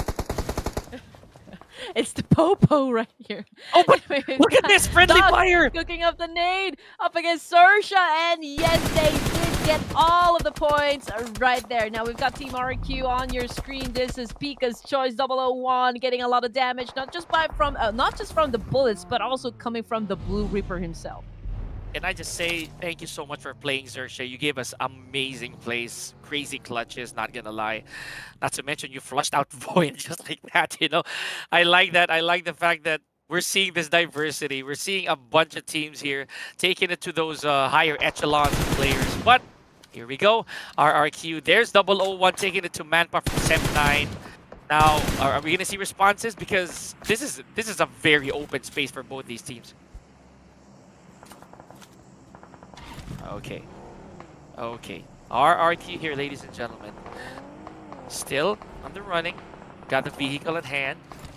I think that 001's going to try to go for the finish. Sem9, though. Bit of bleeding. Actually, a lot of bleeding. Just behind the smoke. Oh, just looking over in the feed. We have Nyantu springing into action and Alter Ego out just like that. We saw a lot of casualties on their end during the early stages. So that it goes without saying that it's bound to happen sooner or later. Now, this is also a very dangerous spot for 001. He does have Sem9 on the scouts. There's the nade. Oh, but RRQ, first casualty on their side. There's the return fire from Kogil. Dep out of there, and Sem9. Another elimination. We're at stage 4, and things seem to be moving pretty fast. Oh, is there going to be rescue here on the side of 001? Red Queen, welcome back. Oh man, can I just say that 001 must have had his guardian angel really Yes, he close to does. him. That My was a goodness. very fortunate situation for 001. T2K not having a good time as well. They already lost 2 of their members, but we've got Talent Esports. Your previous WWCD winner, Mangyelo, doing a massive spray up against DS right here. But I mean, considering the distance, it's gonna be a tough one for him to shut anyone down. No, no kidding, Red. So let's see. Talent Esports looking really good and dominant here. If they go for a second winner in the chicken dinner, this is the first time we're gonna see a playoffs with only 3 teams winning the whole final day, right? Again, only if that's possible. We have Savage here, kind of a heavy bleed, but I'm pretty sure he has enough resources for him to go forth. Now D plus Kia, Nobu and Poriko over here, they're gonna try to survive this onslaught from the remainder of the round. Oh, and again, we have encounters here for RRQ. Their sides have, honestly, they're on the sides of a lot of these teams, Red. Exactly. 628 again. They haven't been winning any chicken dinners, but they're consistent in getting those points. ASO, Team RQ, no mercy goes down. Asa, only active member right here with a UMP on his hand and a Starlight. Can he make it happen up against S28 or 628 rather? But yes, Team RQ obviously won that fight, and 628 got eliminated. So thank you, 628. We'll be seeing you real soon. Oh my goodness. Oh, and just like that, I blinked and I missed it. No! RRQ is out of there, ladies and gentlemen. Ouch! There they go, exiting at number 12. But of course, we are gonna see you in the playoffs. At least that's how this tally's looking like. Remember, we still have a final count, ladies and gentlemen. So don't take our word for it just yet. However, what you can't take the word from us is that this is going to be chaotic for all of our teams. Look at them clustered on the north side of the, and you see the high ground that they have to work with here, Red. Yeah, I mean, nobody wants to go down. I mean, you can see the big crater there, right? So the fight is definitely going to be happening on top of those mountain ranges right there. We've got Horror Esports, Nova. We also got Team Flash, Undergang. And, ooh, are we looking at the final member of Undergang? Oh my Oh, goodness. okay. What is this? Is there a possible clutch in play here? Oh, but you know what? Let's see. Let's see. The funny thing is, I actually thought also that Stalwart UAE is going to be exiting quite early, but no. They now are at 6 eliminations, topping off the charts so far. So, Red, keep an eye out for the boys of this newly named team. You know what? I guess they would want to dethrone Genesis Esports, from the top spot. I mean, we're talking about like what, 4 points, 5 points remaining before they sit on the throne. Oh Possibly. wow! So And the there you fact go. that Genesis cannot do anything about it right now, it, Oh, it that's just the might hard part. change. It just really might change. So we're going to check that Mhm. out a little. Actually, at this point, I think they are already on top at 181. Let's Yeah, see. yeah. Mhm. You're right. You're right. Okay. Horror Esports. I don't want to jinx it. Again, this is my bet, for the final round, and it looks like Malik will be not be taking that engagement, considering that he is on the disadvantage position. I mean, he would want to, do a massive spray up against the players on top of him, but we all know that's difficult to pull off. But Corn, okay, falls down in the hands of T2K. You better hold that tongue, Red, if you really want Hora Esports to make it out of here in one piece, or at least to get that winner chicken dinner, because there are still a bunch of complete teams here. So this fight is gonna be really close, not gonna lie. Unless one of these teams or these players is gonna pop off like nuts. Now here we go. Train to kill Butts over there, or Boots taking out Corn finally. So that's the first casualty on the side of Team Flash, and unusually again, I know that they've probably waved the white No. flag already when it comes to qualifying for the finals, but Team Flash might still get in the way here of some of our teams. Yes, might happen, but it's not a good spot. I can say from the side of Horror Esports, they are sandwiched in between D Savior and Nova.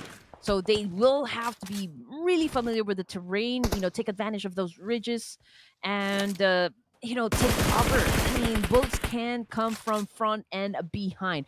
Jimmy, on the other hand, unfortunately got sent back to the lobby now. So that's it for Under Gang, perhaps. 9 teams remaining. Stage 5, 25 players with 20 seconds on the clock before we move into Stage 6. And just like that, Jane from T2K goes down as well. All right, so Train to Kill, thank you so much for participating in the playoffs. Looking forward to more performances in the near future. Now here we go. Talent Esports trying to make their way in. I know we're about to we're about to see a change in zone here in just a few seconds. Standing in their way though will be Stalwart UAE. Now let's get back to the topic at hand here. Team Flash finally getting their names on the board. Took them a while before they got 3 eliminations, and all care of Wound, by the way. So let's see if this flow state is gonna keep going. Flash be the fastest team right here to wipe out the remaining team coming from Nova. But then again, you never know. Nova can turn into a supernova this time, eliminating players from Team Flash. Can they flip the script this time? Pika Young taking in some damage, but he was able to shut down one of the players, but gets tagged as well. Speaking of tag, that is a great tagging from both teams, right? One player hits, then another goes in. So this personal clash right here puts Nova Esports in their place, ladies and gentlemen, leaving with 1 elimination, or rather 1 placement point and 5 elimination points. Nova Esports bows down at number 8. So I don't know who number 7 is. Where's number 7? Ah, Talon. Talon Esports, Red Queen is out of there, unfortunately, with 4 eliminations. So now it is down to our last 6. Amazingly, it's Team Flash again. Hey, Aura's still alive. I know you guys are happy and smiling. Okay, Baron coming from Stalwart UAE. Shutting down players coming from D Savior. But then again, it's a bit long range. So that would be just damage if you're going to ask me. But yeah, 4 elimination points for the side of Hora. Unfortunately, it's no fear. The one player that got eliminated. From Duxan Esports on the other side of the map, I mean, everyone they all have that distance, right? Who is in the middle? It is Hora Esports, ladies and gents. So there is that possibility they can assume the points, but again, it all boils down on how good the execution will be coming from this team. Yeah, always easier said than done. Now, speaking of teams that are viable for that push, Sun does not have a single casualty on their side just yet. Sure, they do have a bit of damage, but man, the numbers at this point of the game, this could really matter, right? So, here we go. Not too bad as well on the numbers for Stalwart UAE. 1 casualty down, and despite the fact that they lost Apex, they continued the Wrath, right? Specifically Doc. This is probably it. The button must be pushed. So, oh my gosh, Baron though. I don't think he knows as well where that shot came from. So they have to find cover, and quick. Yep. NC2 not moving a muscle here, coming from Hale Esports. But then again, these guys have already proven themselves, at least in the final set of matches for the final day of the playoffs.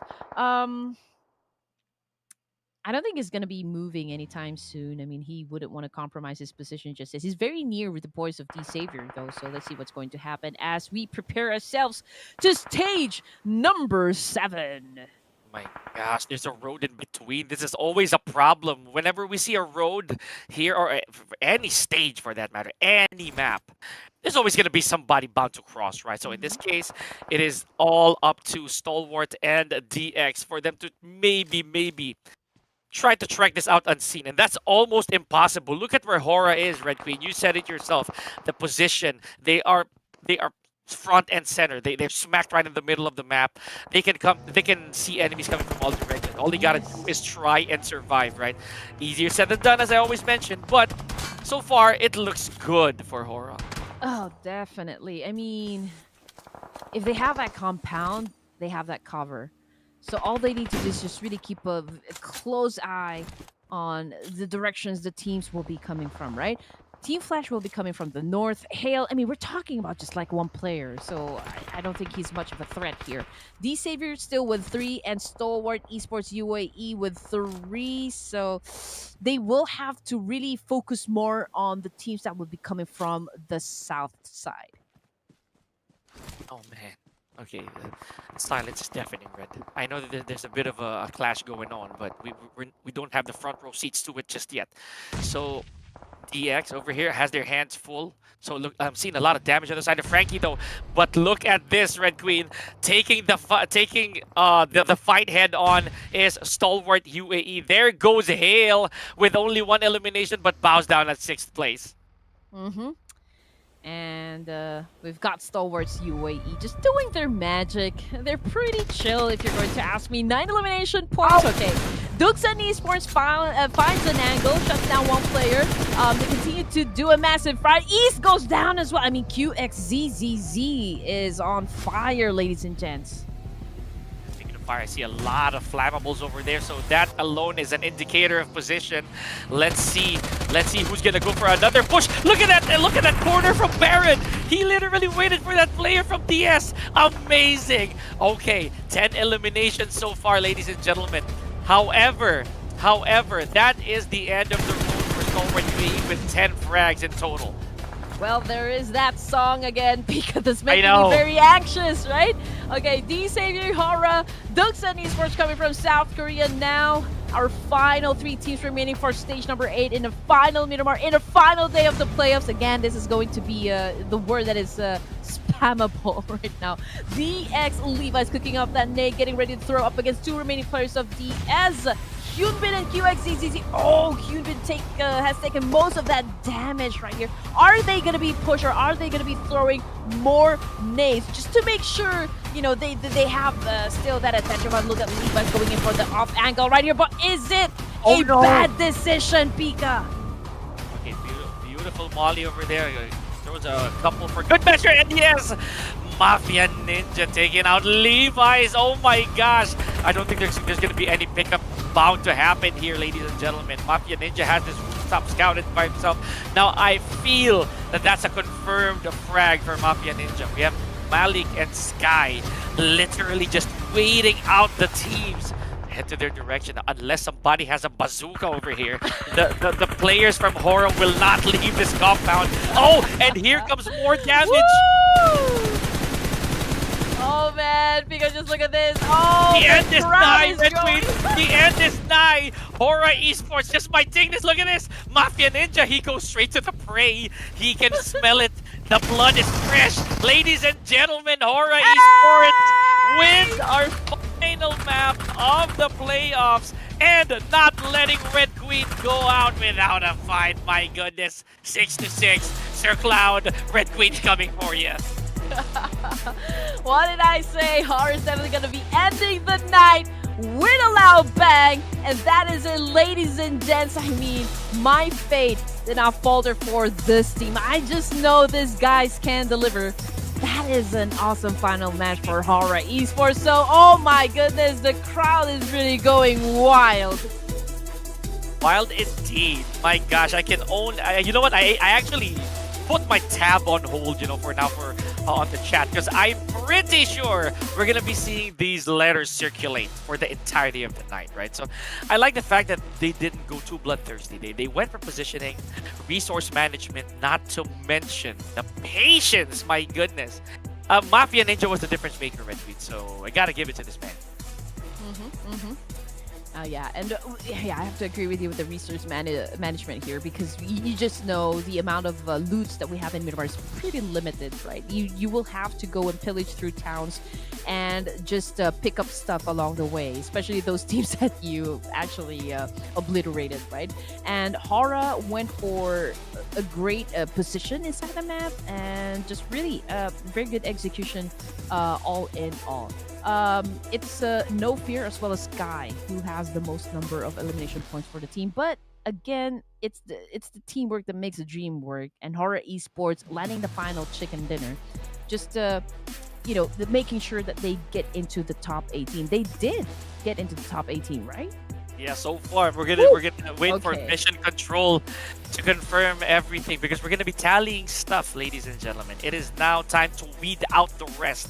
Let's see who among our teams are moving to the finals, and I'll be there as well. You know, just lurking behind the shadows, seeing who among these amazing teams will be taking home the grand prizes. Yes, this because there's gonna be a lot to go around.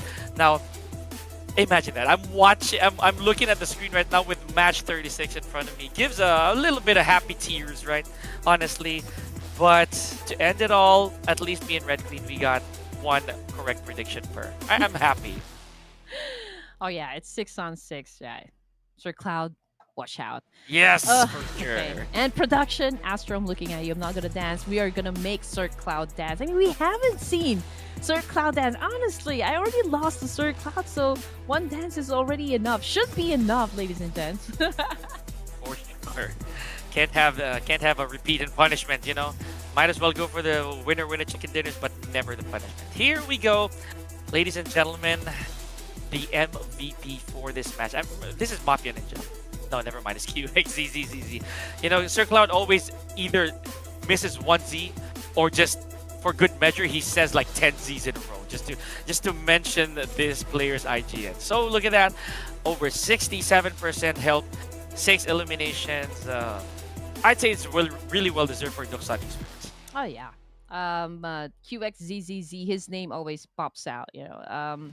When it comes to really getting those elimination points, is very good with his aim, very accurate, you know, when it comes to like where to point his guns. Great game sense and IQ, so he very much deserves the spot. Top performers, we still are looking at Doc right here, coming from Stalwart UAE with 7 elimination points, damage 967, 70% team contribution. I mean, this guy is like a well-oiled killing machine for Stalwarts UAE. For sure.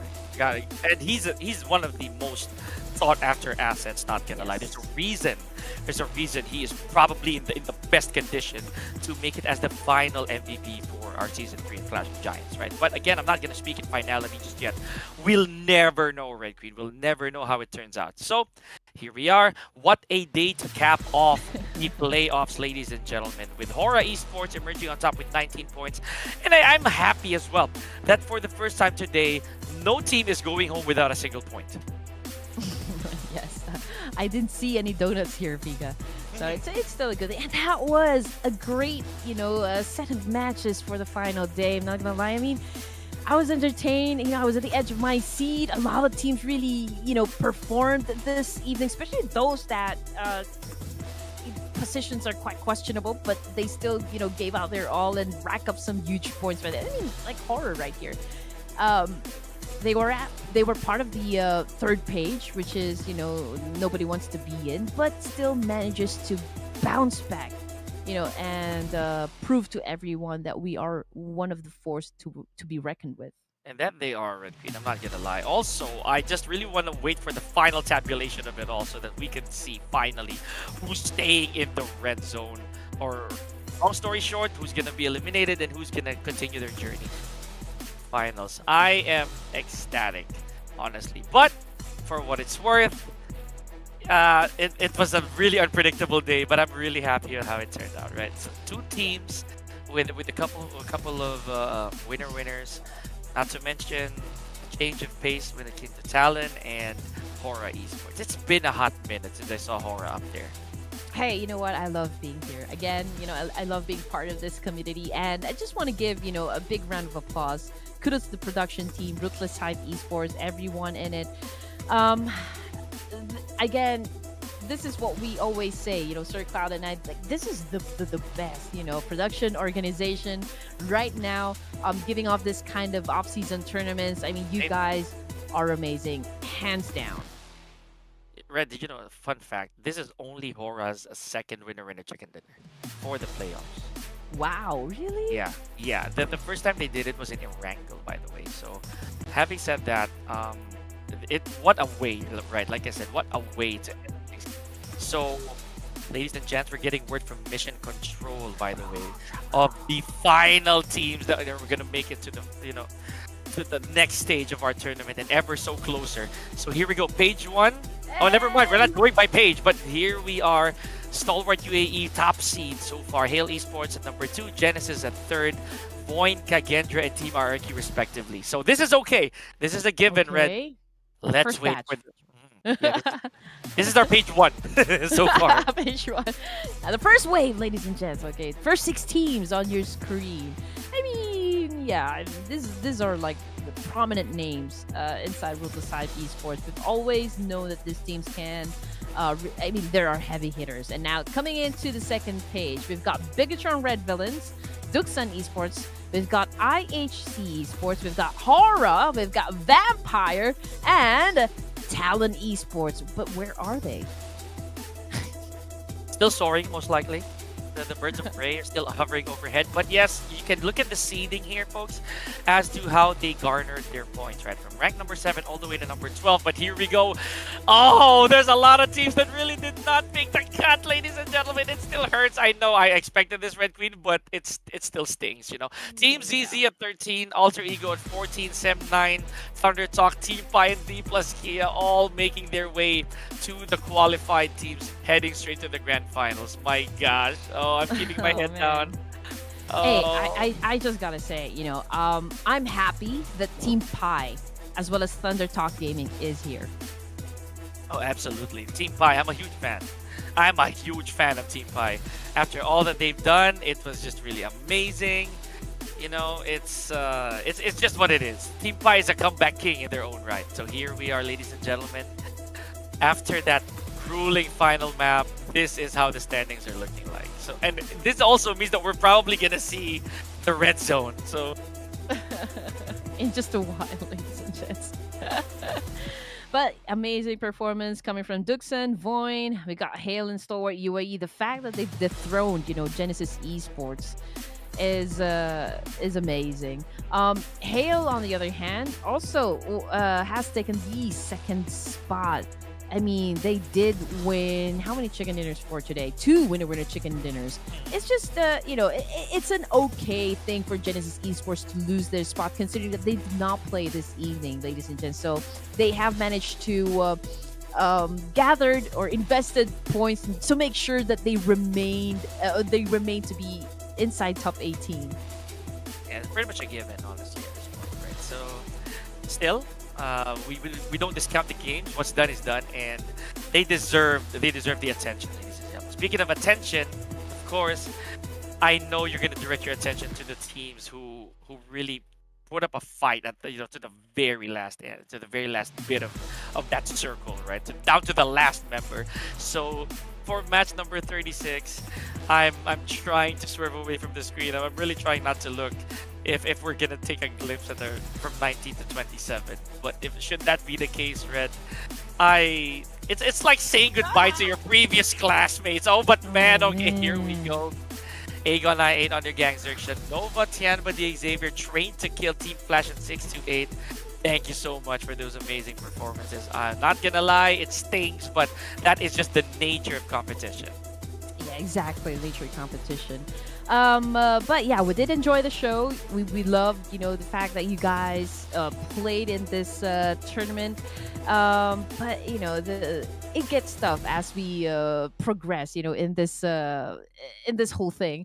But we have to prepare ourselves, Pika, because we are about to get inside the grand finals, and we just know that this is the final stretch, you know, for the top 18 teams. And if there's one stage that they really need to perform, this would be it. But let's talk about the MVP. Oh my goodness. Right now, it is Rosemary coming from Alter Ego, with 41 elimination points, 9,866 damage output, and 43.16% team contribution. I mean, all great stats for this one player right here. Absolutely. I'm excited to see how he's going to do in the finals. So, man, Red, I've had a blast, I'm not going to lie. So he's overtaken Doc at this point for the road to MVP after that amazing showing. Now, it is safe to say that he is, again, a lone wolf amidst all of these players.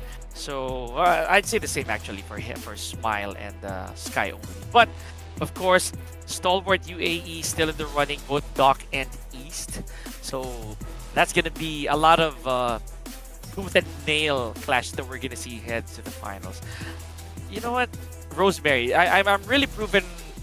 Rather, Sir Cloud has proven time and time again that Rosemary really is the backbone of Alter Ego. Oh, definitely. I mean, I think that is a solid fact right there. I mean, if Rosemary is not playing, I think Alter Ego really finds it difficult to win even matches, you know. So we just know. I mean, Rosemary has been a representative for the SEA Games, if I'm not mistaken. So we just know the firepower that this one player can bring into the table. Overall, fraggers, however, we've got Doc and East coming from Stalwart Esports UAE.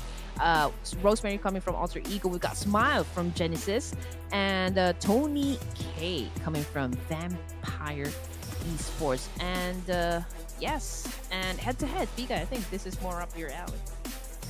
Honestly, it's a little too close, but look at the heals by Void, right? So that's the only big difference in my opinion. So I'd say Red, after all of that, and the dust has finally settled here in the playoffs. I'm just really looking forward to how the finals is gonna shape up. I'll be busy by then, or at least I'll try to peep every now and then to see how the action's been going, because that's gonna be 4 intense days of point gathering and once again clashes beyond our control. I'm just really excited to how it's gonna look like. But here it is. Imagine that. Imagine Doc. Just not the trigger. Even the pins of the nades, man. He has 6. And you're gonna compare that to Rosemary, apparently who has none, but you know what? To each their own. Yeah, but if we're gonna be looking at the numbers, right? It's Doc. It was very on point, you know, when it comes to eliminations. I mean, we're talking about 2 to 3 eliminations per match, so that is a huge thing, you know. Still, for the side of Doc here. But again, it's pretty close. We have our strengths and we have our weaknesses, but these two amazing players right here knows how to put up a show. Show it definitely is, right? Especially for Doc. He hasn't actually moved so far, at least in the overall fraggers. I'm happy with the results. But look at this. The two of our highest pointing teams right here really are going on a tear when it comes to performances. That spike over 35 points is just unbeatable, not gonna lie. But of course, all that is done, Red. So let's see. Let's see how this is gonna pan out for the remainder of the finals. So you guys over at the comment section, thank you as well for letting us know your thoughts. Right? We're seeing a lot of names down there. I know, man. Okay, so I read one comment there. Rosemary should actually change his name to Rose Carey. Oh, that is just witty right there. I love that. Apparently, as per Sir Cloud, fun fact, being called that for the longest time already. He just really hasn't committed to the change. My gosh. That was an awesome playoffs. I don't lie. I mean, you casted 5 days straight, right? So I just came in last day of the playoffs, so I just know you really had fun, right? 8 days. 8 days, guys. I came in from Group B as well, the final day of Group B. Not to mention the last chance. So yeah, that's. I just want to say you guys are amazing. Not gonna lie there. You have an amazing community. I love being here. I love casting for you guys. I love hyping up the show and give you guys a very good performance as well. So if you happen to enjoy the whole thing, please do support our dream to be one of the best, you know, esports commentators in this line of work.